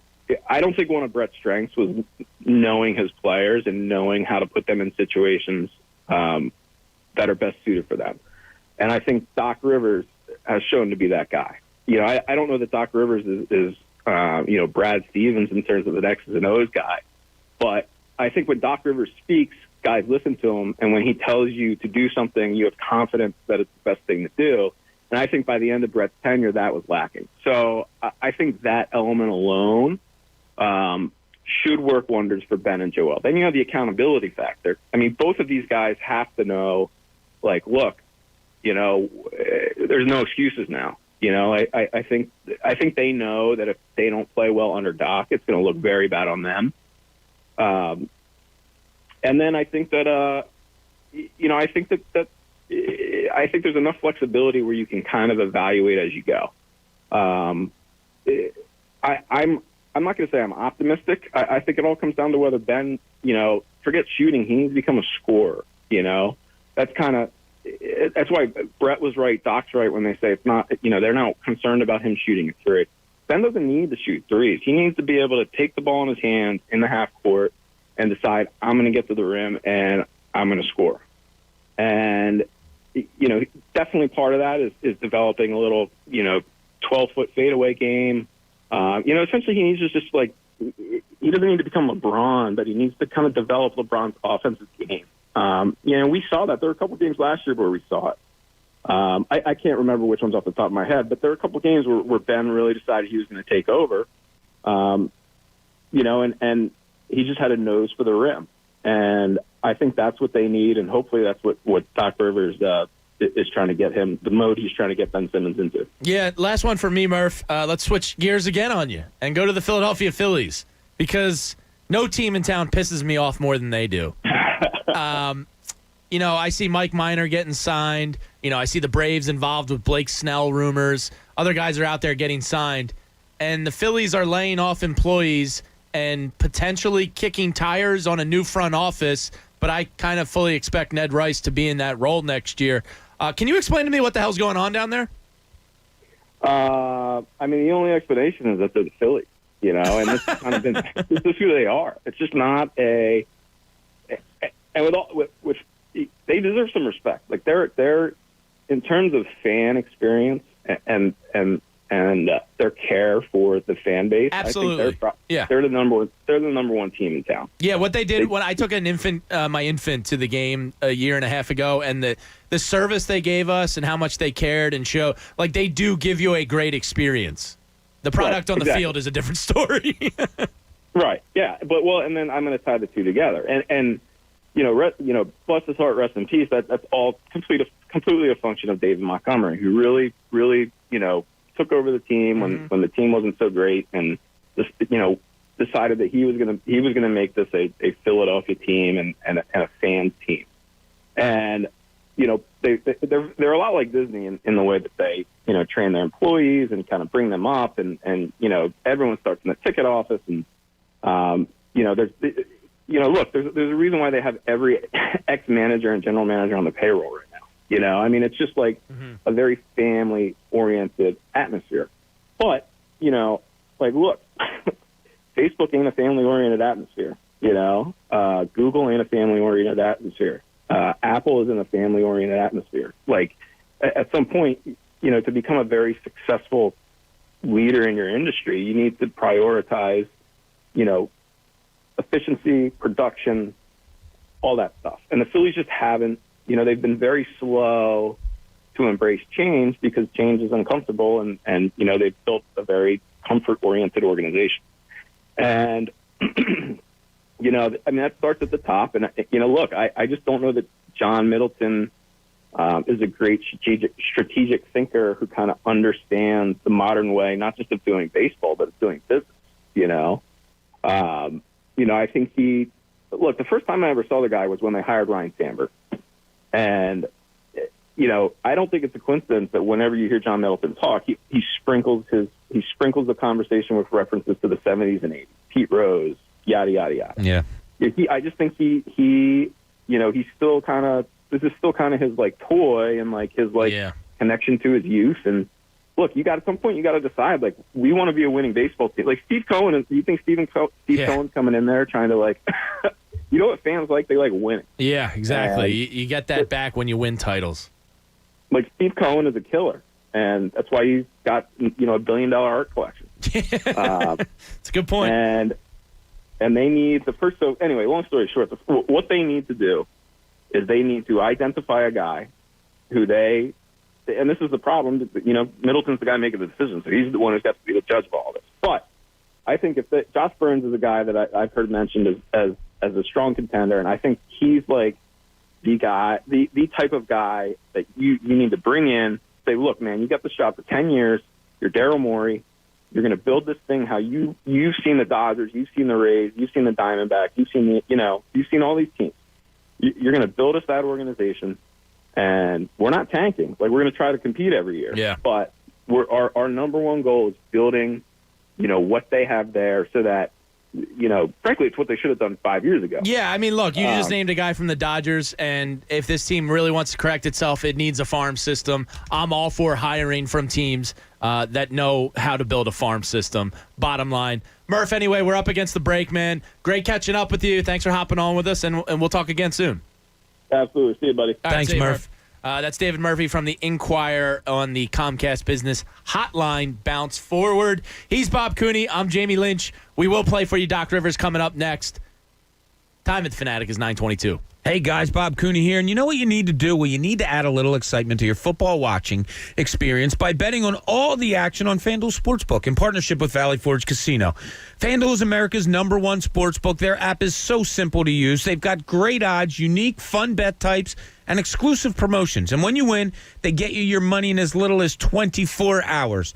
And right now, FanDuel is letting you place your first bet risk-free up to $1,000. Place any bet you want on any game, and FanDuel will refund you up to $1,000 back if you don't win your first bet. Here's how it works. You place any bet you want. If you win, you keep the cash. If you lose, you'll get your entire bet back up to $1,000 in site credit. All you have to do is download the FanDuel Sportsbook app to get started, and be sure to sign up with promo code Bob so they know I sent you. That's FanDuel Sportsbook, promo code Bob. Must be 21 or older and present in New Jersey or Pennsylvania. First online real money wager only. Site credit is non-withdrawable and expires in 14 days. Restrictions apply. See sportsbook.fanduel.com for details. If you have a gambling problem, call 1-800-GAMBLER. Fanatic Sports Update. Angering the owner. I'm Pat Egan, and the Sports Update is brought to you by Wawa. Sign up for Wawa Rewards and get a free coffee every Tuesday through December on the Wawa app. Gotta have a Wawa. The Eagles sit at 3-7-1 on the year, and reports have surfaced that owner Jeffrey Lurie is not happy. Earlier today, Adam Schefter joined the morning show and discussed how angering the owner could impact the franchise. I still believe in the quarterback, but I understand why people are up in arms, and as we've said, people are going to want blood, and that there will be people who don't survive this. That's what will come of this in the end. And by the way, it looks like they've disappointed their owner, too. So forget about the fans for a moment. The owner's disappointed. Well, then we've got something here, right? That full interview is available now on 975TheFanatic.com. Phillies have brought back reliever Sir Anthony Dominguez. They've signed the reliever on a one-year deal for a little over $700,000. Wednesday football today. Steelers, Ravens, kickoff for that one, 3:40. Coming up on the Fanatic, Tim McManus will join the Mike Missinelli show at 3:30 for a midweek report.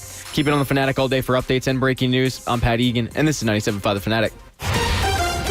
The Fanatic Morning Show on 97.5 The Fanatic. Philadelphia. The Sixers season is about to begin. Bam! Right hand slam! Right down Broad Street! Under new head coach Doc Rivers and the additions of Seth Curry, Dwight Howard, and Danny Green, Joel Embiid, Ben Simmons, and the 76ers look to take another step forward toward an NBA championship. The Sixers preseason begins on Tuesday, December 15th, as the Boston Celtics come to town. Hear every Sixers game right here on your home for 76ers basketball. Welcome to Philadelphia. 97.5 The Fanatic, Philadelphia. What's up? It's Tyrone Johnson. The holidays are upon us, and as 2020 comes to a merciful conclusion, I think it's time to take back control. You have a choice. You have the power to make the right decision regarding your child's education. The benefit of a public cyber education are very clear. Safety, convenience, affordability. The pioneer and industry leader in public cyber education is Commonwealth Charter Academy. Visit ccaeducate.me and exercise your right to select the classroom environment your kids deserve. CCA delivers elite online instruction beamed directly to the safety and comfort of your living room. They provide a no-cost laptop and headset along with internet connectivity that includes financial assistance. CCA has been the gold standard in school choice for nearly 20 years. Visit ccaeducate.me and give the gift of a 5-star learning experience. Again, that's ccaeducate.me. Sometimes in business, the unexpected comes calling. But even in, I'm going to say it, unprecedented times, don't bounce back. Bounce forward with Comcast Business. Bounce forward fast with internet speeds up to a gig, with the flexibility to update your bandwidth in just a few clicks, and with security solutions that help keep your connected devices protected. Be fast, be flexible, be ready for what's next. And bounce forward. Call 1-800-501-6000 or go to ComcastBusiness.com to learn more. The crawl space under your home is a breeding ground for moisture and mold. If water invades your crawl space, it could cause damage to your home's foundation and overall structure. If you struggle with moisture and water in your home's crawl space, you need to call the experts. DryTech Waterproofing Solutions is the leader in waterproofing. They offer free consultations and foundation assessments. Mention Missinelli, get 15% off. Fanatic listeners, get 15% off when you mention this ad. Visit DryTechCorp.com. DryTech Waterproofing Solutions. Protect your investment. It's time for some straight talk. Look, we all drop our phones. It happens. You fumble it, crack it, splash it. Well, Straight Talk Wireless now offers this new Platinum Unlimited plan that includes phone protection. Just $65 a month for unlimited talk, text, and data, plus 20 gigs of hotspot, 100 gigs of cloud storage, and more. All on the best network. Straight Talk Wireless, no contract, no compromise. See Mobile Protect terms and conditions at Asurion.com/Straight Talk. Limitations and exclusions apply. Hello, everybody. You're looking live at Fansville, a college football utopia. Fansville. Where the rivers flow with ice-cold Dr. Pepper. Delicious. Where every day is Saturday and everyone's a fan, even babies. Fan babies. And the seasons never change because the only season is college football season. Get a taste of Fansville this fall during a college football game near you. Dr. Pepper, the official drink of Fansville. Grab some today. At the Home Depot, get Black Friday pricing now through December on great gift ideas for any doer on your list. Like a Ryobi Impact Drill Driver Kit for just $99. Was $129. Save on top tools, appliances, the latest in smart home tech, even holiday decor to light up the living room or bring joy to the neighborhood. Black Friday savings, in-store, online, store-wide. Gift giving, improved. From the Home Depot, how doers get more done. U.S. only while supplies last. See store for details. Liberty Mutual Insurance Company presents and Doug. Okay, class, let's bump it up to 9. Come on, Limu, keep pedaling. We got to build our endurance to let more people know that Liberty Mutual customizes your car insurance, so you only pay for what you need.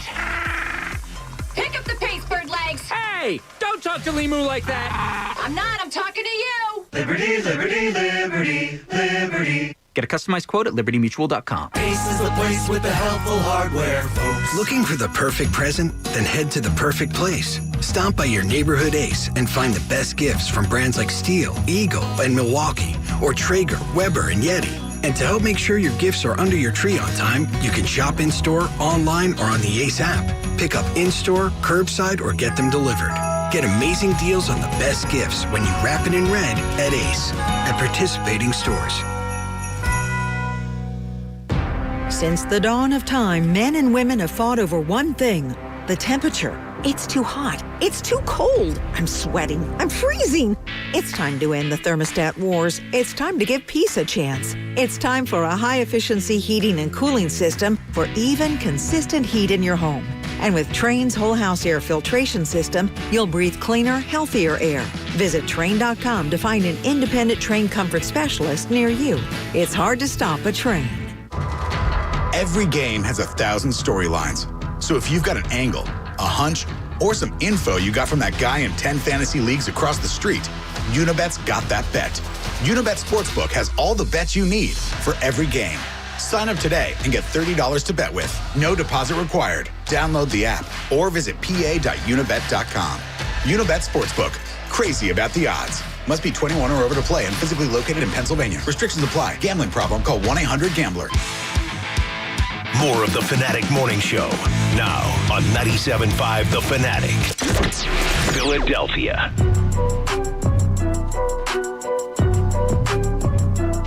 Jamie Lynch, Bob Cooney in with you. Final segment for us before we hand it off to the cuz, Anthony Gargano, who's got you covered up next. I think we're all kind of in a dark place in our terms of our Eagles fandom because it's like we all know this season's over.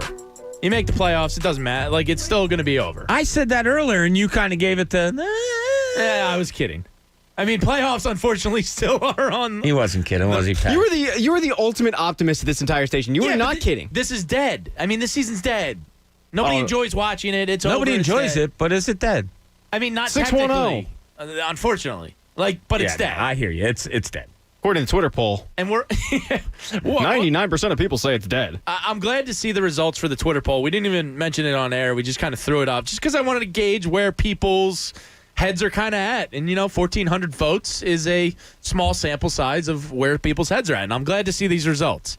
It said, who should survive if you can only pick one? Doug Peterson, Carson Wentz, Howie Roseman, none of the above.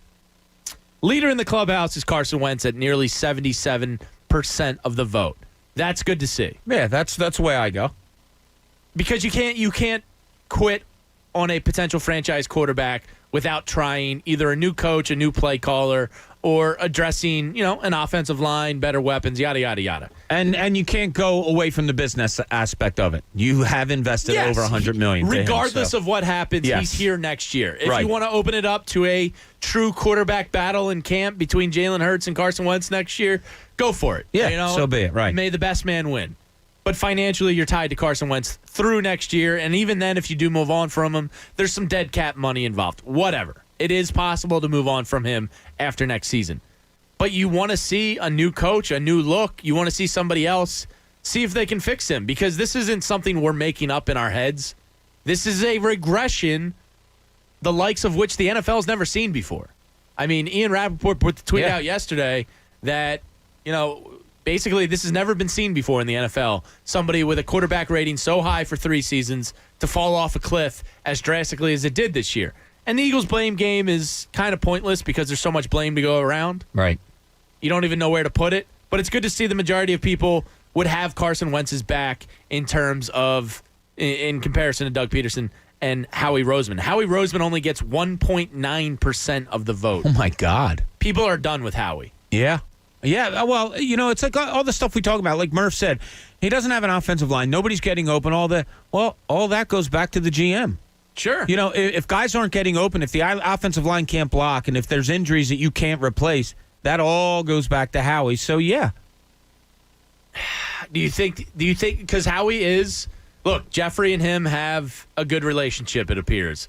He's been brought back from the dead, which is something a lot of people don't get in their professional careers. Do you think Jeffrey Lurie has the cojones to fire his friend Howie Roseman?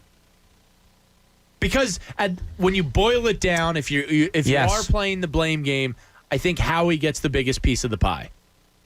Yeah. I mean, because look at what you have out there. I mean, that's what it comes down to. I'm not in love with Doug Peterson's coaching, but I mean, if he's designing stuff that worked before and now it's not working, yeah, it goes to teams scheming against you, but it also has to go to the talent that you have out there. Yeah, my first 1 and 1A is Howie and Doug Peterson to me. Yeah, I mean, I think franchise quarterbacks, like we said, they don't fall off of trees. So you have to explore every option with Carson before you officially move on, not to mention the financial ties next year to him. So if I'm asking you point blank, one bullet in the chamber, and you have to, get rid of one of them, is it Doug or Howie? You think the majority of people? I go Howie, yeah. Yeah, I think so too. And I don't know. I'm unsure if Jeffrey Lurie will make that move. I think he does. I hope he does. I don't know if he does because of what Adam Schefter told us earlier. Oh, he's highly respected and regarded in the league. He's an aggressive guy. He builds his team in the model that a lot of teams aspire to be, meaning, build the lines, the offensive and defensive lines, get your quarterback, and the rest kind of falls into place. Philosophically, I agree with that. The lines are the most important things in football, and obviously you're nothing without a franchise quarterback. Does Jeffrey just go, all right, it's been 2 bad years.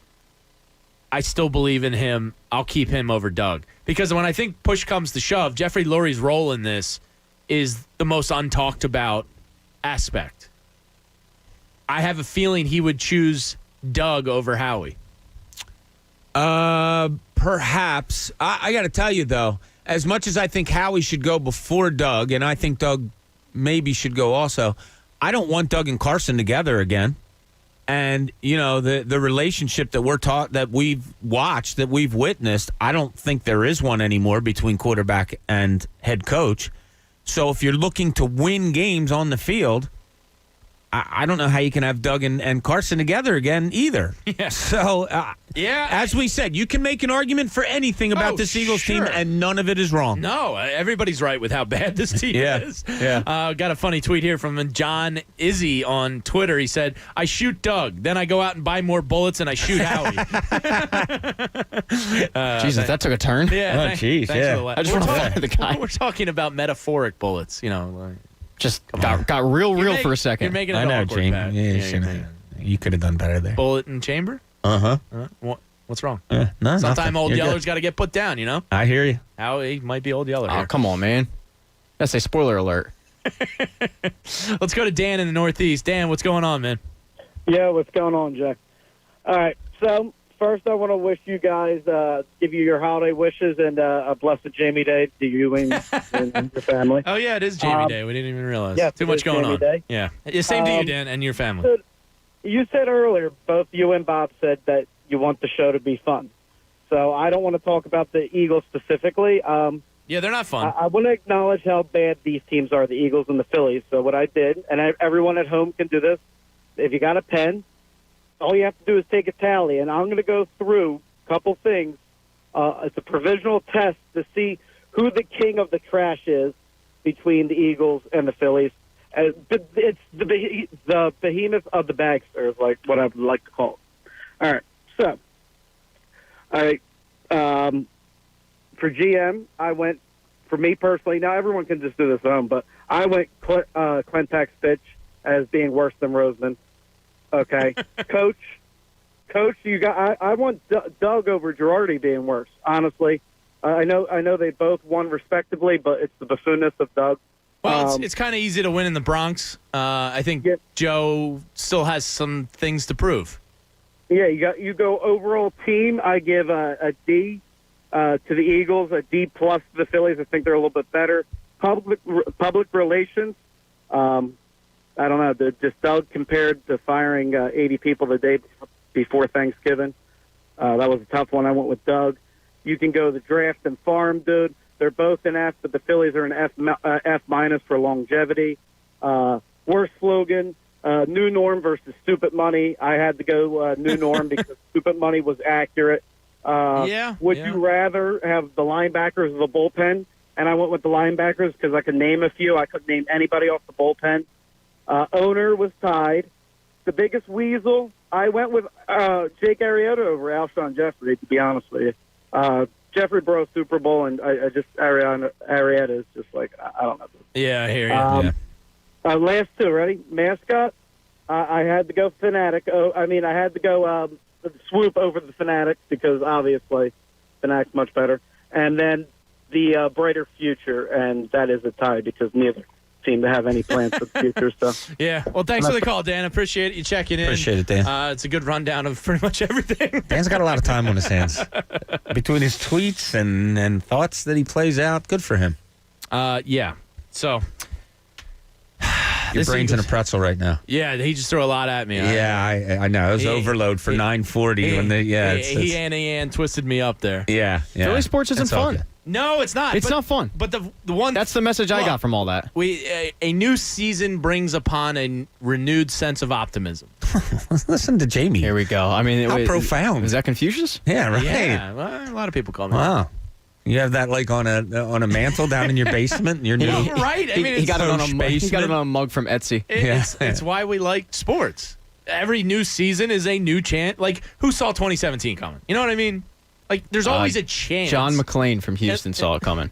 Predicted the Eagles to win the Super Bowl. That's right. That's true. Yeah. But, unless it's the Phillies bullpen where it's just catastrophically bad, you, for the most part, have a chance. The Sixers have a chance. Sure they do. I saw the ESPN most likely basketball power index, whatever crap that is, had them finishing fourth in the East. I believe it was behind Boston, Milwaukee, and Miami. Okay. And I think them and Toronto were kind of on like... And Brooklyn's going to get thrown in there Brooklyn's also. going to be in there, all in that 4, 5, 6 race. Miami's a really good team. There's no denying that anymore. They have a chance. And Doc Rivers, I think, brings with him a renewed sense of optimism. Sure. Ben Simmons and Joel Embiid are still a pairing that a large majority of the NBA would like to have in their building. And now you add in, Tobias Harris and his relationship with Doc Rivers. You bring in some shooters. I think the addition of Seth Curry is going to be very exciting and something we haven't. You're getting a more athletic JJ Redick. Yeah, and a guy who can handle the ball also in a half-court offense. Yes. Or in an offense, yeah. And we saw how dominant when you look at, the advanced analytics of the lineups when Redick was here. They were some of the most efficient lineups in the entire NBA. Sure. So, this sense of optimism isn't coming from nowhere. There's statistical data to back up how good they can be, and they can be dominant. And now when you start talking about possibly a Matisse Thybulle in a starting lineup, and then you think, oh, my God, Joel Embiid, Matisse Thybulle, Ben Simmons, all are elite defenders. So not only can this team be good offensively, they can be pretty dominant defensively. And Doc Rivers said he wants to be top 10 in both. And that's a great goal to have, and I think realistic one to have. So the other thing Doc got into yesterday, in his press conference Zoom call that not a lot of people get into, and this is probably something we'll dive a little more heavy into tomorrow because I am damn excited. We're 14 days away from the tip of preseason. There's only 2 preseason games. So, boom, we're going to be right in it. By Christmas, the NBA will be in full swing, and I'm very excited for it. I love the NBA product. I really do. Doc Rivers has me excited. Here's Doc Rivers and what he had to say about Ben Simmons yesterday in terms of shooting and, running the offense. Here's Doc. I don't care about Ben shooting as much as so many other people seem to care about it. I care that he's a great player, and I'm going to let him play. I'm going to give him the keys and let him be free. If he takes no shots, I'm fine. If he takes 10 threes, I'm fine. If he gets to the line 15 times, I'm fine. Ben is brilliant enough for me to allow to play and not get in his way and try to cloud his head up with a bunch of crap. It's about winning, and that's what I want Ben to focus on. His point is great. Who cares about all the noise? Do we think Ben Simmons needs a mid-range J? Yes. Yeah. Do we think he needs a three-pointer? Not necessarily. He needs to become a little bit of a better scorer. But the bottom line is, if you're winning, who gives a damn what Ben Simmons is averaging per game? Yeah. My goal for Ben Simmons, what I would like to see this year with a more suited team around him, I want Ben Simmons to have 12 assists a game. Now, LeBron led the league last year, I think, with about 10.5 per game. And Ben Simmons, I think, was fourth or fifth. Yeah. Like at 8.5. I would rather see his assists per game go up rather than his points per game this year because of who he's surrounded by now. Yeah, and I think Doc's point also went a little further. Like, look, I don't want to concentrate on one aspect of his game. And if you tied into other things that Doc said was, I got to see this team. And once I see them, we'll make the adjustments as we go. To pinpoint, he's doing the exact right thing. To say, yeah, Ben Simmons needs to shoot that 10-foot, that'll come. Like, if there's games where you see, like, yeah, Ben, you got to shoot that 10-footer. Yeah. Doc will go over that with him, and Doc will make him do it. I'm confident of that. If there's times where, why'd you shoot a 10-footer when the lane was out? Whatever it may be, I think Doc's going to let it come naturally and approach it in that way. That's why I think Ben Simmons and Joel Embiid are going to prosper under a different voice because he's coming in with fresh eyes and adjusting to what they're doing right now. Do you think Brett had lost those two by the end? Well, I think it was kind of, no, I hate to say that because that's like the worst thing you can say. But, and I don't mean lost in like effort.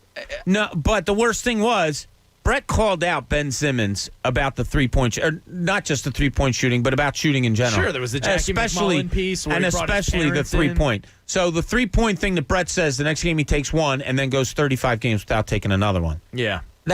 Comes back into the bubble in the exhibition game, shoots one, and then doesn't shoot another one.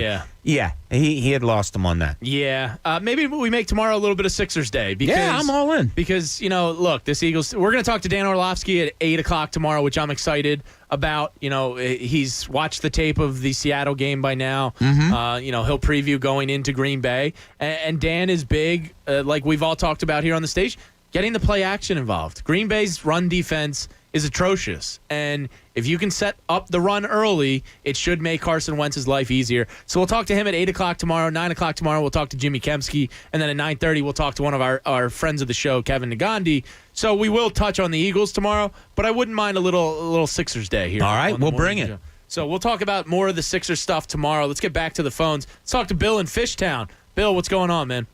Hey, guys, what's going on?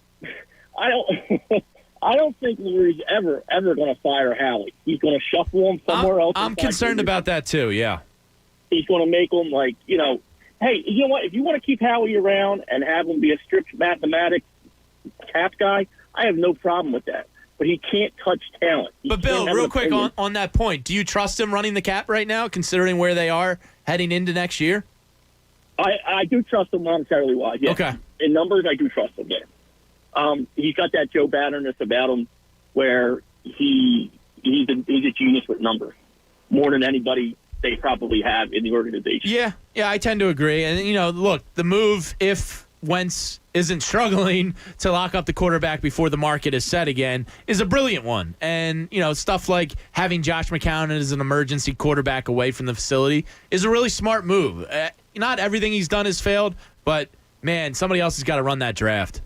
I think that's a Doug thing, that McCown move. It might be, and they might want to, they wanted to maybe keep him as a potential coach down the line. Who knows? But, not everything is bad, but I certainly wouldn't mind if they moved on from Howie at this point. Right. And as far as, when they brought him back from the dead, I can't believe Jeff Lurie let him tinker with talent that much. I would think Jeff would have a little more foresight and intelligence to say, look, this is what you do. Kind of like what Banner did with Andy. And Andy ran all the talent, and Joe did all the numbers. Yeah. I mean, look, certainly if you have a quote-unquote football guy, and they might, that I don't know of, in that war room, the football guy might just go, dude, take the guy from LSU that dominated and won a national championship, that runs a 4.3 40, 6'3", and can go get balls. Just take him. Don't think too hard about this. Right. Right. And if I was Howie, that's what I would have done, and I'd probably be sitting pretty right now with job security. Yeah, exactly. Right. Look, I've always joked around, Bill, that war room needs a degenerate college gambler in there. Oh, God. The common sense degenerate gambler in the corner goes, hey, dude, I lost a bet because DK Metcalf went for 170 in a game against Auburn 3 years ago. You got to take that guy. Yeah. That would work. That would work. Yeah. Absolutely. One of us, absolutely. no question. Yeah. Thanks, Bill. Appreciate it. Bill, good to talk to you. All right, buddy. But I joke. Why? Yeah. Well, no, you always say, when in doubt, take an SEC guy. It's not that hard. I mean, just stop overthinking it. Yeah. Really. It's not. Have Nick Saban on the line. Something. I mean, just watch SEC football every weekend and take those guys. The hard part. Wow, he's big and fast. I'll take him. Stop going to the Pac-12, damn it. Yeah, oh, God. What do you make of the Sidney Jones having a better PFF rating than Darius Slay and double of what Avonte Unbelievable, Maddox isn't it? Is that amazing what coaching can do? Is that just another indictment on the way things are going here, that they can't, that they can't coach guys up? Oh, absolutely. No question. Who's gotten better besides Brandon Graham since the Super Bowl? There's your answer. Do you have anybody? I mean, Alex Sweat. Singleton is Josh Sweat. Josh Sweat is a good one. But what? Oh, since I thought you meant guys that were on the team at the Super Bowl. Yeah, I don't. It's hard to come up with. Maybe we can talk about that tomorrow. Mike and Delran, Adam in Germantown, Nick in Newtown. Hang tight. Anthony Gargano is in the house. We got to get out of here, though. Yes, we do. Patrick Egan, what's your takeaway of the day? I just want to warn everybody about the pitfall that I fell into today. Mixing up AM and PM. Don't do that. It's dangerous. It is. Double check, because the life that you save could be your own. Bob, what's your takeaway of the day? I'm going to build on that. Never have a person's back who you shouldn't. And that climbs exactly on your little... I didn't ask for that. Okay. Sounds like some Fox. I appreciate it, but I didn't ask for it. All right. My takeaway of the day is Mark Farzetta is a good friend of all of us. We're going to miss working with him on a daily, basis, dramatically. He's a dear friend. He's going to remain close to us. We wish him all the best. And, that's the way 2020 has gone, unfortunately, for a lot of people. Anthony Gargano show is coming up next. Him and Sal Chunas will take you up until 2 o'clock. Thanks to Pat Egan, Connor Thomas. For Bob Cooney, I'm Jamie Lynch. Time at the Fanatic is 9:51.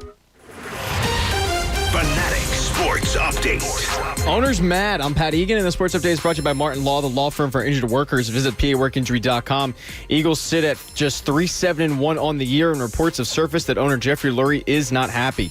Earlier today, Adam Schefter joined the morning show and discussed how angering the owner could impact the franchise. I still believe in the quarterback, but I understand why people are up in arms, and as we said, people are going to want blood, and that there will be people who don't survive this.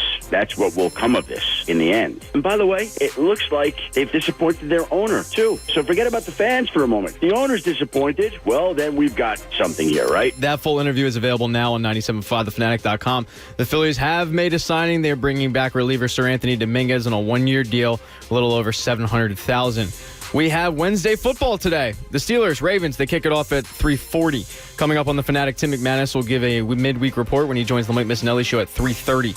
Keep it on the Fanatic all day for updates and breaking news. Anthony Gargano comes your way next. I'm Pat Egan. This is 97.5 The Fanatic. The Fanatic Morning Show on 97.5 The Fanatic.